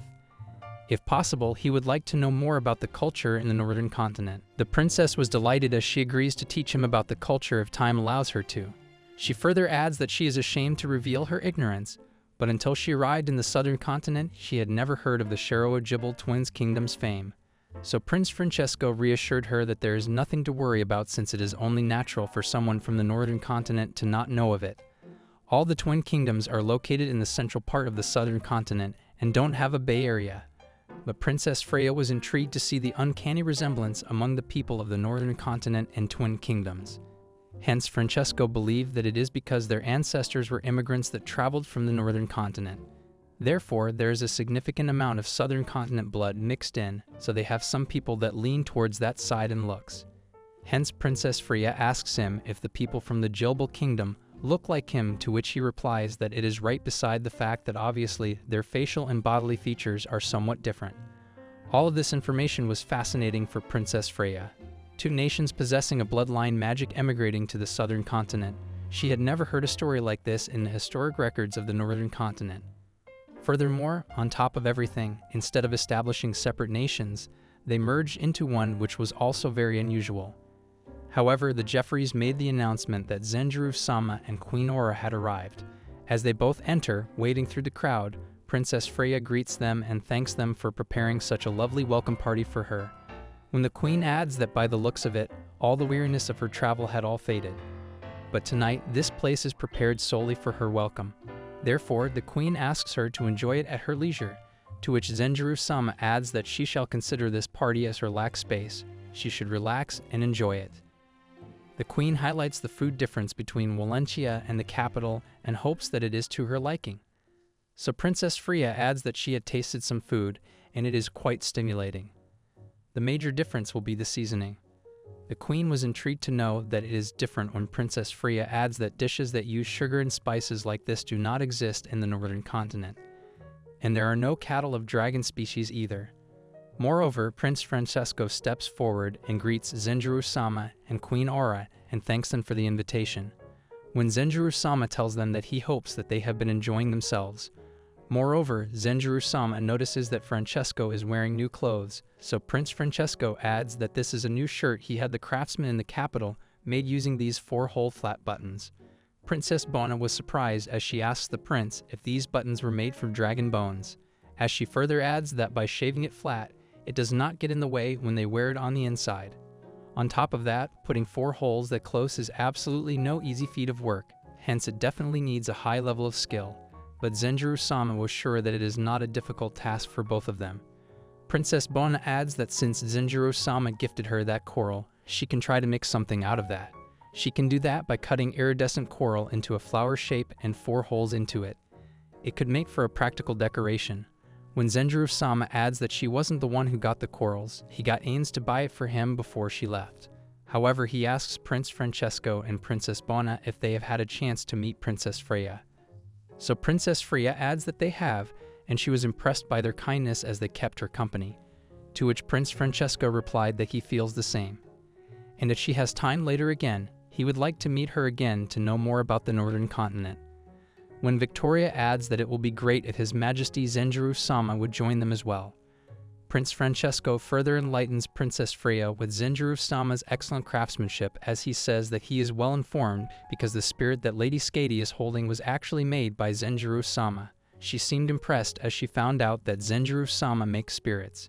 Victoria suggests Princess Freya that she can make spirits in the northern continent, to which she agrees that it is a relatively recent discovery, so it is not widely available yet, and they both were impressed by Zenjiro's well-informed personality. As Prince Francesco wanted to converse with Zenjiro in a quieter setting, but Queen Aura clarifies that Prince Francesco's wish will not be granted, as Zenjiro will be represented by her in a slightly far-off place and will have to leave shortly. Princess Freya asks where Zenjiro-sama will be headed, so Queen Aura adds that her husband will be headed to the Gagil frontier hometown, where the marriage of one of their country's important figures will be taking place. So Princess Bona asks if it is Lord Xagir's wedding, so the queen informs her that it is the eldest daughter of the Gagil family, Lucinda. She will be getting married to their country's first general, Priol Gaijin. The Gagil frontier hometown family is also a family she has connections to through the Legion Dragon subjugation. However, Princess Freya requests Zenjiro-sama if he would take her with him, which shocked everyone as everyone in the crowd kept chattering. The queen seemed annoyed. Hence, Queen Aura reminds the terms of the southern continent to Princess Freya that having a woman not related to a man by blood accompanied to a marriage means that they have a special connection. Hence, as Princess Freya hears that, she adds that it might be the same in this continent. So she rephrases her question that she would like to accompany him to the wedding as her partner, and wants him to consider it. As Queen Aura was laying in the bathtub taking a shower, she thinks about what happened last night as it hit her like a bus. It was quite surprising. After listening to the queen, Zenjiro-sama replies that if he had known what was about to happen tonight, he would have never attended the welcome party. The queen was extremely disappointed with Princess Freya's behavior as she had no right to boldly declare in front of the nobles. This cannot be left unsettled, as the negotiations between the royals and nobles are 90% done through prior agreement. If the concession among nobles and royals is cancelled in such a case, it will be ruled out as it never happened. Regardless of their feelings, the relationship between the two should be broken in that way. However, in this case, Princess Freya suddenly made a proposition in public, which means that no matter what happens, they cannot pretend it never happened. After listening to that, Zenjiro-sama was confused and came to the realization that he can't refuse. The queen enlightens him that refusing means that he will be agreeing to the death of intercontinental trade deal. The first princess of the rightful lineage of the current king wishes to be his concubine. Hence, it sure is impossible to refuse such a proposition with favorable conditions. Then she adds that there is only one chance that the international marriages go against the traditions. After listening to this, Zenjiro-sama was swept off his feet. So Queen asks him to remain calm as it is the only solution because international marriages go against tradition. The southern continent bloodline magic lineage does not leak outside. Hence, such international marriages are not allowed. Therefore, there is a chance that they can utilize the pushbacks from the local nobles till they can forget all this. But the queen refused as she believed that pushbacks of locals are not exactly what they need. If he is not going to marry a foreign princess, then the local nobles would send concubines of their own, which is the type of pushback they will be likely to receive. Hence, Zenjiro-sama will be flooded with offers from nobles, and if they are not careful, he might end up getting to bring several partners to the wedding. Zenjiro-sama was shocked when he found out that an individual can have more than one partner in weddings, but the queen replied that he should stop worrying as it is not necessary in every case. Moreover, the queen adds this will end up getting ugly, as concubines are already prone to disputes.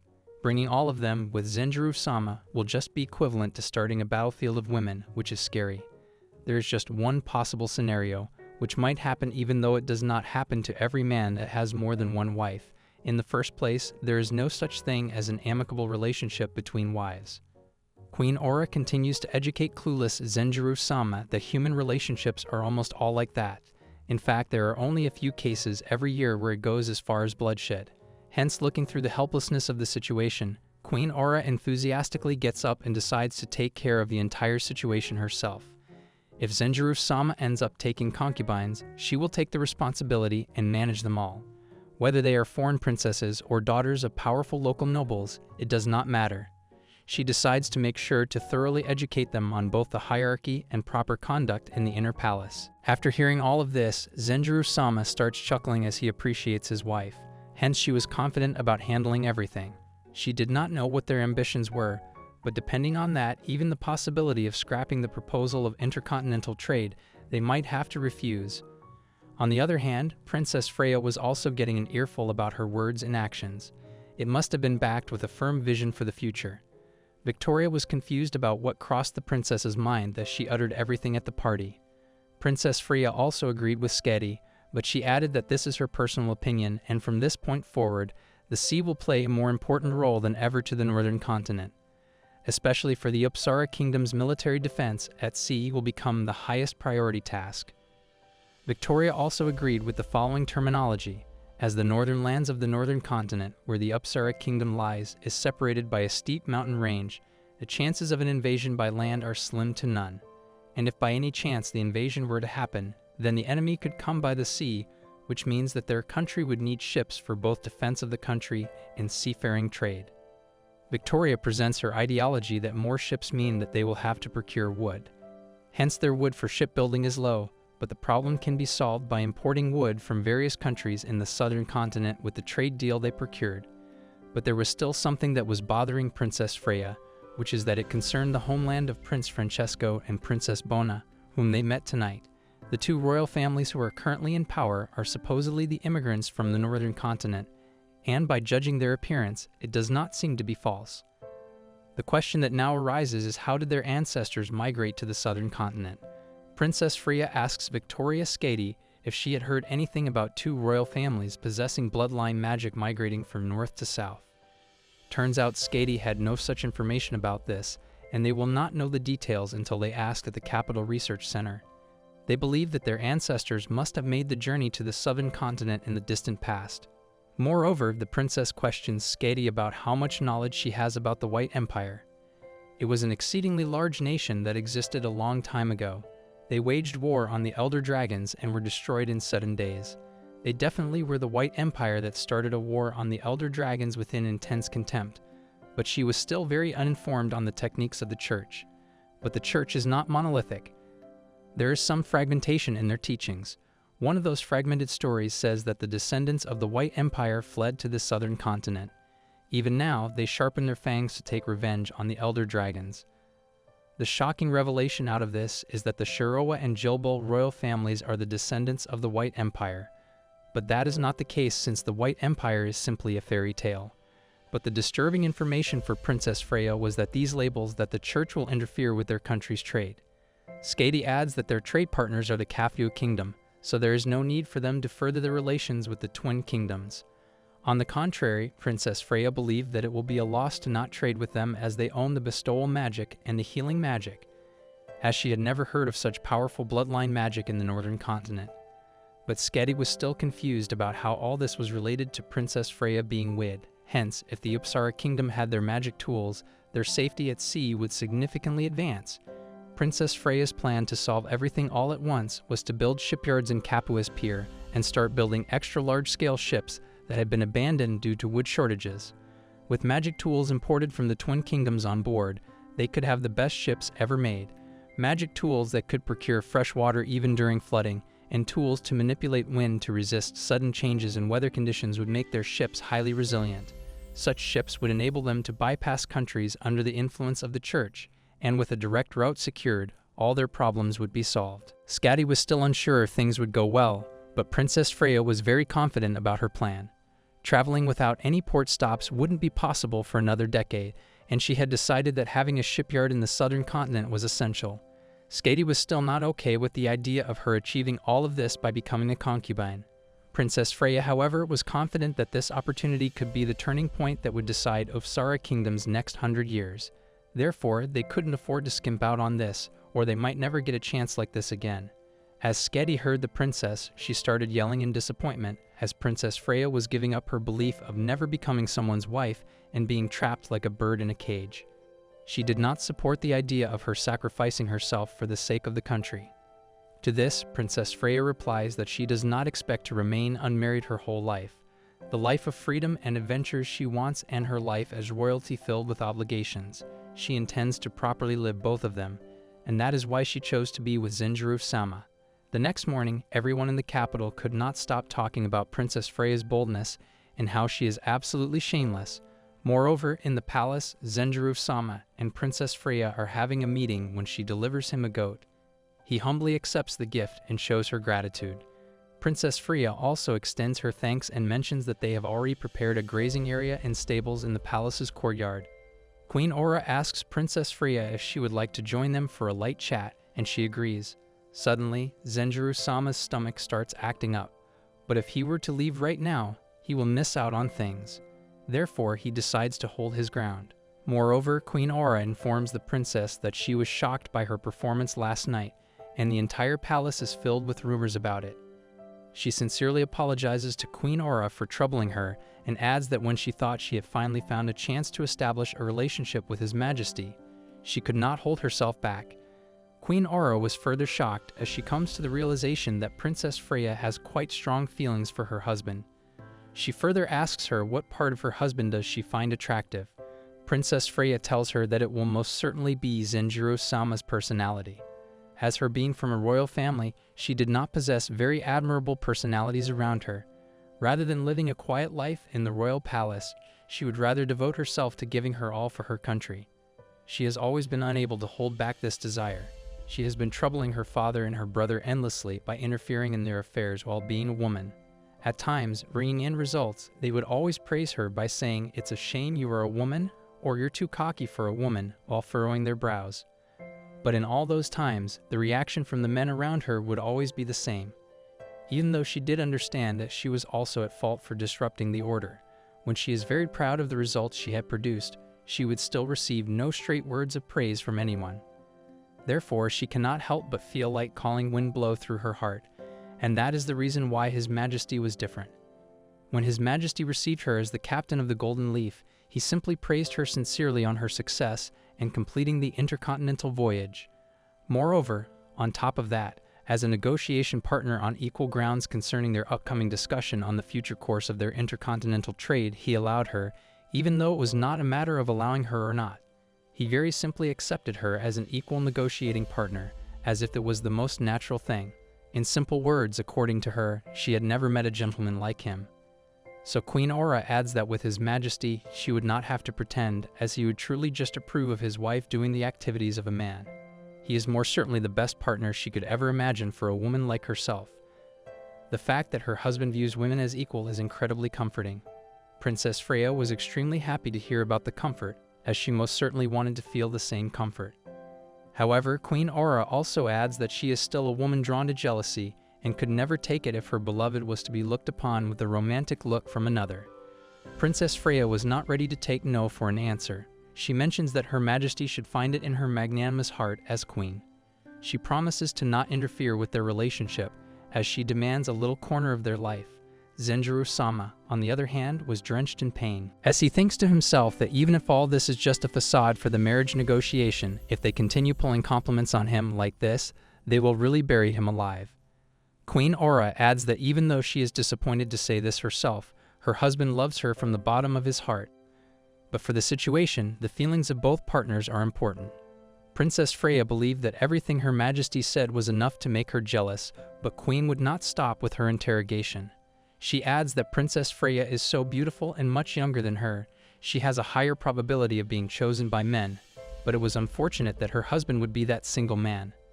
Moreover, the princess informs the Queen about Victoria, that she is her trusted retainer, and if entry into the inner palace comes to pass, she would like to request permission to bring her along as well. This makes Victoria and everybody agitated and shocked. She mentions that if one looks through a broader perspective, Lady Skadi and her are alike.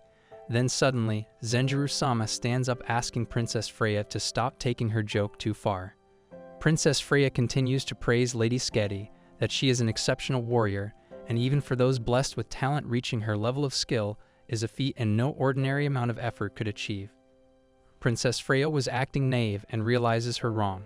Hence, she apologizes to both king and queen, and after this conversation, she just had it was proved that Zenjiro-sama was her ideal man. The outburst of Zenjiro-sama was upsetting for the queen because with that outburst, he just confirmed it himself that he perfectly fits Princess Freya's image of treating women as equals. Therefore, regardless of royalty and nobility, the purpose of a marriage is not to fulfill the feelings of both sides. It is the benefit that both bring to each other.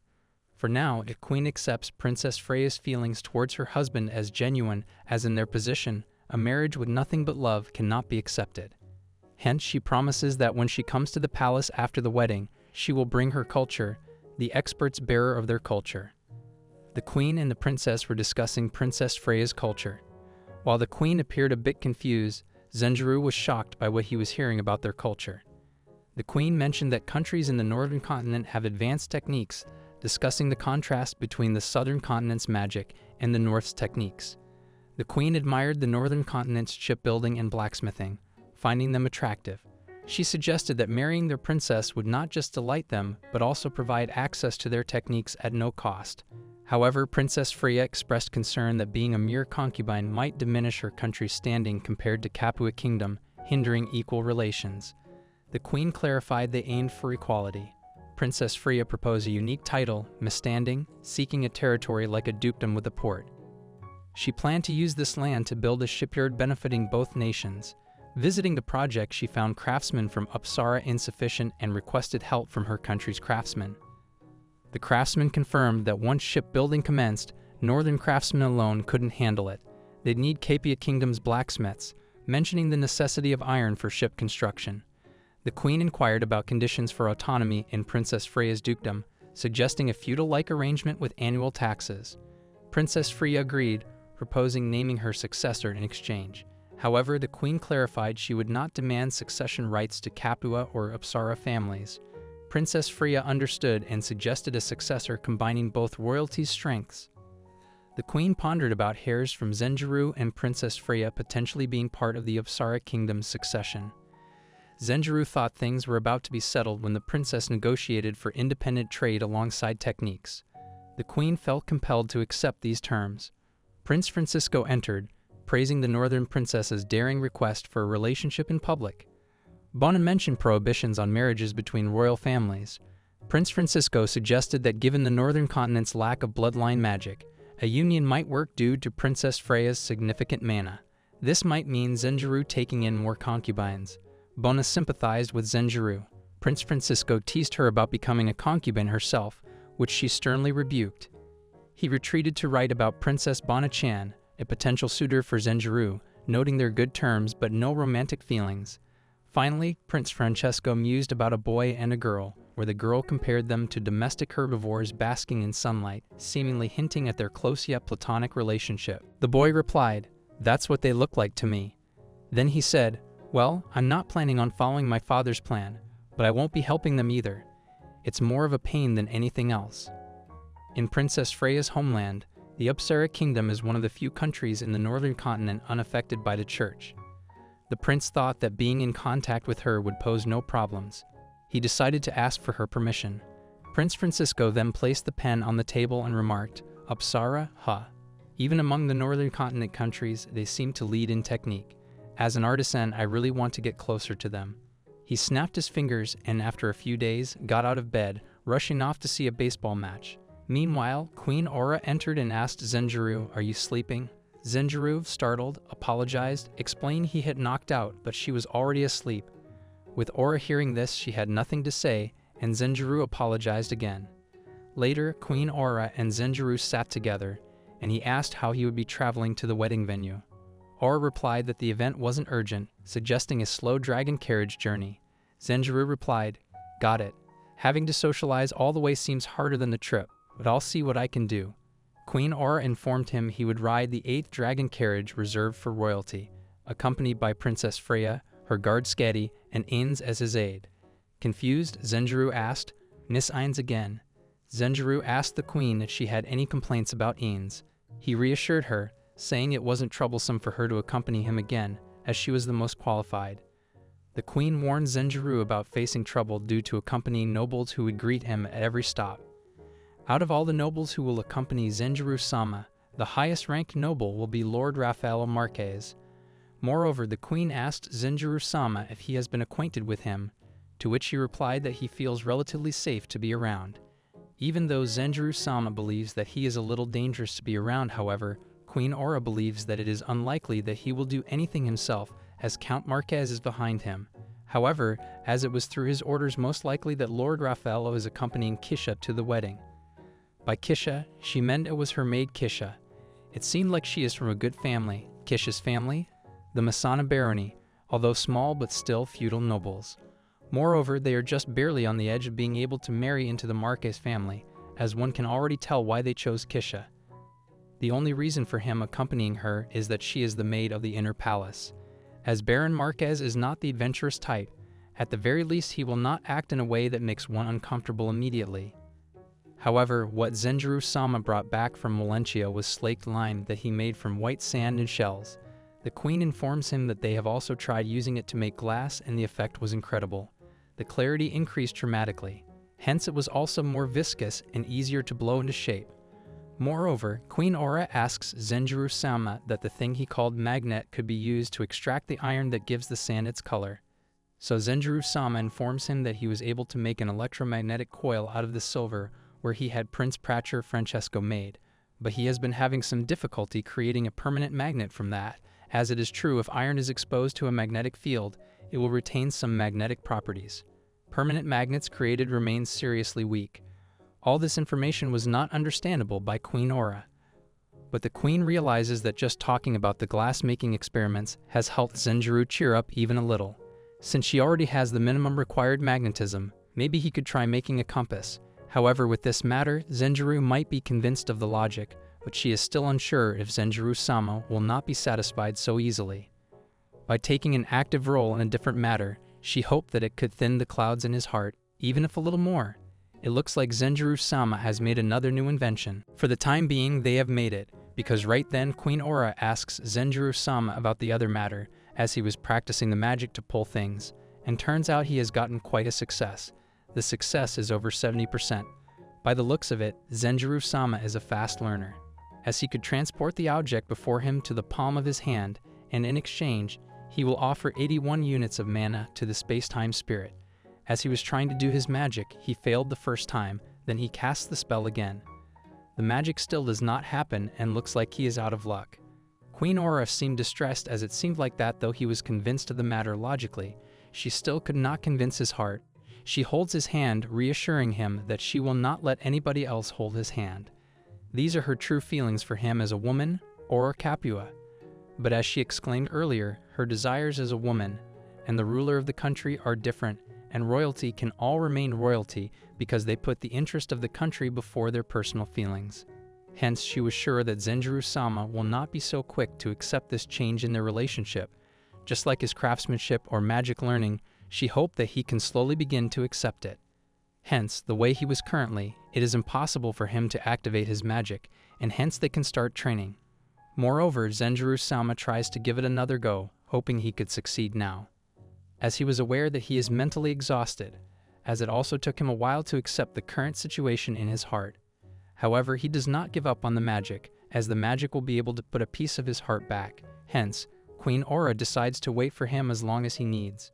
Moreover, he attempts to cast the magic again, and this is when he realizes how much Aura would have been hurting even if polygamy is deeply rooted in their culture. He thinks about what he would do if he were in her place, and if Aura had to leave behind children with General Puyol or Lord Raffaello to expand the lineage of her bloodline magic, he would never allow it. But right now, she is suppressing that side of her to fulfill her duty as queen. With that mindset, as he was practicing, he suddenly succeeded, and they both started jumping and cheering as Zenjiro-sama thanks Aura for staying with him through this time. Moreover, he wanted to know now which magic he should learn next. Zenjiro-sama made up his mind that he cannot avoid his responsibilities as king. He wanted to work just as hard to fulfill his responsibilities as her husband. Queen Aura truly appreciates Zenjiro-sama, as he further adds that he wants to work his way up with small magics until he can use teleportation. As when she was giving birth to Zenkichi, Zenjiro-sama thought that if only she could bring a healing magic user from the Twin Kingdoms. That is when the queen realizes that he has a point and suggests to him that he can learn teleportation next. Even though it will be a little unconventional, but they might be expecting sometime in the near future. Moreover, they talk about bringing another child into the world, as if she could bring over a healer from the Twin Kingdom, childbirth would go much more smoothly. It might also prove useful in the case as a method to evade the nobles on slaughter. The concubine offensive was born when Zenkichi was born.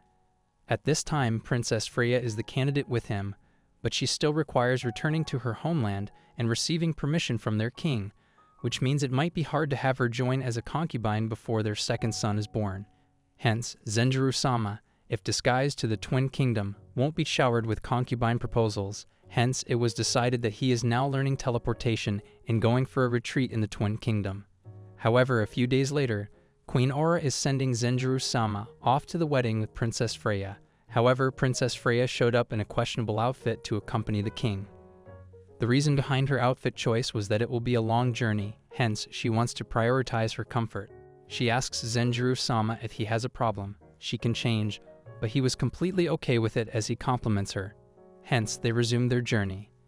It was the first time for the princess to travel by land rather than teleportation, but Ines and Natalia were here to accompany them. This all was completely different from the hurdles she faced in Valentia. However, on the other hand, in Capua Kingdom's neighboring country, Noori Kingdom, His Excellence Martin, ready to depart to the Capua Kingdom. Moreover, the king appreciates the efforts of the knight, as his scars were still healing. Moreover, in the woods, as Princess Freya, along with Skadi and Zenjiro-sama, continued their journey, they encountered a huge rhino-like creature in the woods. The dreadful creature was coming towards them. Hence, Victoria asks the princess if she could come in her place and fight the beast, but the princess refused as she wanted to be the one to fight it. It is not very often that she gets a chance to take down a dragon like him more often. So Skadi instructs the princess that, according to her information, dragons have a disposition similar to wild boars. Therefore, she shall make sure that the spear is facing diagonally forward rather than straight on. The princess was already aware of the information and was ready to fight the dragon. The dragon was thudding forward with his horns to attack the princess when she pierced him through her spear. But the horns were more powerful. The attack led to the princess crashing on the ground while the beast remained unharmed. Therefore, as Skadi sees the princess on the ground, she chips in, fights off the dragon, and after her attack, she tells the princess to deliver the final blow. But at that point, the princess was disappointed because this made the dragon rather Skadi's prey than hers. But Skadi told the princess that it was all her wonder. The spear properly pierced through his vitals, which eventually made the dragon succumb. Victoria-sama only provided protection. As Princess Freya heard Victoria, she realized that if this is the case, she is ready to give out the final blow, as she chops the dragon with an axe. However, on the other hand, Zenjiro-sama, who was waiting for the princess to finish her hunt, decides to go meet up with them. Zenjiro-sama was relieved to see that the situation was under control. When the princess suddenly said that she wanted to join the hunt, he was worried about what would happen. So Skadi tells Zenjiro-sama that the princess is an energetic person. She is always cheerful and smiling. However, they all finally reached the Margrave of Gajeel, the main city, and were glad that they could finally rest. As Zenjiro-sama sat on the couch, Ines brought some tea for him. As Zenjiro-sama thanked her, he also added that Ines really is strong because she has been taking care of him all this way. Therefore, she should be way more tired than him. But Ines replied that she is used to it, as in the Great War, she was on the front lines serving at Her Majesty's Aura's side. Moreover, suddenly there was some knocking on the door. Turns out it was a little girl greeting Zenjiro-sama. Turns out she is the second daughter of Margrave of Gajiel, Nilda, and her father has ordered her to take care of him while he is here. However, Zenjiro-sama politely tells her that he might cause her some trouble but will remain in her care and asks if she is the second daughter of the Gajiel family. It makes Lady Lucinda and Lord Xavier her brother and sister. Lucinda and Xavier are her brother and sister from a different mother. However, Zenjiro-sama added that Lord Xavier was of great use to him in Valentia, and if possible, he would like to talk to him again. Therefore, Nilda promises to Zenjiro-sama to forward his message, while Zenjiro-sama asked her to prepare a bath as he wanted to clean up before dinner. However, Ans and Zenjiro-sama got into talking when Nilda left. She informed His Majesty that before they left, Queen Aura gave her a quick briefing on important members of the Gajiel family, but Nilda was not included in the names she mentioned. Zenjiro-sama came to the conclusion that Queen Aura left Nilda's names out on purpose, but Ains believed that even though Nilda is a daughter of a concubine, the queen still has no reason to hide the existence of a daughter from the Gajiel family. Therefore, they decide to go by the simply forgot to mention scenario, or another possibility can be that she does not know about the existence of Nilda. As it is relatively common for the daughter of a concubine to remain unacknowledged, it is also not unheard of for some feudal nobles to hide the existence of a child from the royal family due to certain situations they find themselves in.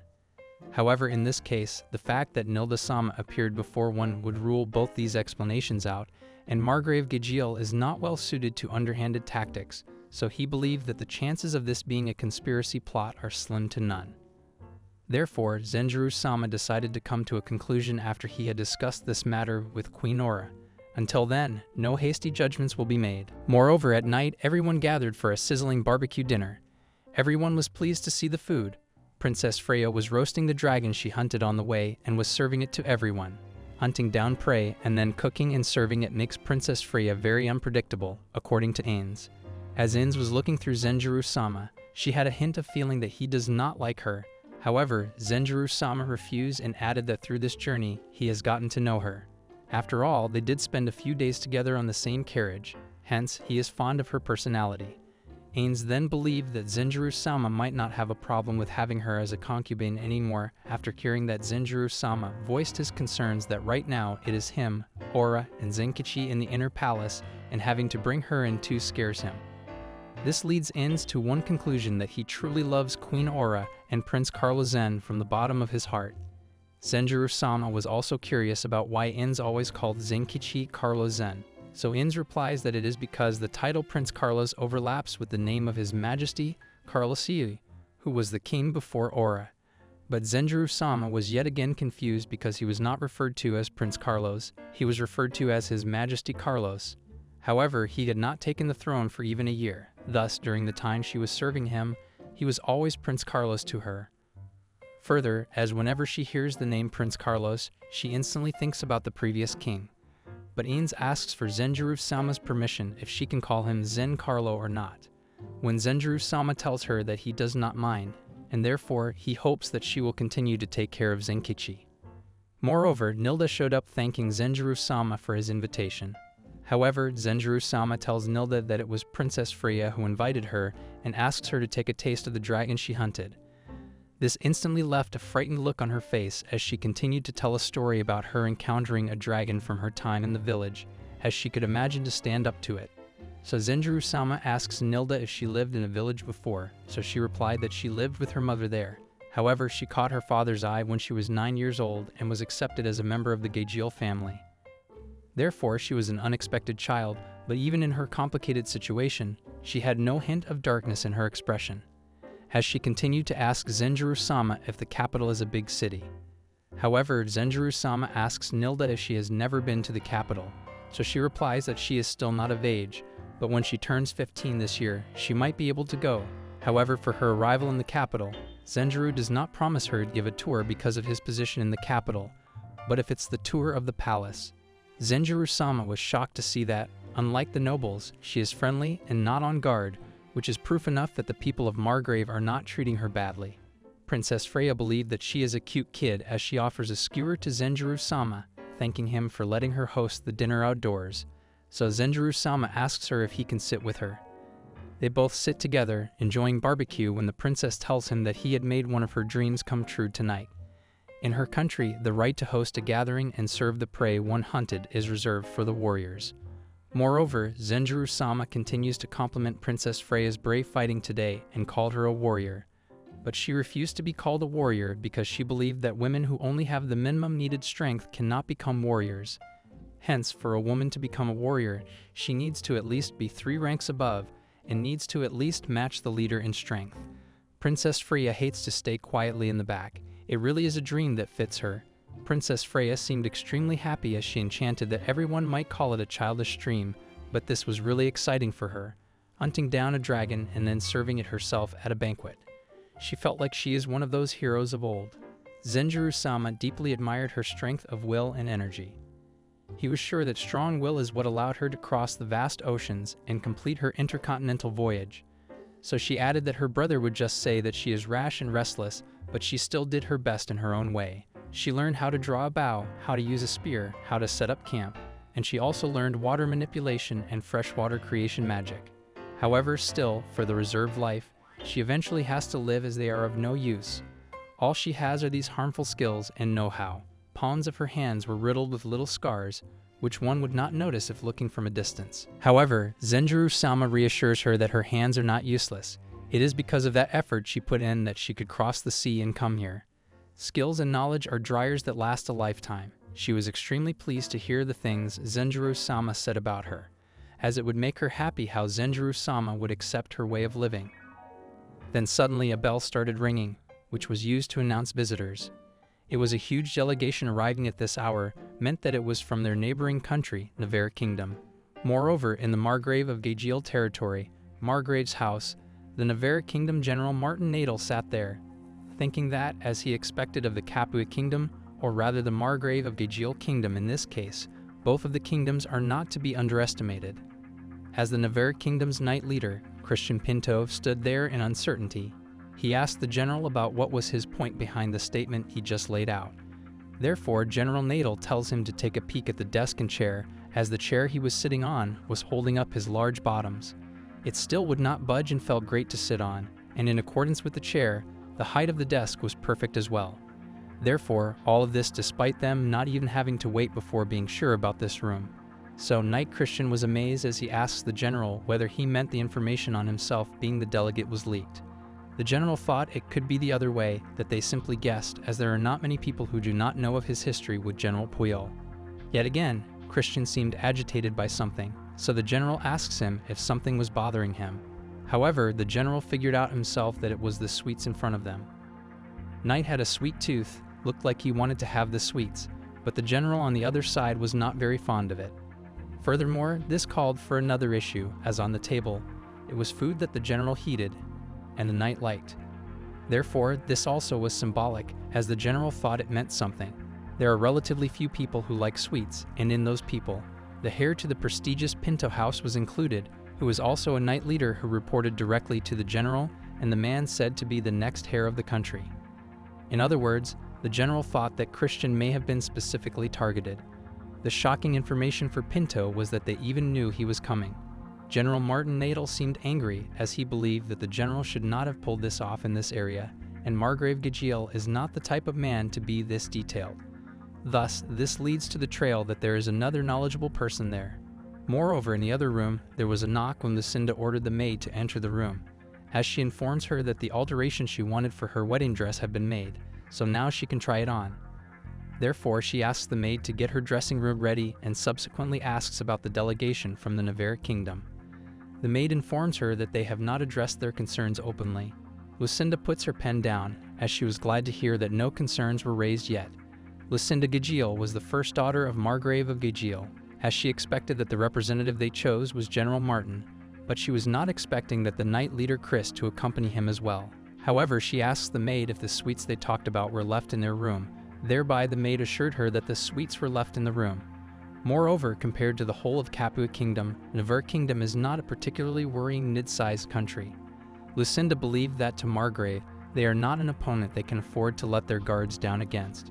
However, with the chairs and the sweets they prepared, General Martin should have noticed that they were prepared for him. They already knew their every move, and Lucinda believed that the general should understand that they were putting him under restraints. Moreover, suddenly, Xavier Gajiel entered the room, informing his sister that he has returned from his patrol of the territory. Lucinda appreciates Xavier for his hard work, and asks him if the situation is calm in his territory. So Xavier informs him that there are no problems. The citizens are all giving Lucinda a heartfelt blessing for her wedding. Lucinda was glad to hear that, but her concern about people getting drunk and starting fights was still there. Turns out there have been quite a few fights, so Xavier proposes that they should ban alcohol, but Lucinda believes that there is no point in banning alcohol when everyone in the entire town is celebrating the marriage as a member from the family of the Lord of the Land. Hence, as always, they will follow up on these cases individually. Even though there might be a chance that citizens might be getting into fights with the invited nobles, so the step that was necessary to take at this point was to not allow any citizens without permission to get close to the manor, and security around the manor shall remain tight. As Xavier excitedly understood his sister, Lucinda seemed stressed as the elder sister issued the orders and the younger brother, who is the next head of the house, follows them. It was not an ideal situation, and she was anxious about suddenly having to leave the land because of the wedding. But she also believed that this may be for the best, so she sits Xavier down and tells him that there are only a few days until she becomes General Puel's wife and will have to leave this land. So Xavier congratulates her on her wedding. Lucinda continues to add that this will be the last time she will be able to speak genuinely and freely about her concerns for his well-being, therefore he needs to be careful. As after she is married, he will not be able to place his complete faith in her anymore. As soon as she is married to General Puel, her allegiance will no longer be with Gajiel House, but to the Gaijin House, and after that, her priorities will shift so that the Gaijin House will be first and Gajiel will be second. In simpler words, she will become a foreign person, and Xavier cannot trust her wholeheartedly anymore. Xavier clenches his fist with fear as Lucinda continues to tell him that marrying into another family means giving her all to that family, which is the duty of all noble women. When Xavier asks her if by this it means that she is going to become an enemy, Lucinda confirms to him that this will not go to those lengths, but her marriage will improve the relations between the two households. Xavier was relieved to hear that they might not be enemies, but Lucinda had no guarantee for the future, because if the interests of the Gaijin family and the Margrave be at odds, then she will be working towards the benefit of the Gaijin family. He shall remember that this caught Xavier by complete surprise, but he understood. Moreover, a few days later, in the Margrave of Gajiel territory, in the Lord's Manor reception hall, everyone was gathered and chattering. All the nobles were present when Geoffrey rang the bell, and the door opened, leaving everyone amazed. It was the bride and the groom, looking dazzling as ever, ready to tie the knot. General Puel placed a wedding ring on Lucinda's finger. Zenjiro was shocked to see the wedding ring. Then he remembered that Queen Aura told him that the custom of giving wedding rings had been spreading. Lucinda, thinking to herself, noted that the customs from her world were starting to take root in this one. She realized that this is how culture has been mixing and changing forms all the time. Moreover, General Martin and Chris were maintaining a very strong presence, even though the general believed that, being royal, he should not find it weird to be stared at. Furthermore, Lord Margrave himself welcomed Zenjiro-sama and told him how grateful he is for his attendance, as he came a long way from Capua capital. But Zenjiro-sama asked him not to utter a word to thank him, as Margrave and the Gaijin family are the cornerstones of their country's defenses from attacks both inside and out. Hence, it is only natural that he attends the wedding between their families as Her Majesty's representative. However, Zenjiro-sama cut the stiff greetings and introduced the first princess of the Upsara kingdom, Princess Freya Upsara. She greeted Lord Margrave and congratulated him on the wedding of his daughter. Lord Margrave appreciated the greetings from Princess Freya and told her that this may be a rural town without much to it, but she should make herself at home. So Princess informed him that she has been well received and is very comfortable here, and thanks Lady Nilda for helping them out. Lady Nilda was glad to be of assistance. As Lord Margrave heard Lady Nilda, a weight was lifted off his shoulders. After hearing this conversation, Zenjiro-sama raised concerns about what he heard, that Lady Nilda was born to a different mother than Lord Xavier and Lady Lucinda. Lord Margrave hesitantly told him that Lucinda and Xavier, just like his eldest son who died in the last great war, were born to his first wife. On the other hand, Lady Nilda was the result of his youthful indiscretion. He believed that he might be too old for this, but she is a child born between himself and a village girl. However, all of this depicted that even during the wedding, Nilda was sitting on the bride's side, hence they are not particularly trying to hide her. Moreover, the mystery deepens as Zenjiro-sama turns back. He finds General Martin, the general of Navarre Kingdom, introducing himself to him. General Martin was extremely honored to meet the king of Capua Kingdom. Everyone, including Zenjiro-sama, was shocked to see General Martin. As Ins told Zenjiro-sama, he is huge, and his presence is even more impactful than General Puel's. However, General Martin also introduces young knight leader in his army, Christian, the first son of Marques Pinto, Christian Pinto. Zenjiro-sama tells the general that it was pleasant to make his acquaintance and introduces himself as the partner of the ruler of Capua Kingdom, Her Majesty Aura, and introduces Princess Freya to him as well. However, Zenjiro-sama was surprised to see General Martin here. General Martin believed that it might be because of General Puel, as he is his greatest reason to be here because the Capua Kingdom is an important neighboring country. If it was not him, somebody else with a similar standing must have been in attendance. However, General Martin believed it is General Puel, and he is marrying someone from the family on the country's border. Therefore, of course, they would be on guard. However, Zenjiro-sama was trying his best to avoid any political talk. Moreover, General Martin was sporting the differences between the two kingdoms. He believed that the fruit wines in this kingdom are sweeter compared to his country, but the food is relatively the same. Because of the sweet wines, Christian is more interested in drinking. As Zenjiro-sama was astonishingly looking at Chris got more tensed. So to calm him down, Zenjiro-sama tells him that it is alright, as one cannot help what they like after all. He also avoids a few herbs, but Chris seemed a little stiff. Moreover, Ins brings a drink forward for General Martin. Zenjiro-sama believed that this might be a drink that suits his taste palate better. It is a new type of drink they developed in the capital. They call it a spirit. It does not have much taste, but it is an extremely strong drink. On the orders of Zenjiro-sama, General Puel gulps the entire glass. His feedback said that the drink was indeed strong enough to burn his throat, but it is a little too bland for him. Zenjiro-sama was already prepared for this feedback, as most people from his kingdom said the same thing. However, he wanted to improve the drink and enhance the flavors so that they can promote it as their country's specialty. When Chris adds that Zenjiro-sama thinks like a merchant and questions if he came from a family of merchants, Zenjiro-sama replies that he might be wrong but not too far away from the mark. Moreover, General Martin also brings up Zenjiro-sama's achievements in the recent dragon subjugation. However, Zenjiro-sama refuses all the claims and says that all he did was stand around on the field, as he is a complete amateur when it comes to warfare. Just being there was enough to make his blood run cold. Moreover, Chris asks Zenjiro-sama if he doesn't exercise, as he believed that he should not be so average to the thought and shall try it. Furthermore, now Zenjiro-sama understood the young knight leader's behavior. Because of his status as a young knight, he has been looking down on him from the start. Normally, no one would ever treat a neighboring royal as a merchant. But in this case, he decided to go along with Lord Christian and let it go since he did not want to cause a scene that would upset Aura. Hence, he decided to continue with some safe topics. However, Zenjiro-sama heard a voice in the background greeting him, which completely caught him by surprise. The steps were moving closer as the voice continued to add, "What a nostalgic sight, General Martin, has it been since we crossed swords?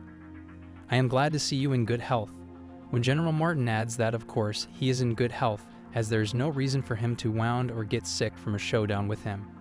Turns out the voice was of General Puel Gaijin himself. He was tall, dark, and handsome.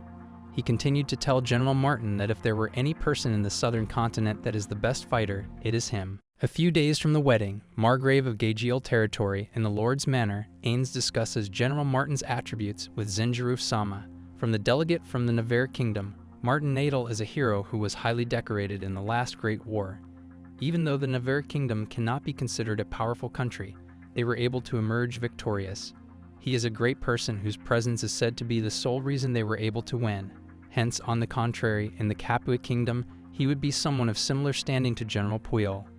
He is considered even with General Puel. Zenjiro-sama was shaken and wanted to know in what sense was he even. Hence, to put it evenly, he was the person to give General Puel the scars on his forehead and cheek. Switching back to the wedding day, General Puel grants his gratitude to Zenjiro-sama for making it all the way to his wedding.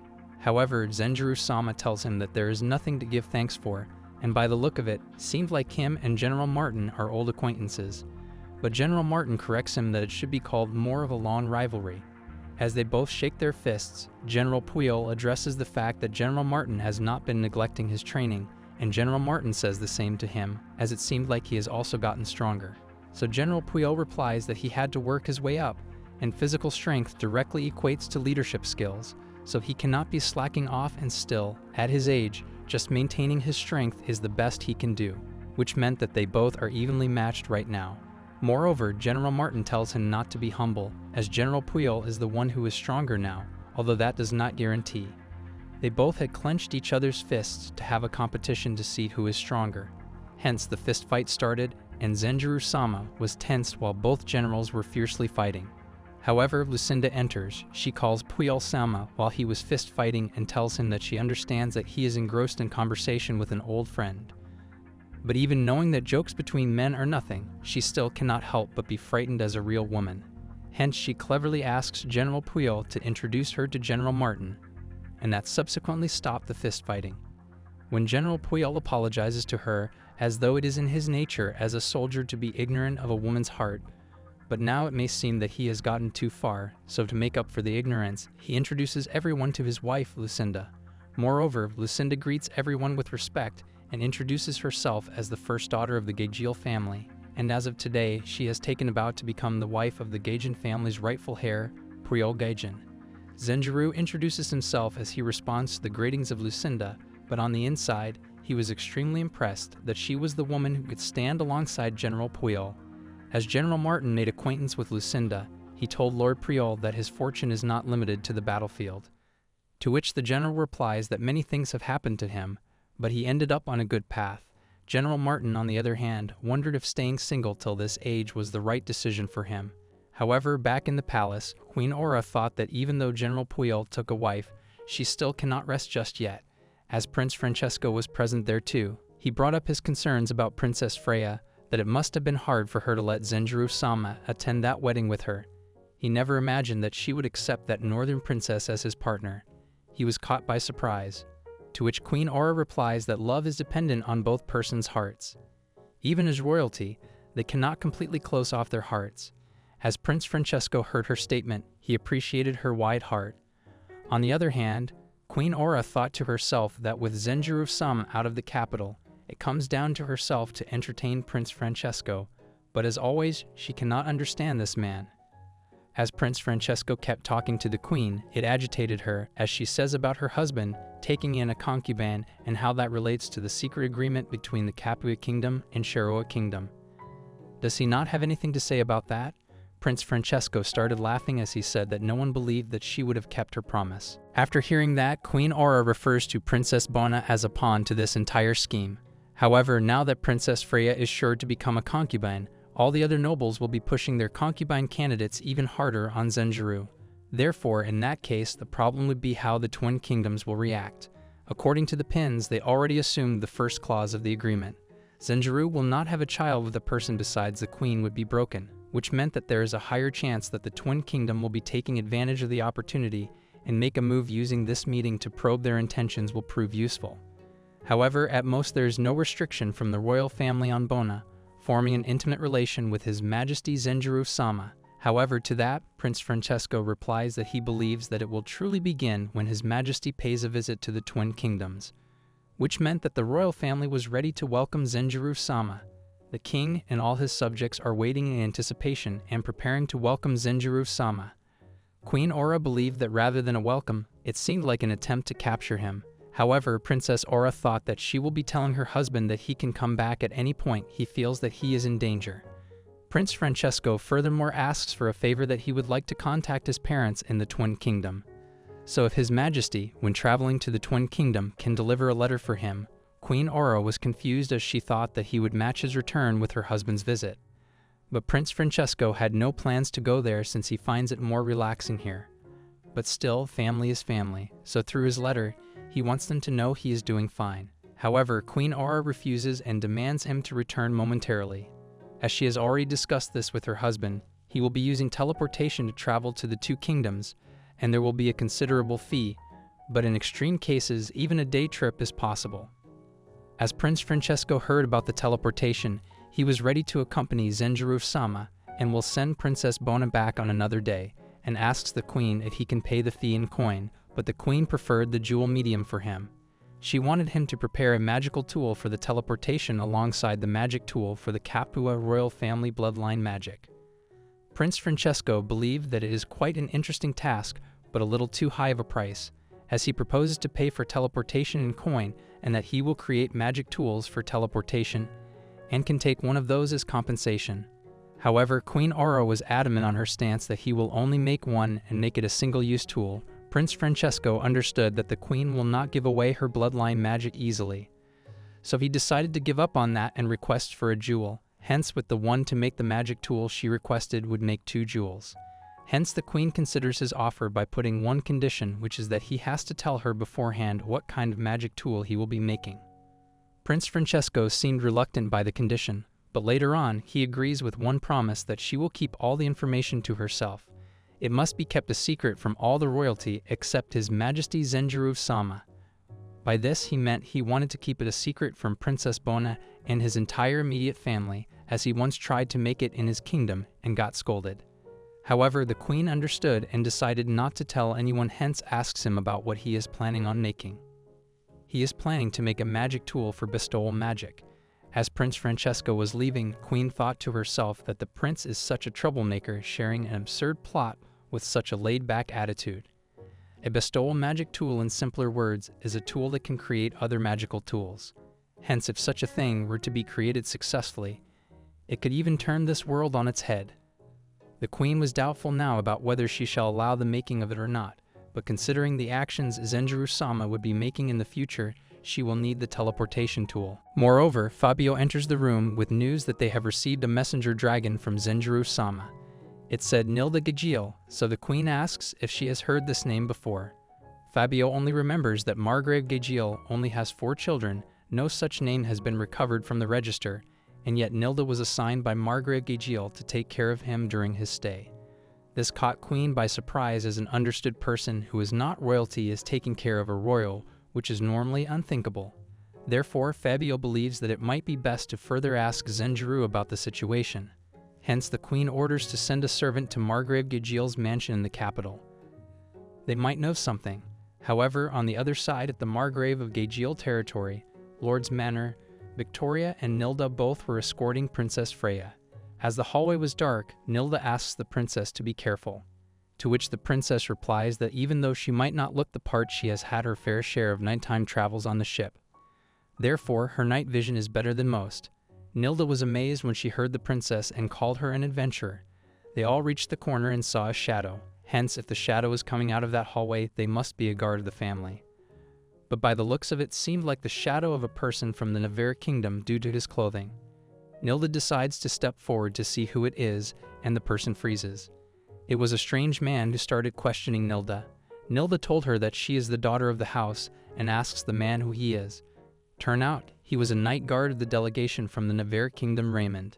The night guard refused to admit passing through the hallway confidently, but Nilda-san was also persistent that he was the person she saw. The knight excuses himself. As he walks away, it turns out he definitely used the central hallway, a hallway which leads to the military facilities of the manor where entry is forbidden. Hence, they decide to report this incident back to Lord Savior. Princess Freya agreed that she will also verify the incident. However, suddenly someone pulled torches on them, and turns out it was Zenjiro-sama who saw Nilda and Princess Freya together. They both were surprised because of the heavy flash pointed at them. So Zenjiro-sama apologizes for the intrusion. Flashlight is a magic tool he has because his night vision is bad. He came to get them both because the dinner was ready. They both were extremely scared when Zenjiro-sama asked them if there was a problem. They refused, and they all headed to dinner together. Princess Freya was sure that out of the 3 hallways, she definitely saw him come out of the forbidden central one, even though it does not seem to be a particularly important location, but she could not help but feel anxious. Lucinda was the eldest daughter of the marriage of Gagiel. She was now the wife of General Puyol. She was a lady who had protected both her territory and siblings as the acting head. She was calm and collected, and her strengths lay in her excellent judgment and communication skills. She had developed a kind and caring personality as a result of her strong sense of duty towards her position as the eldest daughter of the family. In a room sat Lord Cristiano and His Majesty. Lord Cristiano was asked if he was absolutely refusing to admit it. He replied that he was, as it seemed to be true that yesterday evening one of his subordinate knights, Raymond, was indeed called out to by Lady Nilda. But as he had answered, then he exited through the hallway on the outer, and not in the middle hallway. After listening to that, His Majesty proceeded to ask him if he meant to say that it was just Nilda's mistake. Cristiano told His Majesty that women were afraid of the dark to begin with, and it was not hard to see how it might cause a mistake like that. To make him agree on his decision, His Majesty was rattled and explained that it was not just Nilda, as both Princess Freya and her guard verified her claim. But the Lord was stuck in his decision and told His Majesty that they were still women, and fear and surprise were contagious after the first person. Their voice, the rest start to believe the illusion. His Majesty was in disbelief and disappointment. But he understood it, and now it seemed like they were at a standstill. But the Lord did not believe this, as he thought that they had already come to a conclusion, as he did not believe that the three of them were mistaken. His Majesty asked him if he was saying that a knight of their country made a false claim. His Majesty believed that it was true, as now he was fully aware that if this matter should be revealed to be false, then it would be a terrible, rude accusation. And if it became clear that he had unjustly accused a knight of his country, he was prepared to formally issue an apology. The Lord did not know what to say to that, but then it reminded His Majesty that he told him they had already come to a conclusion earlier. He proceeded to ask if it meant that he was ready to accept his claim, but he did not agree, as it did seem that they came to a standstill. The ladies in another room sat with His Majesty, including Princess Freya. One of them started to apologize to His Majesty for involving the princess in her family affair. But His Majesty assured her by saying that there was no need to apologize, as from what he had heard, she was not at fault there, and the same went for Princess Freya. On top of that, as this matter involved the kingdom delegation, it was now a national affair, which meant that as Her Majesty's representative, he could not ignore this and would assist in any way possible. Then he proceeded to ask Princess Freya if he could ask her to support Lady Nilda for the time being. As if something happened, he did not mind as she used his name. She asked him to leave it up to her. Nilda was her friend, and she had personal involvement in this case and saw it as well. His Majesty now relied on Princess Freya to handle the matter. As soon as the ladies left the room, His Majesty started to panic, getting up from the chair and wondering what a pain. This was now he called out for Heirs, asking just in case if it turned out he was not royalty, would this become an even bigger problem? To it, she replied that it would undoubtedly become a national problem. They did not know whether she was royalty or not. Even if Nilda's testimony turns out to be 100% true, they could not just say that their knight was lying. Heirs agreed on this thought, but the problem continued. What takes priority was not the truth, but rather their status relative to the other. Furthermore, the problem at hand had them dealing with a knight trespassing into a restricted area at night. Even if Nilda were a commoner, were she, a male soldier, matter would go differently. His Majesty was surprised at this opinion, and he got that being a woman was an obstacle in this situation. But he wondered what difference it would make if she were a soldier. It was because the matter this time was a nighttime patrol. Generally, an expert would give his opinion on a professional problem. Even if he were a commoner, his opinion would have some weight, and this specific issue involved trespassing into a military faculty at night. Although this problem could be placed under the broad umbrella of combat specialty, Nilda was still definitely not an expert. This meant that this case was really bad, as Nilda herself did not realize was not a noble. It looked like they might need Margaret Gajiel to step in and explain the situation, but they were afraid that it may come with some risks. Though the chance was low, there was a possibility. The reason they do not know about Nilda's parentage may be due to the Margrave's plot. Heirs told him that even if it were not, so then there was the possibility that it was an error on the side of the royal family. It would be dangerous to confide in him. His Majesty believed that this was true, as even Nilda had her share of bad luck. It was just a case of bad timing, but Heirs did not agree, as it was not Nilda's error, nor was it timing or luck. It was in her response. His Majesty wondered what she meant by her response, to which she replied that even if a woman was of higher status in the situation, if a man said that this was wrong, normally she would have conceded, even if only for appearances. The best course of action would be to hide their intentions behind pleasantries and take countermeasures. So in this case, when the knight says that she is mistaken, an apology would be the best response at that time. And then if they were told that they stand in a confusing place like this, it was easy for a woman like herself to mistake his actions with such poor visibility. Refreshed from taking such confusing actions in the future, as it would make me happy or something along those lines to rein him in. Things could have possibly been settled smoothly.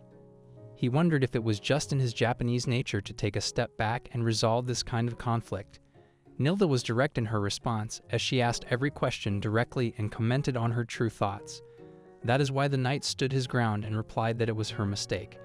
And that is how they got to this stage. They were told that Nelda was raised as a village girl until she was older. He guessed that her education in noble affairs was lacking, which made twice as bad as she really was not a noble, and she acted in a way to like that no noble would act. On top of that, even if they were the cause, they would be the problem dealers. They wondered if this meant that they had no choice but to let Princess Freya spearhead this issue. She was also at the scene when it happened, so they could switch their roles. If Princess Freya was the one stubbornly insisting on their mistake, Nilda could be pushed to the back, so this whole noble or not issue would not stand out. The only one who could attest to Princess Freya's position in this land was His Majesty. It would further strengthen the perception that the two of them were tied by a strong bond, to which His Majesty agreed. But he could not think of a safer way to resolve this problem right now, as he may end up owing Princess Freya a favor, but they absolutely needed her help right now. They could not let Lady Nilda hear any of this, of course, so he needed Ains to bring Princess Freya to him alone. She understood this and went to obey his orders while he wondered that Aura was looking into Nilda's situation right now, so he should leave that to her, as his job was to come up with a way to solve this issue without trouble to prevent future problems. At Capital Capua, Margrave of Gajiel's retainer, Sabello, was asked to confirm this once more, that Nilda was without a doubt a member of the Margrave family. He replied that it was exactly right, as he had always been stationed at the capital. He could not say that he had seen the documents, but he believed that there was a backup of the register. It was not better to contact him instead of the main estate in this case. But she had to confirm that some other day, as it was not her intention to suspect the Margrave of Gajiel. But Nilda's name did not appear in the register.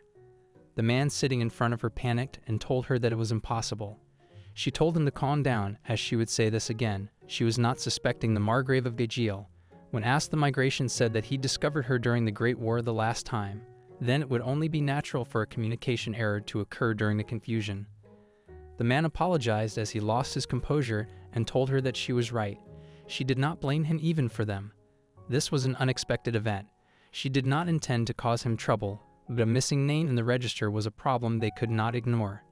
To resolve this matter quickly, they may have to send a servant from the capital to the Margrave territory and told him to proceed with their preparations. Accordingly, he understood this and went outside. He left the room, and the princess started to recall that there had become a troublesome situation. As from the looks of it, this matter came as a great surprise to the Margrave of Gajiel. Her attendant told her that it undoubtedly seemed to be the case, with the Margrave's family having many members not adept to discreet communication, so he was sure that he understood the dangers of working under the falsehood of having a copy of the list. This meant that the truth of the matter was a simple mistake. If they truly did have a copy with the registration with the name on it, while others did not, that would make it there to begin with. Margrave took in Nilda when she was 9 years old, and as they now know it, she was now 15 years old. It was easy to identify the true culprit of this matter was. He told her that it would be His Majesty Sancho, who was the first, her younger brother, and the king of revenge of a war-crazed king who spent over half his reign on a ship after vowing to be avenging his elder brother. The time during which Nilda's name was supposedly put on the register aligned almost perfectly with it when Sancho was king. It was not unthinkable that part of that register would be lost in the confusion of the war. Moreover, there was a chance that the Margrave was not the only one being affected. It would not be strange for there to be many nobles of similar standing to Nilda that they did not know of parts of the register lost along with Sancho, the first of the ravages of war. Indeed, it was a little too optimistic to believe Nilda was the only one still there. The current issue was with Nilda. In the end, they had to confirm both the existence of Nilda and the copy of the register herself, and then issue a new registered with her name on it. The problem was when and how she could do that. He advised her about sending a person with a letter using her magic, but she would rather avoid it due to the wedding ceremony. Many nobles were now gathered at the Margrave estate. In the midst of all this, the Margrave family was having her host her husband, unaware of the situation. She wondered if she were to send a letter to them now. She was afraid of the embarrassment it would cause them, and he agreed. But still, they could not ignore the fact that letting the situation proceed without informing them of the matter may cause problems. It would be foolish to expect the Margrave to both know of the situation and save face at the same time. He asked her what her thoughts were on this. She decided to leave it to her husband. Receiving a report like this meant that her husband had also realized the possibility that Nilda was not a noble. That she was sure that he was working under the assumption that Nilda was not a noble. This was her overly careful husband. No matter what happened, he should be fine. He commented that Her Majesty placed a lot of trust in her husband, and she agreed. As his ability aside in terms of character and understanding her intentions, there is no one who she trusted more than him. As such, it was best that she refrained from any unnecessary actions and let her husband move freely. As long as there was no danger to his life like the time in Valentia, she could trust in her husband's decision. They decided to entrust him with this matter until his return, and she agreed as she believed in her husband a lot. Margrave Gigil was thanked for allowing his kindness and arranging a meeting. Now they might be able to resolve that matter without issue.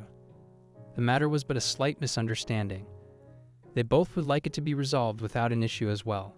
The Margrave needed to apologize for his daughter's ignorant actions that had led to this issue, and they both agreed. Since His Majesty reminded him of his youth, in a bad sense, he was not flexible. He always tried to resolve matters up front concerning this matter. Regardless of the truth of the situation, there should have been no problem, pretending that Nilda was simply mistaken. The man commented that even he struggled with raising children. He was appealed by this joke, and he had now shown him an unsightly side of him. Now he decided to ask him directly that his knight Raymond did or did not enter the restricted area in a residence, to which he replied that that was true. Because of Chris's lenient investigation, he had not heard of it from Raymond himself, but based on how he was acting, there was no doubt. And that is what the Margrave thought, as Nilda did not lie about these things. After all, when there are 3 witnesses, the chance of it being a mistake is slim. On the other hand, Nilda could have held back a little as it was their fault, of course, but she was quite over it with her accusation. They were left with no choice but to either issue a total apology or ignore it. Her father agreed that rather than his daughter, the fault lay with him, and her education was lacking. He confessed that he may not already know this, but Nilda was not a legitimate daughter of his, and she grew up in a village until she was 9. Despite that, she was doing quite well, so he took back his words of saying that he did not know how to raise children because indeed he did. But he did not agree, as what Nilda excelled in is due to Lucinda's efforts, and what Nilda lacked is due to his own faults. That was how it was to keep up appearances as it is in public. They could not speak their minds. When they met at the wedding, taking this information into consideration, it looked like Lucinda is the one who was prepared in this meeting. When they asked to meet with the newlyweds by coincidence, their schedules happened to line up and had them be in the same waiting room. This way they could make this meeting seem as nothing more than an informal chat. This plan was very impressive, and now that she was officially the wife, she had to become a member of one of the most powerful noble families in the kingdom, and she was going to become a force they had to keep a close eye on from now on. He commented that this was all the work of his proud daughter. Leaving that aside, the current situation between Lady Nilda and Raymond. Normally, this would have been resolved without a verbal apology and a warning, but their knight leader, Chris, and their Lord Savior seemed intent on butting heads, making it a bigger problem than it already was. He agreed, but now he was going to get a little greedy. He asked the meaning of this, so they decided to establish some ground rules and let the young ones have added, since they had already mutually agreed and understanding they could avoid the situation exploding out of control. This would also prove to be a good experience for Chris and their Lord Savior. He agreed on him having a point in this plan, and he did not want to deceive his son. But this was no doubt a great chance to have him experience a real discussion. He proceeded to ask him if he was sure about this, as his knight leader did not know it was the knight at fault. At worst, he would be intentionally dragging him down, but that was also an experience. On the other hand, Chris might come out on top, and it may be decided that it was his mistake. Regardless of the outcome and public reactions aside, in private he would still have to scold both of them. An unfair defeat is also an experience. Whichever way this goes, they could follow it up with a good lesson. Then they decided on this agreement, and this time they decided to be the observers and leave the negotiations to them. Princess Freya and the others, including His Majesty, sat in a room discussing the matter. It was said that Lord Raymond passed through the middle hallway. Without a doubt, if she is mistaken, as she claimed, then she asked him to show her the evidence. The others told her to calm down as they believed in Raymond's words. As such, though it pains them to say this, the only conclusion they could come to is that she was mistaken. But it did not answer the request of Princess Freya, and she would even accept evidence that Lord Raymond's assertion is true, claiming that she was mistaken without so much as a single piece of evidence to base it on. Yet they still asked her to calm down. If they remained belligerent, the discussion could not proceed. His Majesty did not say anything during this. Looking at the Lord, he wondered that he made the kind of face that said that she was disgracing herself as a woman, and he should do something right away. But he thought that it was fine, and Princess Freya should keep at it and ignore the whole situation.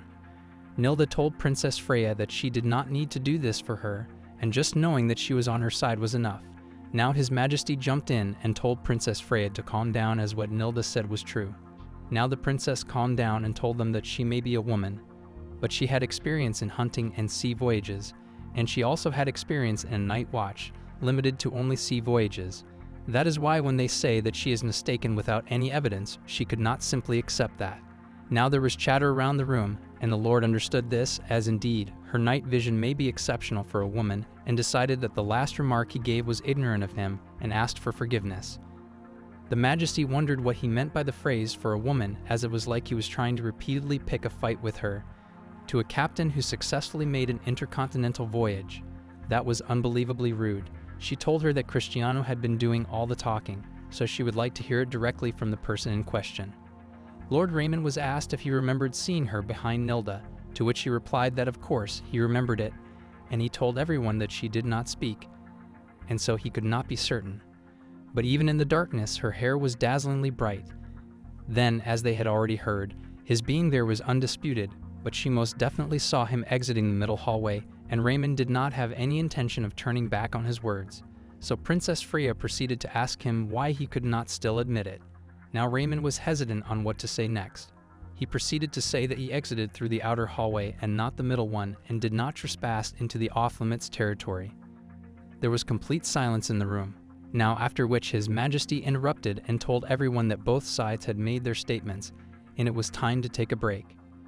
They decided to hold this conversation off for today and restarted tomorrow outside the room.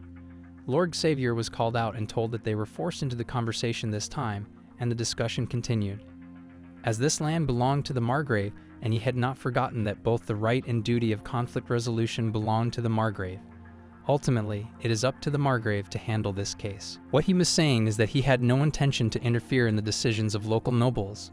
Lord Xavier thanked His Majesty for his consideration on the topic. That said, His Majesty told him that he was on Princess Freya's side, as her being his partner currently did have a large factor in that. But more than that, he wholeheartedly believed in Princess Freya's words, and because he believed her words, his objection was legitimate, and he would like to make that clear.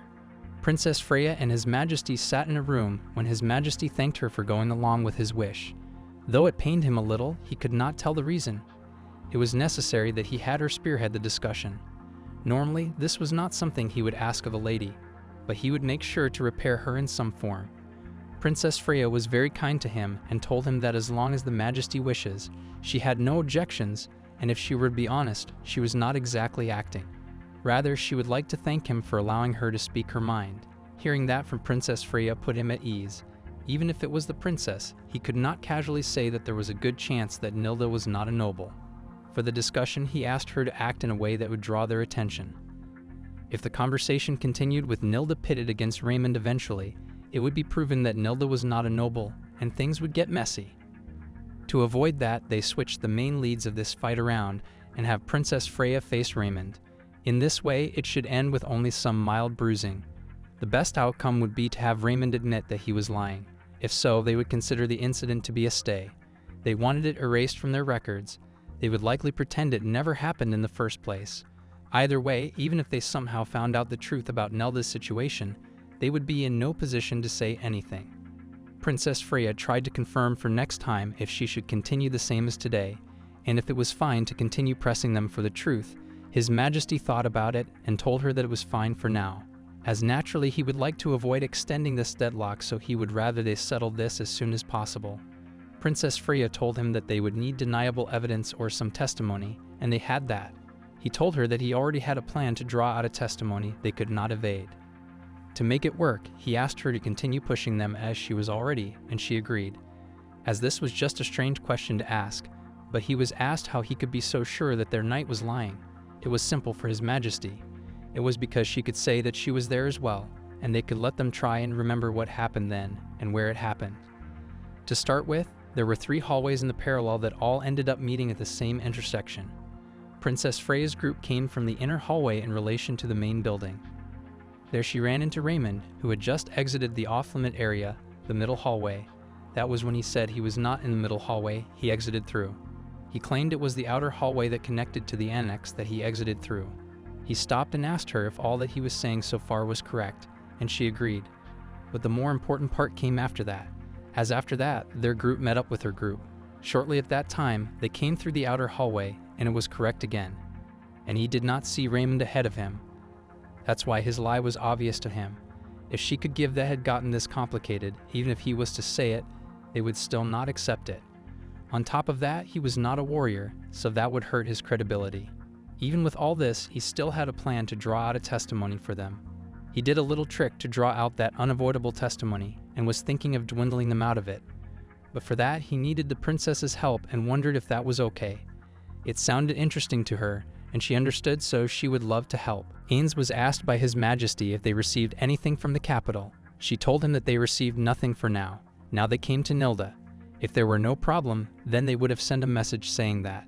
Instead, they decided that this matter is sensitive enough that it cannot be easily resolved through teleportation or a messenger dragon. That is what he concluded from that, and it looked like they were struggling alone this time. In that case, it was probably best. They keep interactions with other nobles to a minimum. But he wondered about what to do with the Margrave. She replied by saying that ignoring the local lord and moving as he pleased may cause problems for him. Discussing this matter with him without informing him about Nilda's status was not possible. He agreed and decided they should hold off on that, as it was risky to not come to an agreement with the person who had the final say in this matter. But he also did not want to seem as if the royal family made the decision that was generally acceptable, that there was another person that he might want to lay the groundwork with as well, which was Lucinda's husband and currently Nilda's brother-in-law, though it may be a little forced to include him in this matter.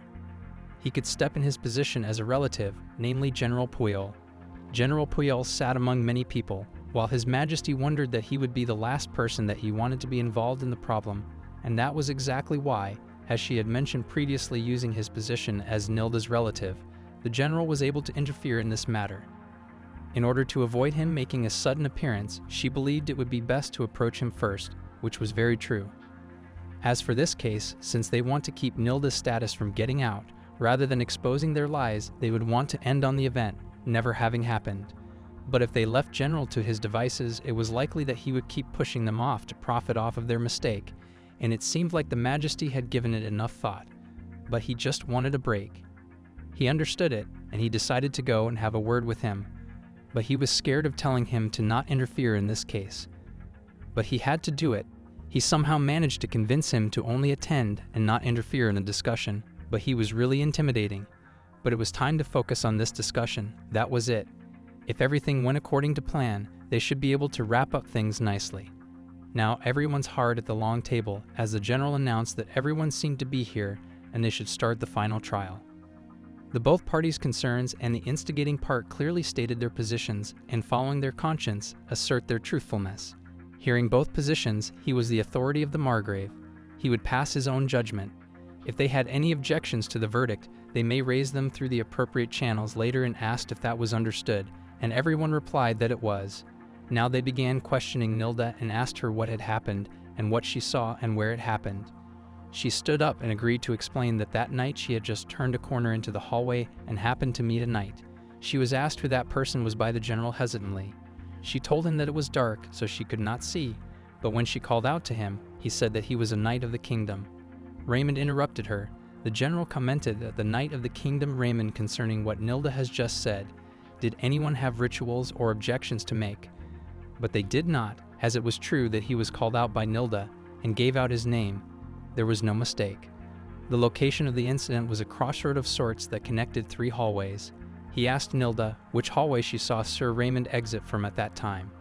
Nilda told everyone that Sir Raymond exited from the restricted middle hallway. The general asked Raymond if he had any objections, to which he did, and he told everyone that the hallway he exited from was not the middle hallway, but rather the outer hallway. Now they proceeded to ask the third concerned party, which was Freya, who was accompanying Nilda at that time. He asked her if she had anything to say, and she did. She only had one thing to say, as she clearly saw Sir Raymond exit through the middle hallway, and that was all. Judge General understood this, and now that they have heard the statements of the three persons involved, they were asked to raise their hands if they wished to present additional information or questions. Those who spoke up without permission would be asked to leave the table, so they should proceed carefully. Now there was silence in the room. His Majesty guessed it right, since neither side had the evidence to overturn the other claims. The earlier they said something, the higher the chance they could slip up and end up with their foot in their mouth. And with the advantage given to the ones who woke up later, it ended up in a stalemate like this. Cristiano rose up his hand. Now he was allowed to speak. He thanked him, and with his permission he would like to ask Nilda that night as she turned into the corner. She indeed encountered his fellow countryman and knight Raymond. But did she remember the shoes he was wearing at that time? Nilda was very confused and asked about the shoes, but the general interrupted her and told her not to speak without permission and only answered the question. She told him that she did not confirm what shoes Sir Raymond was wearing. Cristiano wondered about this statement and told her that he could not blame her, as she did encounter him in the dark, and asked permission to explain, and went on proceeding by saying that the shoes Raymond wore that night were the same knight-issued leather boots he was wearing now. To His Excellency, he would like to demonstrate something by having Raymond stand, and asked for permission. He allowed it was asked to stand up, and so he did. There was a clock on the ground, and as all of them heard it, the knight's boots had hard soles, and as such, they made a loud sound when walking on stone paving. It was not as impressive in a large room such as this one, but in a narrow hallway, the sound sounds much louder, and asked Raymond to stomp his feet. He asked Nilda if she should have heard the sound of footsteps in the hallway, but she noticed them later. She tried to explain that she was talking to Princess Freya when they walked, so until she saw his silhouette, she did not realize he was there. To Cristiano, that meant that the two of them were engrossed in conversation and failed to realize such loud footsteps, and asked if that was right. Nilda was very confused. The point at hand was whether Raymond had exited through the middle hallway or the outer hallway, as they have heard just now. If the two of them were so engaged in the conversation that they did not react to such a loud sound, then it surely would not be strange for them to be mistaken in what they saw, and asked if that was correct. Xavier asked for permission to speak by the Margrave, as he had a question for Sir Raymond. He asked him when he encountered Nilda and the princess that night. They were not alone, but also accompanied by the princess's bodyguard. She was also wearing hard leather boots similar to theirs, and asked if they were able to hear her footsteps, just like Nilda's group did not notice his first steps. If Raymond also did not notice the bodyguard's footsteps, then it would be normal to not hear footsteps in that situation. Then it would have no weight, and as an argument, he told him that he did not hear the footsteps, and as previously, Nilda and the princess were engaged in conversation as they approached. In that case, voices would not be drowned out by the footsteps, and he heard them talking. No matter how loud the footsteps, they would always be softer than a conversation. Raymond was able to tell Nilda's group was coming through the sound of their voice rather than their footsteps, and Nilda's group was so engrossed in their conversation that they did not notice his footsteps. He wondered what was supposed to be a lifeline from Xavier ended up showing that Raymond was able to assess the situation more accurately. This may be a situation where neither side has definitive proof, but this was a great first move for them. Now if they kept pushing like this, they could, and there, His Majesty asked for permission to speak, and he was allowed. He commented that the knight leader of the kingdom, Lord Cristiano, needed to be asked a question, as he seemed to have made the issue of whether they heard the footsteps or not a problem. He wondered if that really was an important problem in the first place, to which he agreed, as he believed it was a crucial factor in this matter. Soldier training was equal parts of learning how to handle a weapon, improving scouting abilities such as night vision and hearing abilities as such if they were able to compare those who could have undergone training, and those who have not. He would find that soldiers had an advantage in situation assessment. But as he was not a soldier, the two persons involved were women, and he may not understand this. He proceeded on telling them that when he arrived, he saw Princess Freya's group standing there, so he believed it should not have been long after Sir Raymond left the scene. But this problem did not lie in his abilities. As he was lacking training, he was not a soldier, and his vision and hearing abilities are on par with a little girl's. He was not strong even for just walking around. He asked Raymond if he remembered hearing any footsteps from behind. Raymond did not know what to say, as it was not going as planned for him. He told him that he did hear something, but he did not think too much about it, and both of the parties did not give it much thought. His Majesty was not able to walk outside without her light. He apologized for bringing the flashlight out and proceeded to ask the Lord why he did not notice him walking behind him as he was a soldier. He was very confused. Gentle asked him who was if he had any objections to make. He was very hesitant and did not know what to say. There was silence. Then he proceeded to ask the Knight of the Kingdom Raymond if he had denied Nilda's and Freya's statements and asserted that he had exited through the hallway and not the middle hallway. He asked again if he admitted that the statement he made is a lie. He put his head down and agreed that indeed it was a lie. He would have ended this much more peacefully. If he could, he would rather not end up concerning a person in public, but this was his limit right now. The general told him that in that case he would now pass the final verdict, but before that, His Majesty was asked if he had any words he would like to say. He wondered about it for a moment and proceeded to say that because he was unfamiliar with the customs of this land, he may have caused some unnecessary confusion in this situation. As such, if the kingdom side was willing to admit that they had made a mistake, in this case, they would be satisfied with just that to begin with. It is a strange situation that turned into a huge mess when it began as a small misunderstanding. The general had certainly understood His Majesty. Now the head of the Margrave would give his word. The fact that the Knight of the Kingdom Raymond had trespassed into the restricted area itself is not a big problem. It was also a fault of them for not putting a watch or a sign to indicate as such, but trying to hide the truth by claiming that those who pointed it out had made a mistake. It was a point he could not overlook. Thus he ordered that the Knight of the Emissary from the kingdom involved in this matter admit their mistake and offer an apology. For this matter, it was not beneficial for either side to blow up this matter further. It would be considered over with an apology and would like to suggest that this matter was not brought up in the future and asked for everyone's opinions. They all understood and had no problem in keeping this between them. It was the best choice to maintain the friendship between their countries, and asked Princess Freya if he said so, then she had no objections to His Majesty. The trial was hereby adjourned. Cristiano came up to Princess Freya and deeply apologized for the trouble he had caused her. She would be happy if he would take care to avoid such actions in the future, and she hoped that he would be careful in the future and told him to take care to avoid such actions as seeing as the matter had been resolved, they would not be taking their leave there. His Majesty told him to wait, as he did not believe that this discussion was over yet, as the Margrave's verdict was that the Knights of the Emissary from the kingdom involved in this matter admit their mistake and offer an apology.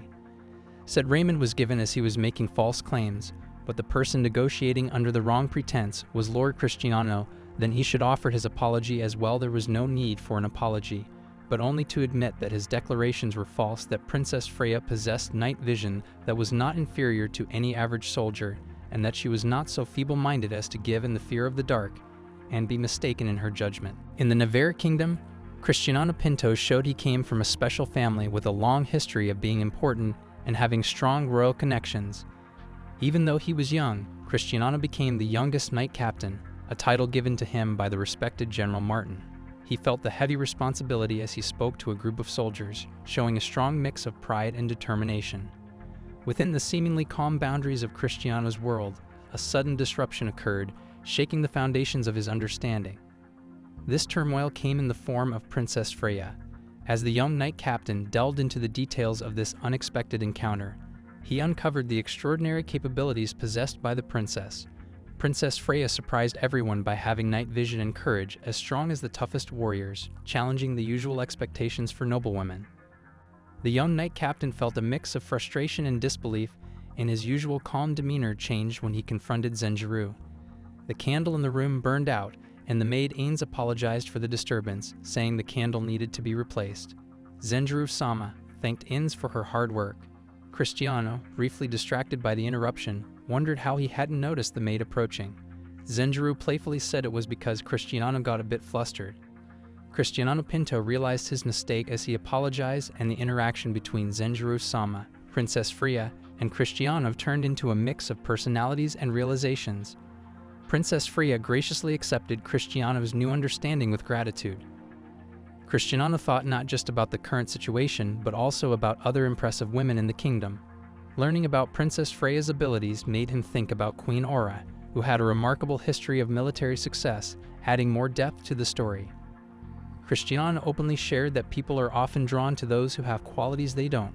Zenjiro-sama and Cristiano had a friendly conversation about personal preferences and attraction, building a bond as they discussed the complexities of what brings people together. During a tense argument, Knight Captain Lord Cristino Pinto clashed with Margrave Gargiel and Zenjiro. The air became heavy with tension as Zenjiro, exuding royal authority, confronted Cristino about attraction and personal flaws. The conversation neared a point where it could escalate into a confrontation.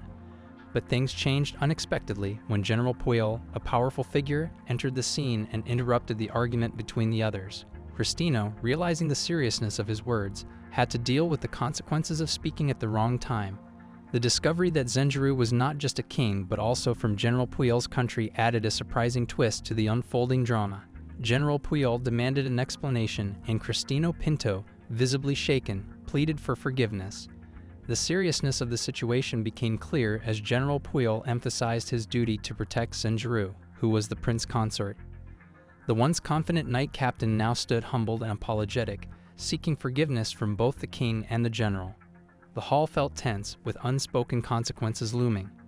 In the middle of this unfolding drama, Zenjiro-sama, thinking about cultural differences, encouraged Cristino to understand foreign customs better. The tension increased as General Puyol suggested a solution, inviting Cristino Pinto to their country to learn important social skills. Yet Zenjiro, doubting hidden motives, noticed the suggestion of keeping Cristino as a hostage. Then General Martin appeared, promising to personally watch over Cristino and teach military skills. The situation got more complex when Lucinda arrived. Lucinda felt neglected and added a new aspect to the events. As they talked about hosting guests, Lucinda shared her worries about the responsibilities, revealing past issues at the Gargiel estate. General Puyol and General Martin competed to guide Cristino. With marital issues, surprising alliances, and cultural differences, the fate of the young knight captain was uncertain. Apologies and forgiveness filled the hall. Zenjiro-sama took a break, sitting on a sofa with Ains standing aside. The tension faded and Ains praised the success of the planned discussion. Zenjiro admitted a bit of regret for his remark after the talk, but said it was needed. Looking out the window, he thought about the diplomatic situation and thanked Princess Freya for diverting attention from Nilda, aware of the potential consequences for her reputation in the southern continent.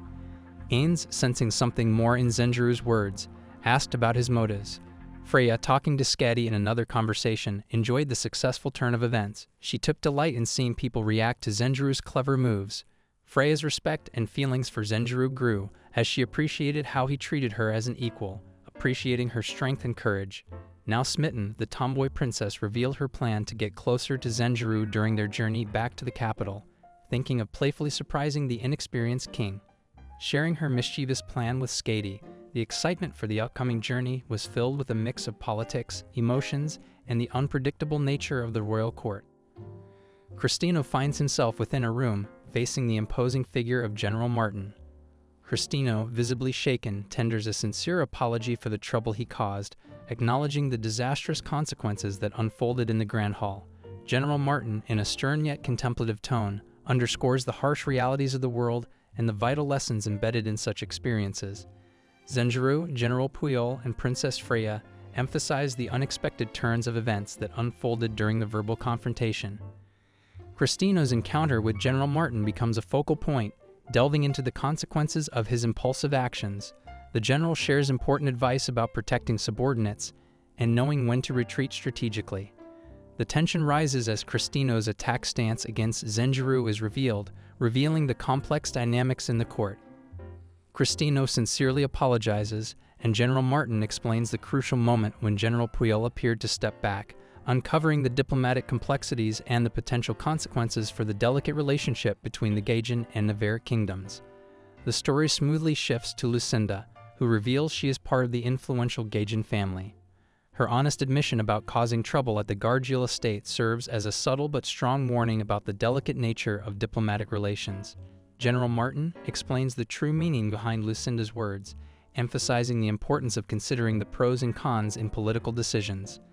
The narrative skillfully shows Lucinda's intelligence and influence, highlighting the various roles people play in courtly affairs.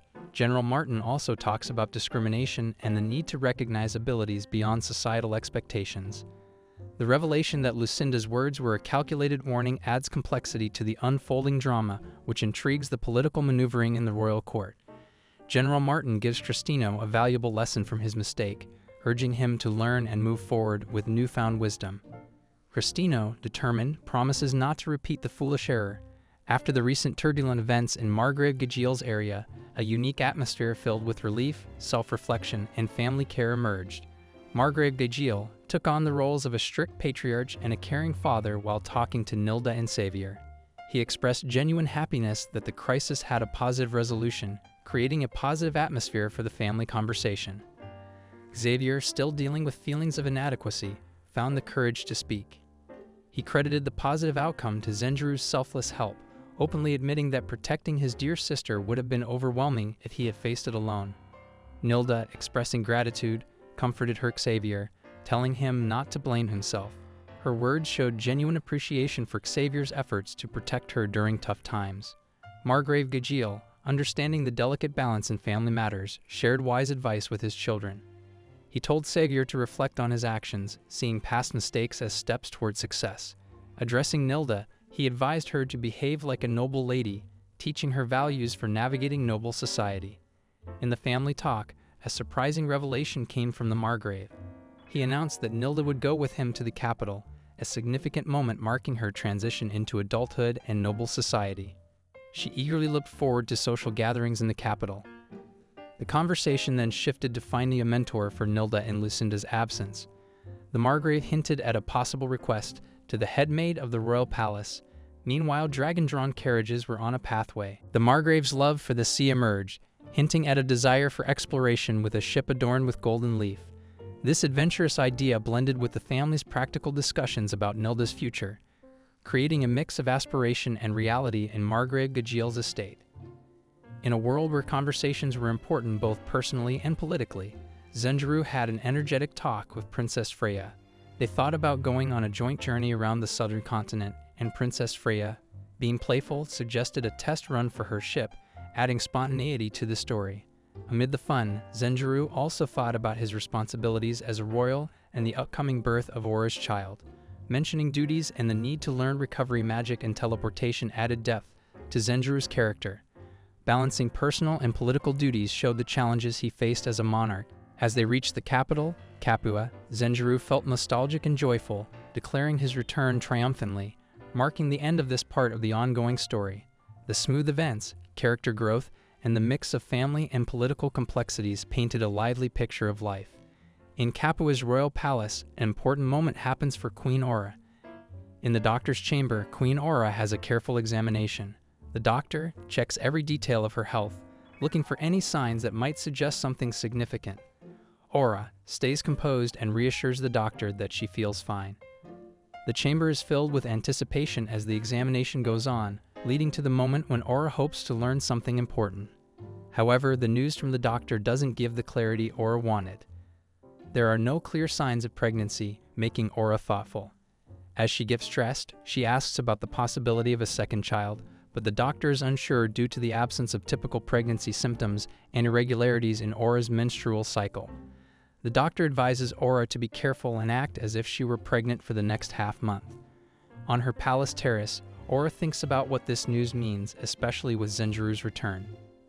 The doctor's caution adds tension, emphasizing the delicate balance Aura must keep between her duties as a queen and her personal desires.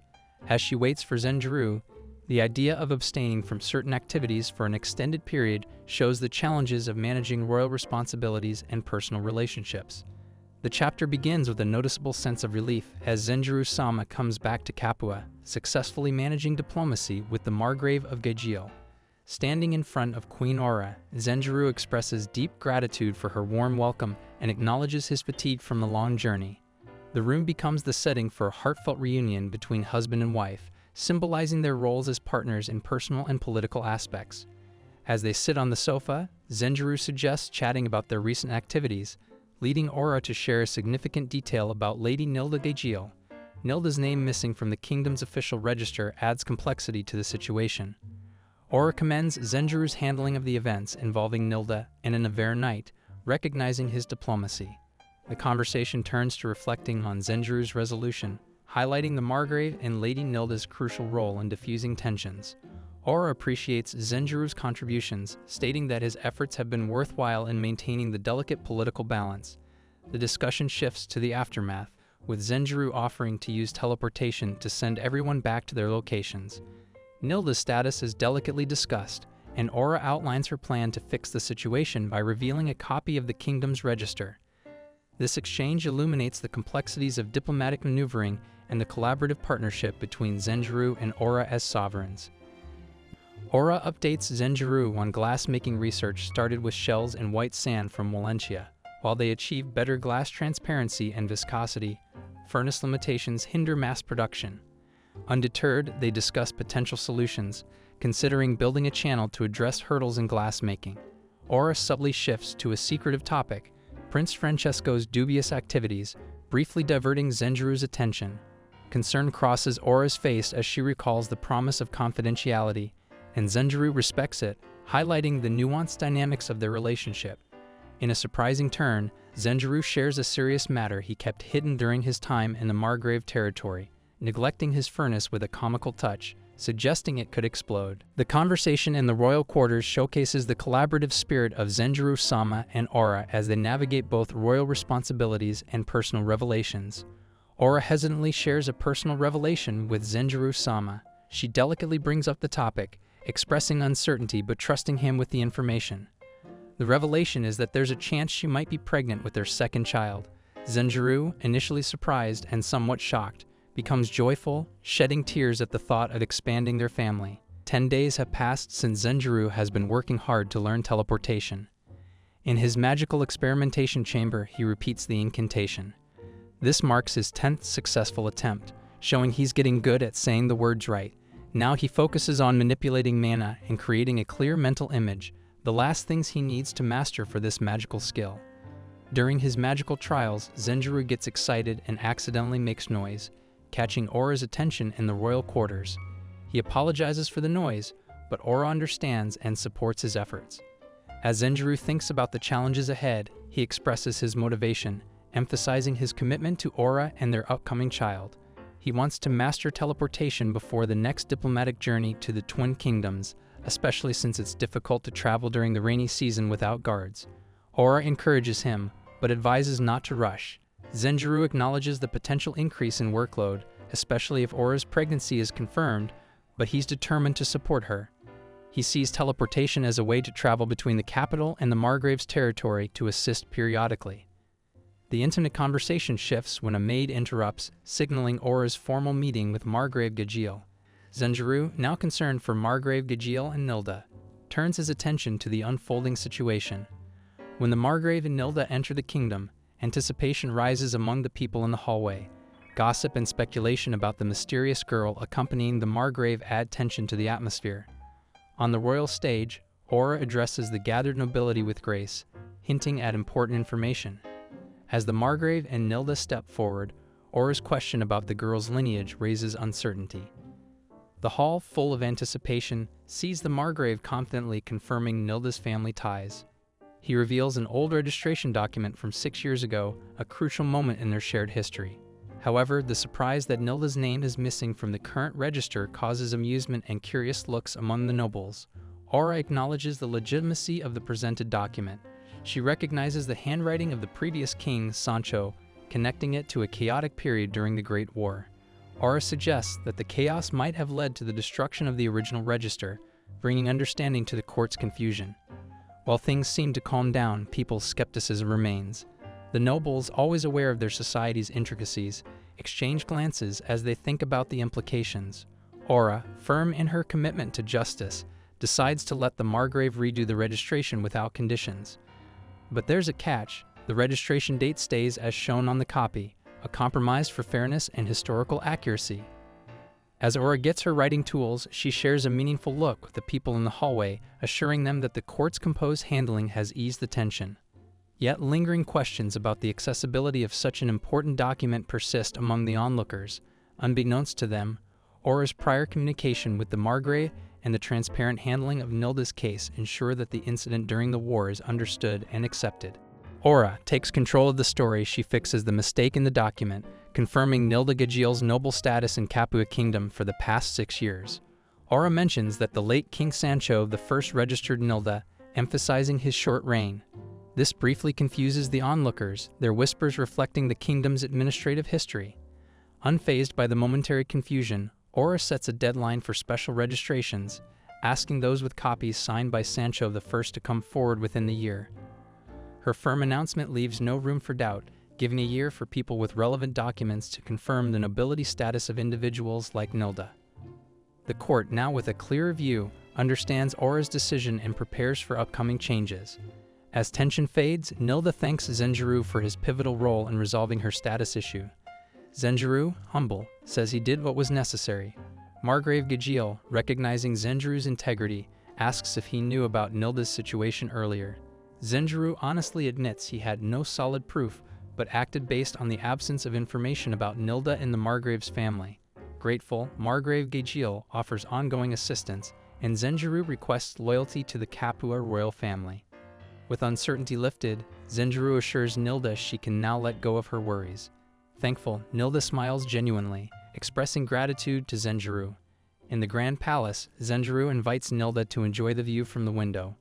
Enchanted, Nilda admires the landscape and Zenjiro, regretting his busy schedule, warmly invites her to return later. Queen Aura sat gracefully on a sofa, her presence commanding the attention of all who stood before her. Margaret, her loyal attendant, flanked by two other individuals, awaited the purpose behind the royal summons. As the Queen's piercing gaze met theirs, the Queen was inquired if the gathering concerned the register matter. Aura confirmed the pressing matter but emphasized that discussions about her pregnancy would follow. But the register matter prioritized, a critical concern, demanded immediate attention. Turning her attention to Margaret, Aura sought a report on the current state of affairs. Margaret was observant enough and relayed her findings. 4 nobles departing the audience room harbored thoughts on potential candidates. Aura, a strategist in her own right, acknowledged the broader scope beyond Lady Nilda. Bailiff standing before the Queen argued that the real challenge lay with nobles who had no representative at the audience. Those exempt from capital duties posed a threat due to potential delays in response. They also proposed addressing them individually, but Aura cautioned against skipping the feudal lords with vassal families. The dilemma pivoted on delivering messages to masters who might hold disdain for their vassals. The success of intervention hinged on the master's response. Suggestions to extend deadlines were met with the Queen's firm refusal, fearing malicious intentions with prolonged delays. Aura envisioned the challenges ahead, particularly after the rainy season. Muddy landslides and puddle-laden highways could impede nobles' journeys to the capital, jeopardizing their status. With determination in her voice, she suggested the possibility of utilizing geyser flights if need be. The conversation shifted to the deployment of magical aids. Bailiff Damien among the trio acknowledged limitations in the number of crafted diddlers and the occasional lapse of memory for spells. Aura, unwavering, reminded him of the importance of readiness and her reliance on his abilities. As the Queen concluded the discussion on the register, she seamlessly transitioned to the next pressing matter, her pregnancy. Queen Aura casually shifted the conversation to her pregnancy, mentioning that it seemed to be common knowledge. She turned to Margaret, curious about the reaction of the nobles. Margaret informed her that it was pretty much the same as last time, and Aura was expecting the same. The nobles were gearing up to send concubines to Zenjiro-sama. Aura nodded, expecting such a response, but thought that Princess Freya's presence might have slowed things down a bit. To her surprise, Margaret explained that Princess Freya's case had actually made things worse.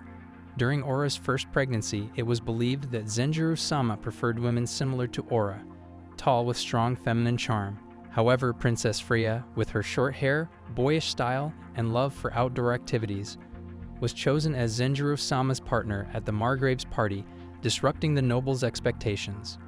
Aura found the situation even more troublesome. Margaret speculated that perhaps Zenjiro-sama's unconventional taste might have worked in their favor given the efforts he was putting in. Aura confirmed that Zenjiro-sama had been dedicating most of his free time to master teleportation upon learning about her pregnancy. He had already nailed the incantation and mana control. The only thing left was the mental image for the spell to be complete. Aura, feeling truly loved by her husband, shared her initial worries but now saw an opportunity. She thought of using Zenjiro-sama's teleportation learning as an excuse for his absence from social gatherings. The man in the room pointed out that confirming Her Majesty's pregnancy might leave Zenjiro-sama to deal with political affairs, as it did last time. Aura acknowledged his point. Queen Aura contemplated a significant decision. Leaning forward, she expressed her intention to replace the seats of the Marshal and Chancellor, a move that drew the curiosity of those in attendance. They inquired if these positions remained vacant to prevent the concentration of power, a speculation that Aura confirmed. Aura candidly shared the weight on her shoulders, managing both political and military affairs. She foresaw the possibility of stumbling in the future, a vulnerability that could be exploited by anti-Queen forces leveraging her husband's accomplishments. With a composed manner, she transitioned to the next topic, the matter of Zenjiro-sama-sama's noble rank. Confirming that without a proper title, Zenjiro-sama couldn't attend crucial business meetings as her representative, Aura underscored the importance of granting him a noble rank. This, she believed, would add weight to her words and maintain the integrity of her authority. The attendees acknowledged the rationale behind her decision, deeming it a practical move. A man among them expressed that appointing a marshal and chancellor would be well received by the nobles, lightening Aura's workload and providing more options to secure her authority's foundation. He pointed out that, in the end, only one person would lose from this plan. Aura, recognizing the brilliance of the proposal, noted that her husband supported this course of action. The man assured Aura that even if he were to lose in the process, he would accept it for the greater good. However, he gently reminded her that everyone, regardless of their resilience, has limits. Aura, meeting his gaze with intensity, assured him that she understood the inherent challenges. The chapter unfolds as Miguel-sama engages in a casual conversation with Amanda, the head maid. With a warm smile, Miguel remarks on the enduring nature of their surroundings, expressing pleasure at finding that nothing has changed. Amanda reciprocates the sentiment, expressing gladness at Miguel-sama's well-being. Miguel, in a moment of consideration, apologizes for the inconvenience caused by the head maid leaving the palace in an ordinary manner.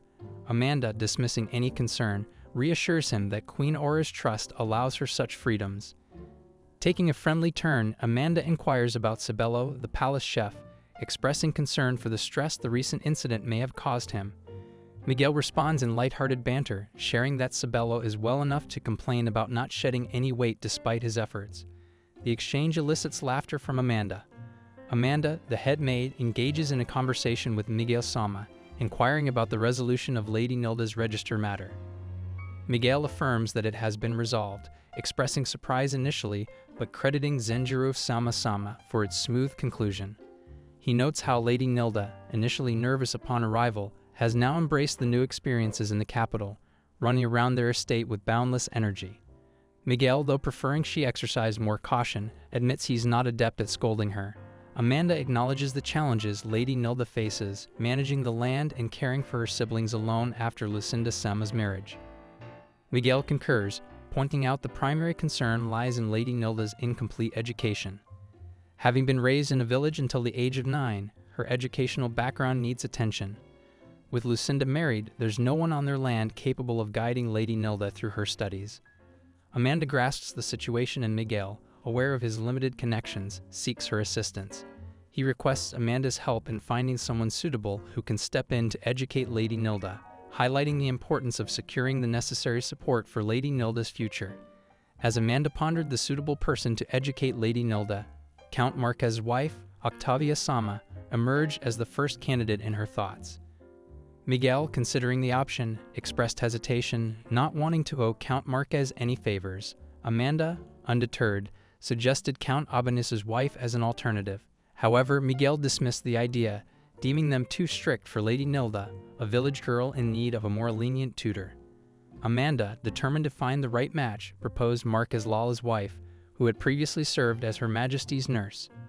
Miguel hesitated once more, citing the couple's perfectionist tendencies and the potential loneliness for Lady Nilda on the Marquez territory. Amanda, caught off guard, made a peculiar poker face, prompting Miguel to offer a quick apology. Despite seeking Amanda's assistance, he found himself unintentionally complaining about the challenges of finding a suitable educator for Lady Nilda. Amanda, sensing the need to establish clear conditions for Lady Nilda's tutor, turns to Miguel-sama for guidance on the necessary qualifications. Miguel promptly lays out the key criteria, emphasizing the importance of the tutor being well educated to provide suitable guidance for a Margrave's daughter. He highlights the need for tolerance, understanding that Lady Nilda, as a village-born girl, may make small mistakes on her educational journey. Miguel, taking it a step further, expresses the desire for the tutor to be situated in the capital. Amanda, capturing the essence of Miguel's expectations, chuckles at the prospect. Miguel, seeking a suitable mentor for Lady Nilda, wonders aloud if it's too much to ask. Amanda, with a knowing smile, assures him that she knows of a person or, more accurately, a place that perfectly fits the specified criteria. The intrigue builds as Amanda hints at a promising solution, adding a layer of anticipation to the unfolding tale. The collaborative effort to secure the right tutor for Lady Nilda takes an interesting turn, bringing a sense of hope and possibility to the challenge at hand. A few days later, Zenjiro-sama decided to give Lady Nilda a tour of the palace. As they ventured to the outskirts, Lady Nilda's eyes sparkled with amazement upon glimpsing the palace garden. Overwhelmed by the beauty, she exclaimed to Zenjiro-sama that it was amazing. Her excitement was palpable, and Princess Freya, accompanying them, chuckled at Lady Nilda's enthralled state. She playfully remarked that Lady Nilda seemed lost in her own world. Feeling a bit embarrassed, Lady Nilda apologized, feeling as though she had exposed an unsophisticated side of herself. To her surprise, Princess Freya adored Lady Nilda's childlike enthusiasm. Zenjiro-sama, reflecting on his decision to show Lady Nilda around, admitted that he had been a bit careless. However, with Princess Freya's presence, any potential rumors were unlikely to surface. Zenjiro-sama, wanting to make the tour more memorable, asked Lady Nilda if she remembered the golden fish he had mentioned earlier. He hinted that the pond was nearby and inquired if she would like to see it. Lady Nilda's eyes lit up with glee as she was excited to see the pond. Aura stood by the window of her room, gazing at the heartwarming scene below. Zenjiro, with Lady Nilda in tow, was giving her a tour of the palace grounds. Unlike their formal encounter in the audience chamber, Lady Nilda now wore a radiant smile. Aura chuckled, pleased to see her husband at ease, hoping his company would help Lady Nilda feel more comfortable in the grand palace. Her musings were interrupted by a congratulatory revelation. The examination confirmed that she was undoubtedly pregnant with their second child. A wave of emotions swept over Aura. A second child meant significant changes for the kingdom. As she pondered this, she found herself lost in a daydream. In her mind's eye, she pictured a serene moment in the palace garden. Aura sat with Zenjiro-sama and their two children, surrounded by the beauty of nature. Happiness radiated from their faces, creating a vision of a blissful family scene. The prospect of new life brought not only personal joy, but also the promise of transformations within the kingdom. Aura, standing by the window, embraced the anticipation of the future, her heart filled with warmth and hope. With a contented laugh about her future with Zenjiro, Aura refocused on her duties. There was work to be done before the next meeting, starting with the recruitment of the second inner palace maid. It had been a few months since they had made any additions. As Aura sifted through the papers, Count Marquez's recommendation caught her eye. Morella, 14, was mentioned, and Aura noted the familial connection, niece and uncle. She set that paper aside and moved on to the next. Margrave Belvade suggested Isadora, 13, who shared a father-daughter relationship.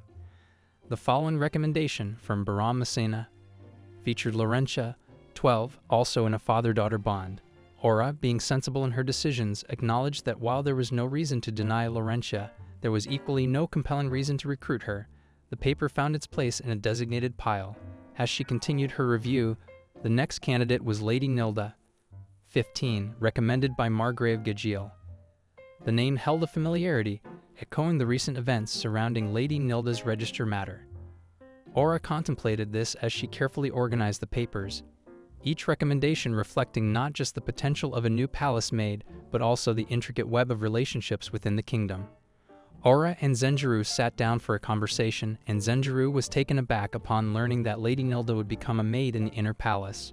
Aura calmly explained that Nilda's father, Margrave, likely desired the prestige associated with having his daughter serve in such a prestigious position. Considering Nilda's circumstances, especially after the recent register matter, Aura felt that was a small way to extend help to her. Zenjiro, shocked, expressed concern that the concubine offensive had reached such an extent. Aura reassured him that the suggestion came from Amanda, revealing a surprising twist. She explained that Lady Nilda's education as a noble was somewhat lacking, and when the Margrave sought a suitable place for her to study, Amanda recommended the inner palace. The Margrave believed Amanda would be the best teacher. Zenjiro, laughing, admitted that even if Amanda made a few mistakes, he would not have minded. Aura acknowledged Amanda's kindness, asserting that there were likely no royals kinder than her on the entire southern continent. With a smirk, Aura made it clear that Lady Nilda did not require special treatment. Despite Zenjuru's closer relationship with Nilda, Aura cautioned him not to treat her differently. Zenjuru, promising to be tough on her, nodded in agreement. The dynamics of palace life and the intricacies of relationships unfolded in this exchange, highlighting the delicate balance between duty and personal connections. Aura steers the conversation in a different direction, shifting the focus to Zenjuru's progress with teleportation. Zenjuru, caught off guard, exhibits a mix of shock and embarrassment, audibly gulping as he admits to making no progress. Expecting this response, Aura calmly acknowledges his struggle. Zenjuru confesses that while he can nail the correct incantation and manage the right amount of mana, he struggles to grasp the correct mental image for teleportation. Aura, unfazed, reveals she anticipated this and proposes a suggestion to aid in changing locations. Zenjuru's eyes widen in surprise, processing the concept of changing locations. The unexpected turn leaves Zenjuru to contemplate the potential solution presented by Aura.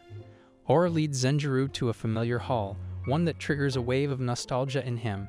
He recognizes it as the room where he was first summoned to this world by Aura. The unchanged nature of the room hits Zenjuru, and he marvels at how it has remained the same over the years. Aura, noting Zenjuru's realization, explains that the purpose of the room is precisely that: it will never change. Zenjuru, shocked, seeks clarification. Aura elaborates, revealing that the room was specifically designed to facilitate space-time magic users in mastering teleportation. Its consistent appearance, whether day or night, serves as an ideal location for beginners to practice teleportation, ensuring a stable mental image for the spell. Zenjuru, absorbing this information, questions if any discrepancies between the mental image and the actual location could hinder the spell. Aura reassures him that, in this room designed for beginners, such discrepancies should not pose a problem. She recounts a personal experience during the Great War when she had to jump to an Allied encampment due to communication discrepancies. Not knowing they had already pulled out, Aura vividly recalls the chilling moment. Zenjuru, understanding the significance of the room, expresses determination. He vows to burn every brick and carpet into his memory, confident that with such a clear mental image, he will master teleportation. Aura, supportive but cautious, advises him not to burn himself out. Zenjuru stares at the room with wide eyes, absorbing every detail, ready to embark on the journey of mastering teleportation. The room becomes a symbolic canvas for his efforts, a space where the magic of teleportation will unfold. Zenjuru, frustrated and exhausted from his unsuccessful attempts at teleportation, slumps onto the floor in the room designed for practice. Recognizing the need to refocus, he resolves to return to the special room and memorize every detail to enhance his mental image. Amidst his contemplation, a knock interrupts the solitude. Amanda enters, conveying an urgent request from Princess Freya, who seeks Zenjuru's immediate audience. Zenjuru, wide-eyed, agrees to meet Princess Freya promptly. In the room, Princess Freya expresses gratitude for Zenjuru's quick response, apologizing for the sudden nature of her request. She discloses a change in her plans, detailing that the repair works on the Golden Leaf ship in Valencia faced unexpected delays due to the rainy season. Borrowing Capua's resources for repairs, she now needs an extension for the lending period from Queen Aura. Zenjuru, comprehending the situation, assures Princess Freya that he will convey her request to Queen Aura promptly. Grateful, Princess Freya thanks Zenjuru for his understanding and cooperation. Zenjuru approaches Aura, informing her about Princess Freya's desire to go to Valencia. He explains the reasons, emphasizing the urgency due to the potential impact on on-field staff, management, and business partners. Aura, considering the situation, acknowledges that the northern continent doesn't experience a rainy season and understands the miscalculation. Zenjuru expresses concern about potential delays causing panic among workers, emphasizing the need for a swift resolution. Aura, in response, decides to personally send Princess Freya to Valencia to expedite the process and ensure her safety. Zenjuru, grateful for Aura's prompt action, takes the opportunity to update her on his progress with teleportation. Embarrassed, Zenjuru admits that he hasn't succeeded yet. Aura, ever understanding, reassures him that it's natural and advises patience. Zenjuru, reflecting on his desire to master teleportation to ease Aura's workload, shares the emotional toll it takes on him. He recalls the helplessness he felt during the birth of their second child, wishing he could be there for Aura. Aura, looking at Zenjuru with admiration, acknowledges the sincerity of his efforts. The exchange highlights the challenges of mastering new abilities, the desire to be supportive, and the emotional nuances within their relationship. Aura recalls that she has something to show Zenjiro and instructs her attendant to bring it to them. Zenjiro, intrigued and with wide-open eyes, awaits the revelation. As the attendant brings in a vase and a compass, Zenjiro's face lights up in amazement. Inquisitive, Zenjiro questions whether the beautifully crafted item is a glass vase, and Aura confirms it, attributing its creation to the collaborative effort of Zenjiro's suggestions and the hard work of skilled craftsmen.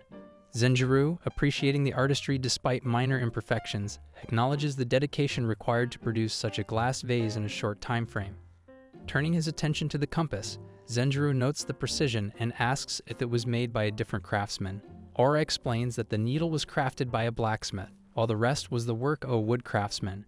She queries if the compass aligns with Zenjiro's specifications, to which he responds with admiration, expressing confidence that it appears to function perfectly.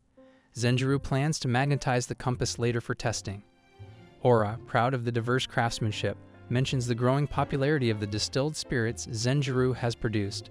She reveals plans to scale up production and introduce it as a general commodity, envisioning a prosperous future for the innovative creations. Zenjiro, filled with joy, observes the cultural exchange taking root in another world, marveling at the incredible transformation. Aura appreciates Zenjiro's influence, acknowledging that the advancements they are witnessing are all thanks to him. She expresses her admiration for the technological wonders from Zenjiro's world, noting that in comparison to magic, they can match up. Zenjiro, reflecting on the commonplace nature of these items in his world, suddenly gets an idea. He excitedly recalls versatile magical tools like smartphones and the ability to take pictures. While emphasizing the word pictures, an idea sparks in Zenjiro's mind. Eager to share his revelation, Zenjiro asks Aura to wait and fetches a device known as a camera from his world. Aura recognizes it as a camera, and Zenjiro explains that it can capture and save moments with the press of a button. He suggests that using it in the teleportation room could provide a more accurate mental image of the destination. Aura, delighted by the prospect, agrees that the tool can enhance the teleportation process. Zenjiro, feeling like he's adding significant training wheels, hesitates, but Aura assures him that the most critical part is activating the spell successfully for the first time. Excitement fills the air as they decide to try the camera's potential immediately, combining magic and technology for a groundbreaking experiment. Zenjiro, eager to make the teleportation work, takes a picture of the room where he intends to practice. With the image captured on his camera, he believes that chanting the teleportation spell while looking at the picture should make the process easier. Aura encourages him to proceed, and Zenjiro, filled with determination, starts chanting the spell of teleportation while gazing at the photograph. However, to his disappointment, nothing happens, and the room remains unchanged.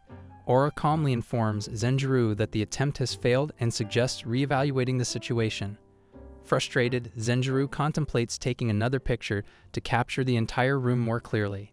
Attempting the spell again with the new picture, Zenjiro experiences the same silence, indicating another failure. Aura advises him that having a clear image of the location using the tool might not be the issue. Rather, the missing element could be Zenjiro's visualization or imagination.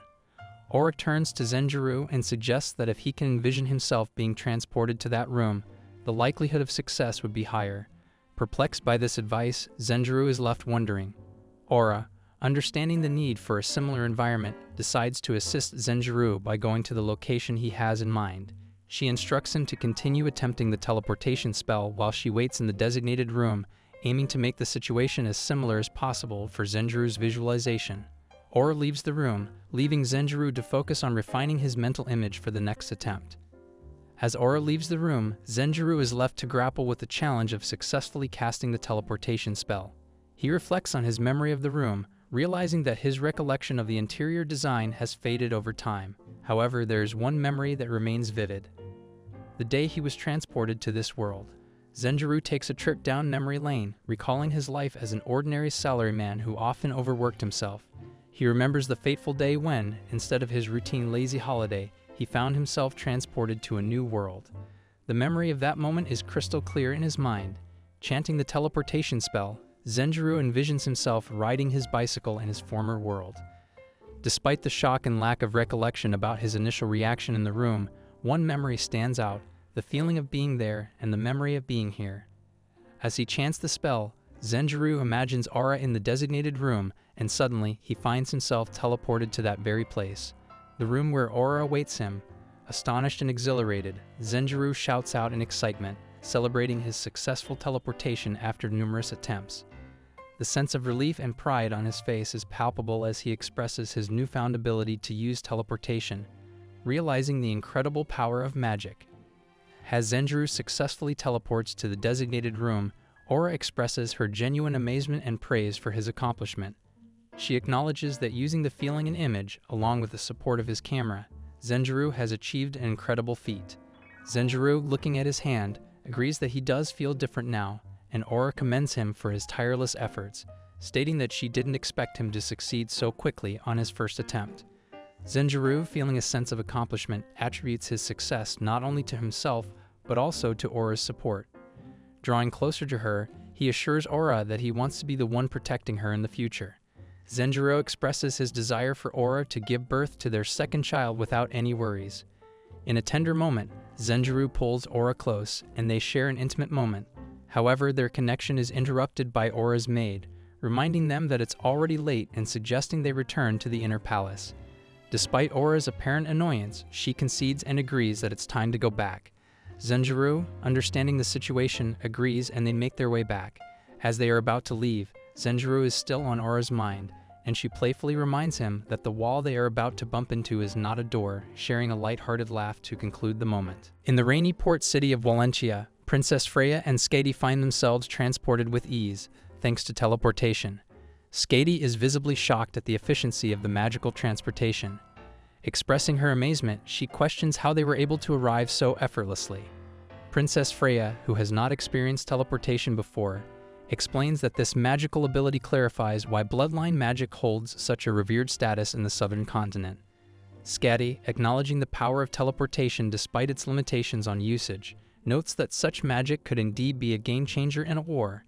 Princess Freya, expressing her desire to have teleportation benefit their country as well, is met with a sigh from Skadi. The seasoned warrior brings to light the potential consequences, explaining that in the southern continent, attempting to steal bloodline magic could provoke a barbaric act that might escalate into an immediate war. Princess Freya, recognizing the unfortunate reality, contemplates the complex dynamics surrounding the coveted magical abilities. Princess Freya, covered in a raincoat, remarks to Skadi that they have arrived at the port. However, she wonders if Skadi failed to notice her attire due to the raincoat. Skadi, maintaining her composure, responds that she can see their ship, the Golden Leaf, ahead. Despite the heavy rain, the dedicated workers on the ship are diligently carrying blocks of wood, pulling ropes, and earnestly working on the vessel. Witnessing the industrious scene, Princess Freya is astonished and expresses her admiration, acknowledging the insightful decisions made by Zenjiro-sama in overseeing such remarkable progress. The bustling activity in the rain-soaked port leaves Princess Freya in awe of the efficiency and dedication displayed by the workers on the Golden Leaf. In the Valentia Duke household, Zenjiro-sama is pondering potential teleportation locations, recognizing the newfound ease with which he can jump to any place in Valentia using the pictures he has captured on his camera. However, he acknowledges that bringing Princess Freya and her entourage back to his location remains a challenging task, despite Aura's encouragement. A knock on the door interrupts Zenjiro's thoughts, and he grants Ain's permission to enter. Ain's informs him that Princess Freya and her group have just returned from their inspection. Zenjiro acknowledges this and expresses his intent to prepare. Princess Freya, upon entering, expresses gratitude to Zenjiro-sama for the tremendous efforts he has invested on their behalf. She acknowledges that his vigilance prevented any serious incidents. Zenjiro responds with a light-hearted comment, attributing his success to mere concern and good fortune. Princess Freya admits that despite her long journey with the crew of the Golden Leaf ship, she failed to notice the situation unfolding around her until Zenjiro pointed it out. She expresses deep shame at her oversight. Zenjiro inquires if Princess Freya has been away from her crew for an extended period, emphasizing the challenge of adjusting orders when subordinates are not in close proximity. He notes that loyal subordinates tend to adhere strictly to the original orders in such situations. Princess Freya acknowledges the validity of Zenjiro's insight, expressing wholehearted acceptance of his words of wisdom. Zenjiro, with a light laugh, downplays his advice, attributing it to his experience as a former salaryman in his world. Reflecting on his past life as a salaryman, Zenjiro mentions the difficulty of making independent decisions when in a subordinate position. He recalls the challenges and painful situations he faced during that time. Turning back to the present situation, they discuss the revised schedule to accommodate delays during the rainy season. However, Zenjiro expresses concern about potential further delays during the upcoming hot season. The uncertainty surrounding the schedule is a source of apprehension for them. Freya begins expressing her lack of knowledge about the southern continent's climate, but Zenjiro interjects, seeking clarification about the hot season she mentioned. He explains that the season she arrived in was the work season, and the temperatures during the hottest month cannot be compared. Freya and Skadi, wide-eyed, absorb this information. Zenjiro elaborates on the hot season, describing how citizens take naps in the afternoon to conserve stamina and prevent exhaustion. He emphasizes that the work during this season is often scheduled in the relatively cooler early mornings and evenings. The hottest days can see temperatures surpassing a person's body temperature.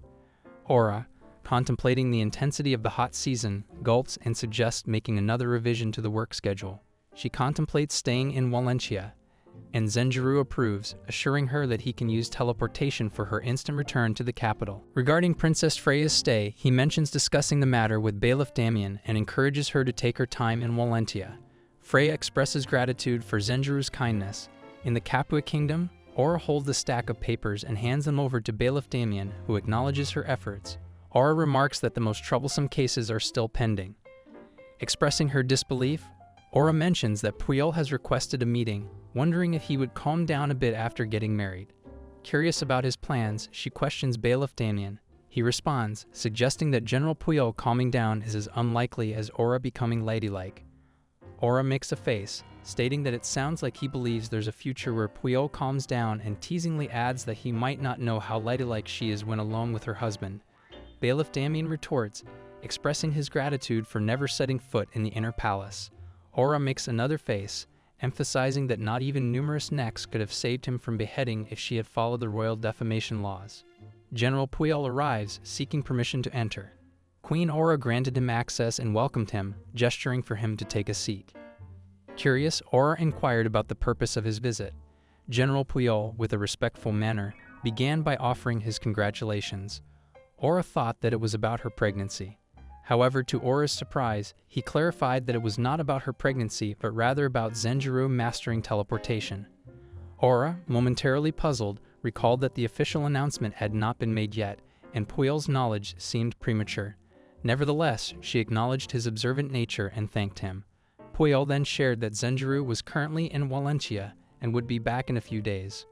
Aura, however, raised a concern about the limited number of teleportation destinations available to Zenjiro. Puyol reassured her that Zenjiro should use teleportation according to his own wishes. He then revealed that, once Zenjiro perfected teleportation, he intended to visit the Twin Kingdoms. Aura, maintaining her composed demeanor, responded very casually. Puyol, expressing concern for Aura's health, mentioned Zenjiro's preparations to bring a healing magic user from the Jilbal Kingdom if needed. However, he emphasized Zenjiro's potential eagerness to visit the Twin Kingdoms sooner rather than later. Aura, considering the logistical challenges during the current season, explained the difficulties in transporting guards and maids during the rainy and hot seasons. Puyol suggested a solution, proposing the selection of the best trained soldiers to accompany Zenjiro-sama, departing at the start of the hot season. Aura, contemplating the feasibility of the plan, expressed reservations and highlighted the risks involved. The prospect of traversing the unfamiliar roads to the Twin Kingdoms brought a sense of caution to Queen Aura. She expressed her concerns about the uncharted territory, emphasizing the need for rest during the journey, as the soldiers' speed of travel would inevitably decrease. Information about feeding and watering sites for the dragons and Doldragons was deemed essential for a safe and successful trip. General Puyol, displaying strategic thinking, suggested a solution to the dilemma. He proposed enlisting the assistance of Prince Francesco and Princess Bona, who had arrived from the Twin Kingdoms. Puyol recommended having half of their guards accompany the Capua Kingdom's expedition under the guise of a personal visit, considering that the guards might be experiencing homesickness after a year away from their homeland. Aura, contemplative, acknowledged the practicality of Puyol's suggestion. The guards, already familiar with the terrain and experienced in traveling during the hot season, would serve as invaluable guides. However, Puyol foresaw another challenge, that was the need for a representative of equal or higher rank to lead the trip. Puel gladly wanted to take that position. Understanding the difficulty, Ora sighed, recognizing the time for Puel, the cornerstone of their army, to step back from the front lines and delegate responsibilities to the younger generation. Puel proposed a young battalion commander from the archer cavalry unit as a suitable decoy while entrusting the core tasks to him. Yet Puel's plan took an unexpected turn when he declared his intention to use Zenjuru's teleportation ability to return swiftly once they reached the Twin Kingdoms. Both Ora and Bailiff Damien were taken aback by this revelation, their expressions revealing a mix of surprise and realization at the strategic operation Puel had devised. The unfolding discussion hinted at the intricacies and strategic thinking involved in planning diplomatic and exploratory missions in the kingdom. Ora, with a mix of surprise and contemplation, sought clarification from General Puel. She probed further, questioning his intentions to travel to the Twin Kingdoms under the image of commanding the guard squad, only to hand over control to the young battalion commander upon arrival. Her curiosity extended to understanding the motivations behind Puel's unexpected change in perspective. Puel, in response, expressed a sentiment of inevitability. He acknowledged that, as the cornerstone of the army, he had become acutely aware of the responsibilities associated with his position. Puel argued that going forward, executing his duties effectively required a shift in strategy, a strategy that aligned with the plan he had just outlined. Ora, processing Puel's explanation, found herself conceding to the practicality of his approach. As Puel left the room to embark on his new mission, Ora remained seated, deep in her thoughts. The revelation about Puel's aspirations to become a marshal lingered in her mind, prompting her to contemplate the motivations behind his unexpected change in strategy. Beside her, Bailiff Damien observed the contemplative queen and offered his insights. He acknowledged the difficulty of keeping significant information confidential within the palace walls, emphasizing the intricate web of truths and rumors that circulated. Unraveling these complexities required a keen and logical mind, and Puel seemed to have acquired a heightened ability in information gathering and negotiation. Ora, however, found Puel's recent behavior peculiar. Typically known for his direct and assertive approach, Puel's shift in strategies raised suspicions. The queen wondered that he might have acquired a valuable asset, a piece that significantly contributed to his newfound capabilities. Bailiff Damien, recognizing the importance of this puzzle, suggested delving into the details of Puel's wife, Lucinda Gaijin. Ora agreed, urging Damien to gather comprehensive information about Lucinda, not only regarding her abilities but also her personality. The scorching heat of the hot season had enveloped the port city of Valentia, leaving Princess Freya visibly exhausted as she reclined on a sofa. Expressing her discontent, she remarked that she would have preferred the continuous rain over the current weather. Skadi, ever by Freya's side, inquired about her well-being, to which Freya, slightly irked, reminded her that she was no longer the princess. Observing the departure of Zenjuru's guards heading towards Shero Jilbal, Freya questioned Zenjuru about the early departure. Zenjuru explained that he had sent them ahead before the hot season intensified, with a plan for them to rendezvous with him later. Freya marveled at the resilience of the southern continent's soldiers, surprised by their toughness in enduring the oppressive heat. Inquiring about Skadi's apparent composure in the heat, Freya wondered if she possessed a mysterious freezing aura. Skadi, ever stoic, revealed that Freya's willpower allowed her to suppress any signs of discomfort, at least from the neck up. Shifting the conversation, Zenjuru focused on the main topic, the successful completion of repairs on the ship Golden Leaf. Freya affirmed the accomplishment, detailing the subsequent trial runs within the port. With the final trial run scheduled outside the port area that day, Freya invited Zenjuru to accompany her. The prospect of witnessing the culmination of their collaborative efforts in the successful repairs added an air of anticipation and excitement to the day's events. The anticipation hung in the salty sea air as Princess Freya and Zenjuru stepped onto the majestic ship, the Golden Leaf. Natalio, the welcoming face of the vessel, extended a warm greeting, setting the tone for the maritime adventure that awaited them. Princess Freya, taking on her role as the ship's captain, stood proudly on the deck alongside Skadi, extending a welcoming invitation to all on board. With a brief but heartfelt address, she expressed her hope that everyone would relish the short voyage across the sea. Zenjuru eagerly responded, expressing his anticipation for the journey. As the ship prepared to set sail, Skadi, ever cautious, advised everyone to hold onto the railings for stability. Zenjuru, sharing a light-hearted remark, encouraged those seeking a more secure experience to opt for fixed seats. though he emphasized the compromise on the enjoyment. Ains, the accompanying maid, received Zenjuru's advice graciously, ensuring she held on firmly. Princess Freya, with a resonant voice, commanded the departure with a resounding "weigh anchors." The Golden Leaf began its voyage, and for Zenjuru and Ains, newcomers to the maritime experience, the initial tilting of the boat brought a mix of amazement and trepidation. Zenjuru, in particular, was taken aback by the intensity of the ship's movements, confessing that he had not expected it to be this dramatic. Observing the sailors effortlessly navigating the swaying deck, Zenjuru marveled at their skill. Princess Freya explained that standing firm was the first lesson for any seaman, emphasizing that many essential tasks on a ship required both hands to be free. As the Golden Leaf sailed into the open sea, the thrill of the maritime journey unfolded, promising an unforgettable experience for all on board.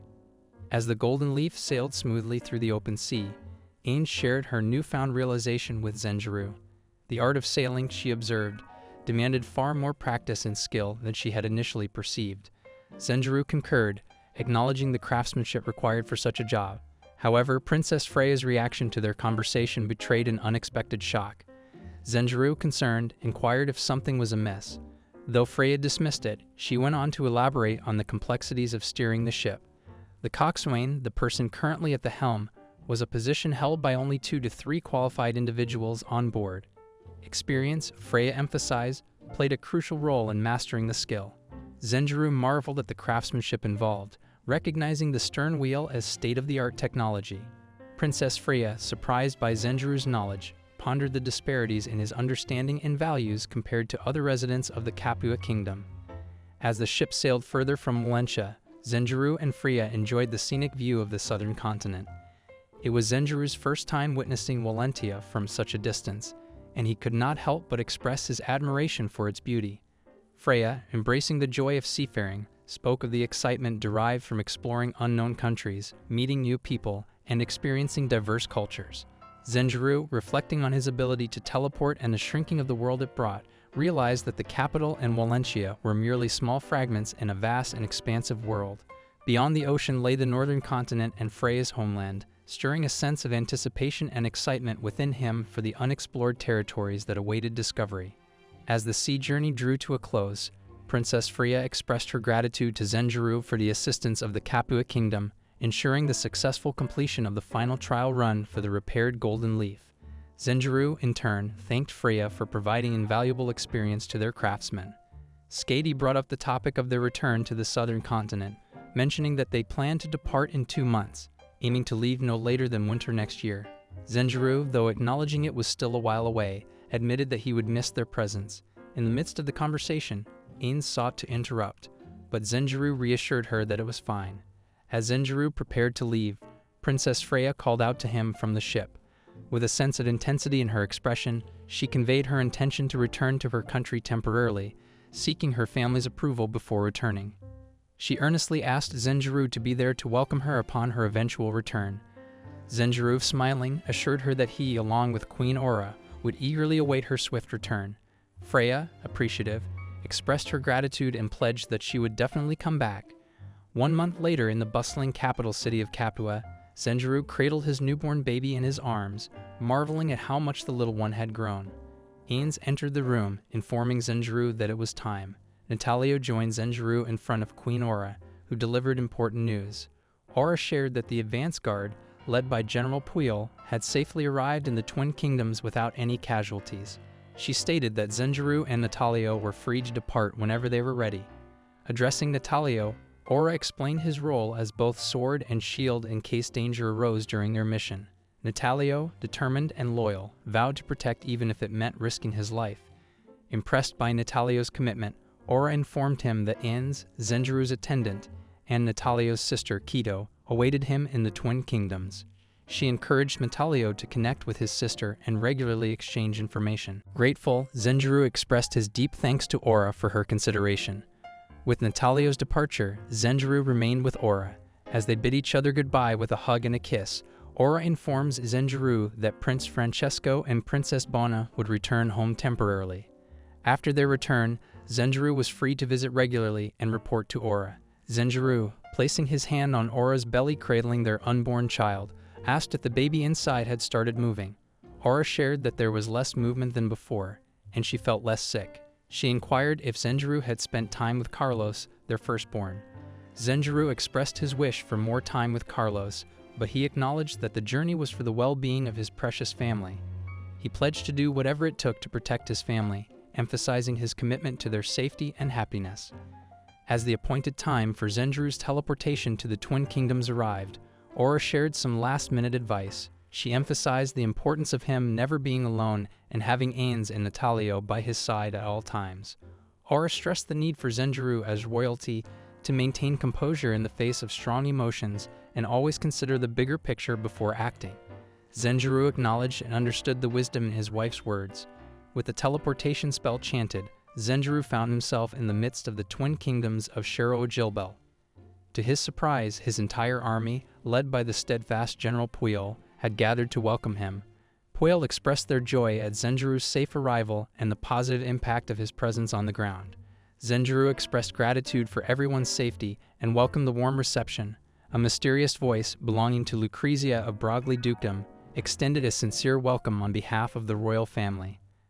The grandeur of the welcome marked the beginning of Zenjiro's journey in the Twin Kingdoms, with the promise of both challenges and alliances in this unfamiliar realm.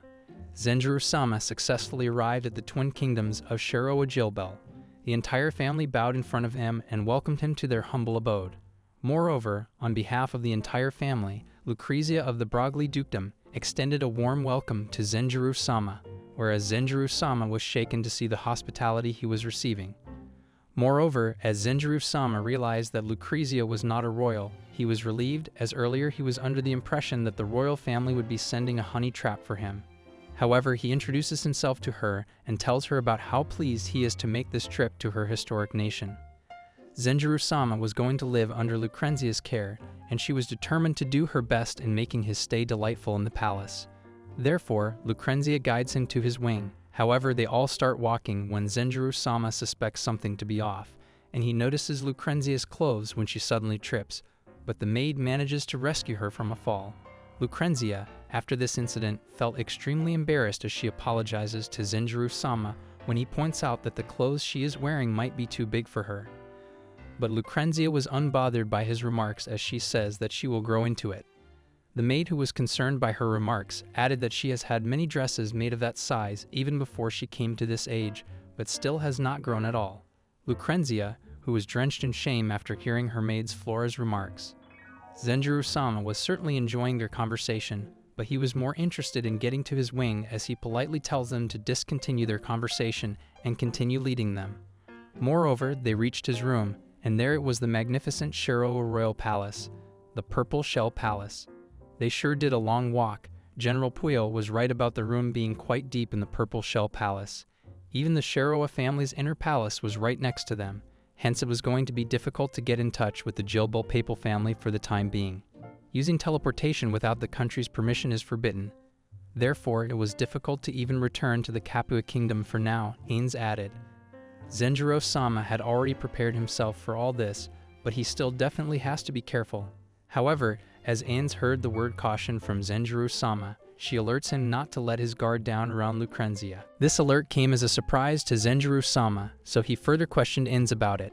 Ains believed that Lucrezia tripping over her dress seemed intentional, as one mishap eased the atmosphere and created an amiable impression for Lucrezia-sama. Zenjiro agreed with Ains's theory, but he was still confused. Why would Lucrezia risk an injury just for show? To which Ains added that she is no expert in martial arts, unlike Natalio-sama. As such, she cannot tell whether her movements were real, but the way her aide immediately supported her caught her by surprise, as catching a falling person without any prior agreement is surprisingly difficult. But Zenjiro added that since Lucrezia always wore oversized dresses, she might simply be used to catching her falls. But the part that threw off Zenjiro-sama was having an innocent girl like her be their guide. Thereby keeping all this in mind, this all is a part of their plan, and stay on guard. On the other hand, Lucrezia was struggling as she ordered her maid to get her out of the dress when her maid suggested that if she is so troubled with this every day, she shall start wearing proper fitting clothes. But Lucy-sama added that when a petite baby-faced girl like her wears oversized clothes and screws, it looks cuter. And ever since she has started putting on this act, the way men look at her has started to change, and similarly, The way women look at her has also changed, Flora added, as they look at her with spite, saying, "What an obviously fake airhead act." But Lucy was unbothered by what women thought about her, as her life's success is dependent on whether she can seduce a man or not, to which Flora adds that betting her life on this one marriage carries a higher risk. Lucy throws herself on the bed, knowing all the circumstances. Flora, however, is ready to assist Lucy-sama in any way possible if she promises that she will not cause any problems for the Broggle Dukedom. Lucy annoyingly yells that she will not cause any problems, as at the end of the day, it is going to be her and Flora taking the fall, so the dukedom will be fine. Flora believed that it was very selfish and heartless of Lucy to include her in her downfall when Lucy-sama reassures her that if she stays with her when she becomes a royal, Flora will also be in royalty as a royal aide, hence it will be a great promotion for her. Flora starts chuckling as, according to her, Lucy will always be the same to her. The way she treats her will not change, as they both continue to chatter. Flora enlightens Lucy-sama with a rumor regarding His Majesty Zenjiro-sama that came along with him. According to the rumor, Zenjiro-sama is madly in love with his wife Queen Aura, but Lucy added that he is a royal, so it should not be out of the norm to have multiple wives for him. Lucrezia was extremely delusional about the situation, as she believed that soon Zenjiro-sama will love Lucrezia way more than his wife. However, that was not the problem. The real problem is that Her Majesty is a tall, beautiful older woman with ample breasts and hips, as the rumors describe her. Lucy was jealous when she heard Flora, as this information was a little unpleasant. But she was not ready to back out, as she wanted to forget that all this was impossible with her body. Lucy-sama comes up with a new disguise as her plan. Her plan was to play the role of a young girl that found out about her love interest's tastes and is trying her best to look like an adult. But it isn't remotely working out, inciting that desire to protect might end up working. Flora was surprised how Lucy-sama can come up with all these crafty plans. Ever since Lucy-sama heard about Zenjiro-sama, these plans are all she has been thinking about. Even though Lucy-sama carries royal blood, she cannot use bestowal magic, and for someone like her that could only live as an adopted daughter of the Broggle Dukedom, this is her greatest chance. If she gets together with His Majesty, even in the worst case scenario, if she can bear his child, then she can become royalty as well. Hence, this is a path which she can forge for herself. She is willing to do anything it takes. Even if she has to start calling her real parents father and mother in public, she will do it. Moreover, 3 days later, Zenjiro-sama, along with everyone, was going to present himself in the Twin Kingdom court. As he was walking forward, he felt nervous and could not stop shaking with every breath he took. Lucy-sama asks Zenjiro-sama if he is ready, as she was about to open the door. The door opens. The soldiers announce the arrival of His Majesty Zenjiro-sama of Capua Kingdom. As he was shuffling forward, everyone behind him kept demanding him to keep his stroke narrower than usual, eyes straight ahead, and not to raise his head. In front of Zenjiro-sama was the king of Sharoa-Jilbald Twin Kingdoms, Bruno III, who, on behalf of the whole of the Twin Kingdoms, extended a warm welcome to Zenjiro-sama. Zenjiro was surprised to see the king, considering he was Francesco's grandfather. He sure looked younger. However, Zenjiro-sama thanked the king for the warm welcome and introduced himself. The king was pleased by Zenjiro-sama's arrival, as it was a good day to think a royal from such a distant friendly nation personally paid a visit. Zenjiro-sama shared the same feelings as King Bruno. Zenjiro knew that everything the king says after this might be scripted. The king said, "I pray that your reign may be long." Next he said that he is thankful for your wishes, Zenjiro-sama. "Your words truly please me, Zenjiro-sama, but that wish will not be granted." As Zenjiro-sama heard the last statement, he was shook with confusion. King Bruno added that he has grown old and will be using this opportunity to announce his intent to abdicate the throne soon. Everyone in the palace was shocked and surprised after listening to the king, including Zenjiro-sama himself. After hearing that King Bruno was going to abdicate the throne soon, all the nobles seemed surprised and unhappy about the decision. As one of them said, "What will the king be doing regarding the equilibrium with the Jilbald royal family?" The fact that none of the nobles knew about the king's decision beforehand was shocking for Zenjiro-sama. However, only the guy standing right next to the king seemed calm. The rest of them caused an outrage. King Bruno added that it is somewhat unreasonable of him to suddenly make an abrupt decision regarding the important matter of the throne. But, as everyone knows, he has grown old, and the crown has become a little too heavy for his weary bones. But the nobles disagreed and told him to think it over, as the country still requires its king. In spite of everything, the king believed that this country has already raised its youth, and his presence is no longer required. To begin with, he has already delegated over half the national affairs to Giuseppe. Therefore, even if he passes the ground on him, it would not be much of a change. Moreover, the king asks his younger son if he has any objections to the coronation of the crown prince Giuseppe. Prince Largo was content as he told his father that he has no objections. There is no one more suited to ascending to the throne than his elder brother. Prince Largo is King Bruno's youngest child and the half-brother of the crown prince. Hence, this means that the one on the other side is the crown prince Giuseppe, who is the father of Prince Francesco. By judging the calm expression on his face and the reaction he gave, it is certain that he was already informed about the decision as the successor of the throne. If King Bruno had announced it normally, it would be of no issue, but Zenjiro-sama was clueless about why he did it in a way that would cause so much commotion. Moving on to the succession, Prince Largo had absolutely no problem with Giuseppe succeeding to the throne. His issue was, why did King Bruno announce his succession here and now? The king answered that he did all this because, as it stands, Giuseppe's ascension is a proceeding as expected, so there is absolutely no problem in speeding up the process. The king understood that Prince Largo was not against the succession. He also adds that if Largo continues to so obstinately press further, their honored guest, Zenjiro-sama from afar, will be given the wrong impression. Hence, Prince Largo apologizes to Zenjiro-sama. Anyhow, Zenjiro accepted the apology and added that seeing royalty express their honest opinions and even clashing for the betterment of the country makes him envy the Shirowa royal family even more. Moreover, the door cracks open, and it turns out it was the general. Zenjiro-sama could not figure out what they were trying to achieve from the show. However, he did know why all of them chose to do it now. That king used him as a pretext.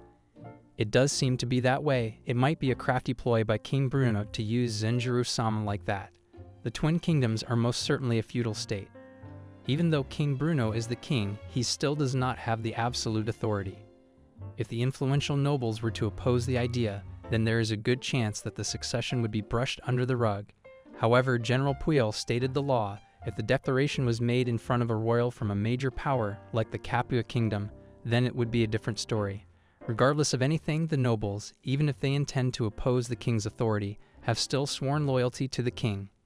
In act as such, in front of the royalty of a major power, they would have to let the declaration go unchallenged, as they must keep their facade as the loyal followers. General Puel believed that it was forceful, but still, it has come to pass that the crown prince's succession was unanimously agreed upon. But Zenjiro-sama could still not get past the feeling of being used. However, now the story behind Prince Largo's opposition to King Bruno's abdication was that, if at all possible, he wanted to ascend the throne himself. Which is true, but according to the tabloids, it has already been discussed that the throne is going to be ascended by Giuseppe. As per the rules of succession, as long as Giuseppe remains unharmed, Prince Largo will have no chance. However, they both are still clueless about what would happen in 10 years. Moreover, King Bruno is an old man in his 70s and yet remains healthy. It is not too far-fetched to think that he could remain on the throne for another 10 years. But if the successor be too old, problems will begin to arise. Moreover, the successor to the throne, Giuseppe, is 49 years old, and on the other hand, aiming for the throne, Prince Largo is 35 years old, and if the king were to abdicate his throne now, Crown Prince Giuseppe would still be considered to be in his prime. However, 10 years from now, that would not be the case, because an almost 60-year-old Giuseppe ascends the throne, there would inevitably be backlash regarding the new king. The nobles will want Prince Largo to ascend the throne. In that case, another option is to simply skip the generation altogether. Rather than the succession being father to son, a whole generation will be skipped, and the generation will pass to the grandson. However, regarding this theory of Zenjiro-sama, General Puel added that it would be difficult since grandsons have some trouble when concerning succession to the throne. Furthermore, Crown Prince has 7 children, but among them, only 2 are boys. One is Prince Francesco, and the other one is Prince Vittoro. However, Prince Francesco is currently 25 years old, so there is certainly no problem with his age. But considering that he has a troublesome personality, he would not have the right to succession. On the other hand, Prince Vittoro is only 7 years old, and in 10 years he will only be viable to become a successor. Thus, because His Majesty's reign lasted too long, problems will definitely arise. It is said that Shirowa handles the internal affairs and Jilbel the foreign affairs. It is a rare occasion that the Shirawa royal family receives royal guests. For King Bruno, Zenjiro-sama was truly a port in the storm. Zenjiro-sama completely understood the logic. Further, General Puyol added a valuable insight into Zenjiro-sama's mind. General believed that this is a rare opportunity. Currently, Zenjiro-sama is doing a big favor to the Shirawa kingdom, and if they spin it around through this angle, then they can increase Zenjiro-sama's negotiating power. But to Zenjiro-sama, it seemed a little difficult because the king had already announced his abdication, has achieved his goal, so why would he help them now? But General Puyol, on the other hand, believed that it was too soon for that. As King Bruno announced that he would be abdicating his throne soon, the word soon in this statement definitely symbolized something. Zenjiro-sama believed that the succession of the throne would take 1 to 2 years. But on the contrary, General Puyol believed that it would at least take 3 years. As for them, the meaning of soon must be about a year, but for the nobles, it might be within 5 or 10 years. There will definitely be a large difference in their understanding. Even though King Bruno officially announced his abdication, there is still a need to give a proper explanation of that time period. Since he was used as the pretext for this announcement, he has a good say in how this explanation goes. He can somewhat influence the line of people's thought. But the strangest part was, why didn't King Bruno clearly announce the timeline back then? There is no way that a king with his wisdom might overlook something like this. There was a possibility that he unintentionally gave them the upper hand. Moreover, suddenly there is a knock on the door. Turns out it was a soldier who came to tell Zenjiro-sama that Lucrezia has called him for a meeting. Lucrezia walks in and apologizes to Zenjiro-sama on behalf of King Bruno. She wished to offer her sincerest apologies for the events that occurred in today's audience. However, regarding this matter, King Bruno wanted to arrange a meeting with Zenjiro-sama in the future. Moving forward, there was a letter for Zenjiro-sama, which Flora read out loud. The letter was quite long, but the gist of the letter was that there was an explanation of the event of today's audience and to set up for a private meeting in the future. Another strange thing that Zenjiro-sama encountered was that it has not been that long since the audience, but the ink had already dried. However, Zenjiro-sama replies to the king's message and asks Lucrezia to deliver his response exactly as he said. However, it turns out King Bruno had planned this from the very beginning. Lucrezia confirms from Flora if the rest of the letter is about other meetings. It is as she deduced. Moreover, as Zenjiro-sama looked down, there were tons of letters for him from different households, and the 4 of the top are from the largest and most influential families in the Twin Kingdoms, the 4 dukes. The 4 desert tribes that took in the northern continents, the royal family of Shiro-Jilbul, and together built this country. As far as he knew, they generally don't leave their territories. Lucrezia-sama tells His Majesty Zenjiro that his visit to the Twin Kingdoms is a very important matter. As such, it is natural that everyone would wish for a meeting with him. Hence, Lucrezia believed that their interest in him remains a fact. Their interest in him varies. Some would make the trip themselves, while others would be fine sending an envoy. Therefore, it would be best to be aware of their contrast in interests. However, as Zenjiro-sama looked through the invitations, he could not find one from the Bragal Dukedom. Therefore, regarding that matter, Zenjiro-sama asks Lucrezia why did he not get an invitation from her household. So Lucrezia tells him that if he was to meet all those who would like to see him, then it would be too much. Hence, her family wanted to refrain from that. In return, she will be at his side as the representative of the Bragal Dukedom.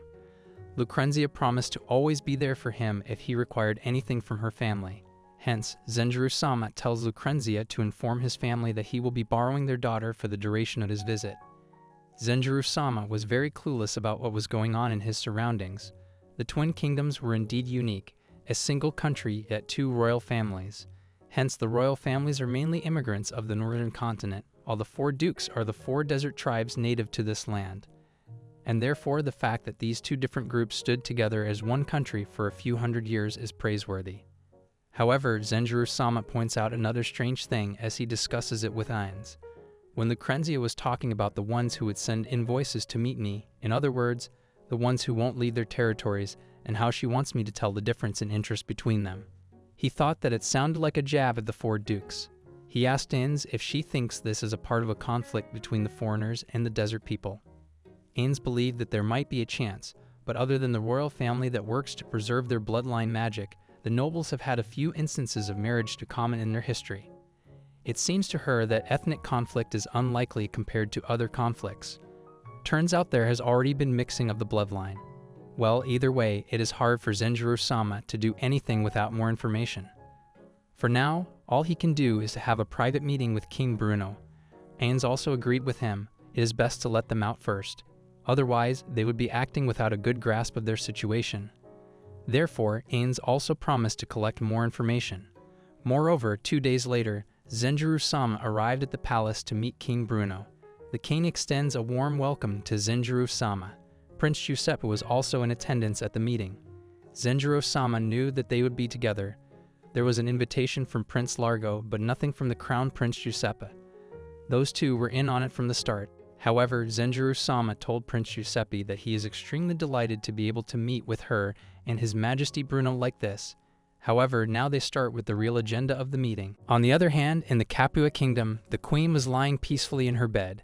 As she wakes up, she stands by the window, thinking that during Zenjiro-sama's trip to Valentia and even his visit to Margrave Gagil, she has never felt this anxious sleeping alone as she does now. Her pregnancy might have made her feel a little weaker.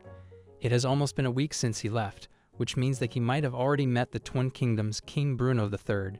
She was worried that he is up against the king who has kept a massive country stable under his rule for nearly 50 years now. Hence, it would be great if he could smoothly convey the message to the Jilbul Kingdom, but there is a good chance it won't be easy. She was praying for Zenjiro-sama to be strong. However, on the other hand, in the Twin Kingdoms, the private meeting of the king and Zenjiro-sama continued. Everyone stood up and bowed in front of Zenjiro-sama and apologized for the scene he witnessed earlier at the audience.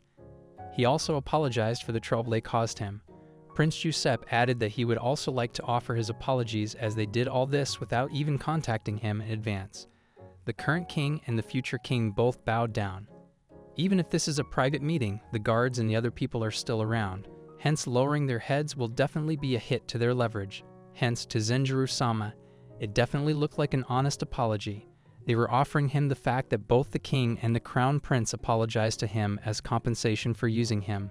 However, Zenjiro-sama accepted the apology, as they both suggested that now the matter shall be closed. But the king added that leaving things at work, he has seen of their internal affairs, may lead to future problems. Hence, as Zenjiro-sama has already seen this much, the king believed that it is best to fully reveal the truth about the situation and take his opinion. They both start explaining this situation to His Majesty. The root of the problem is that his reign has gone on for far too long, and with one king taking up the throne for 50 years, people begin to take it for granted. It turns out they are not foolish, and they understand that the king is not immortal, and his reign will not last forever. But as long as the status remains, they would like to see it go on for a little longer, and they find themselves wishing that he can continue this stable rule for as long as he can live.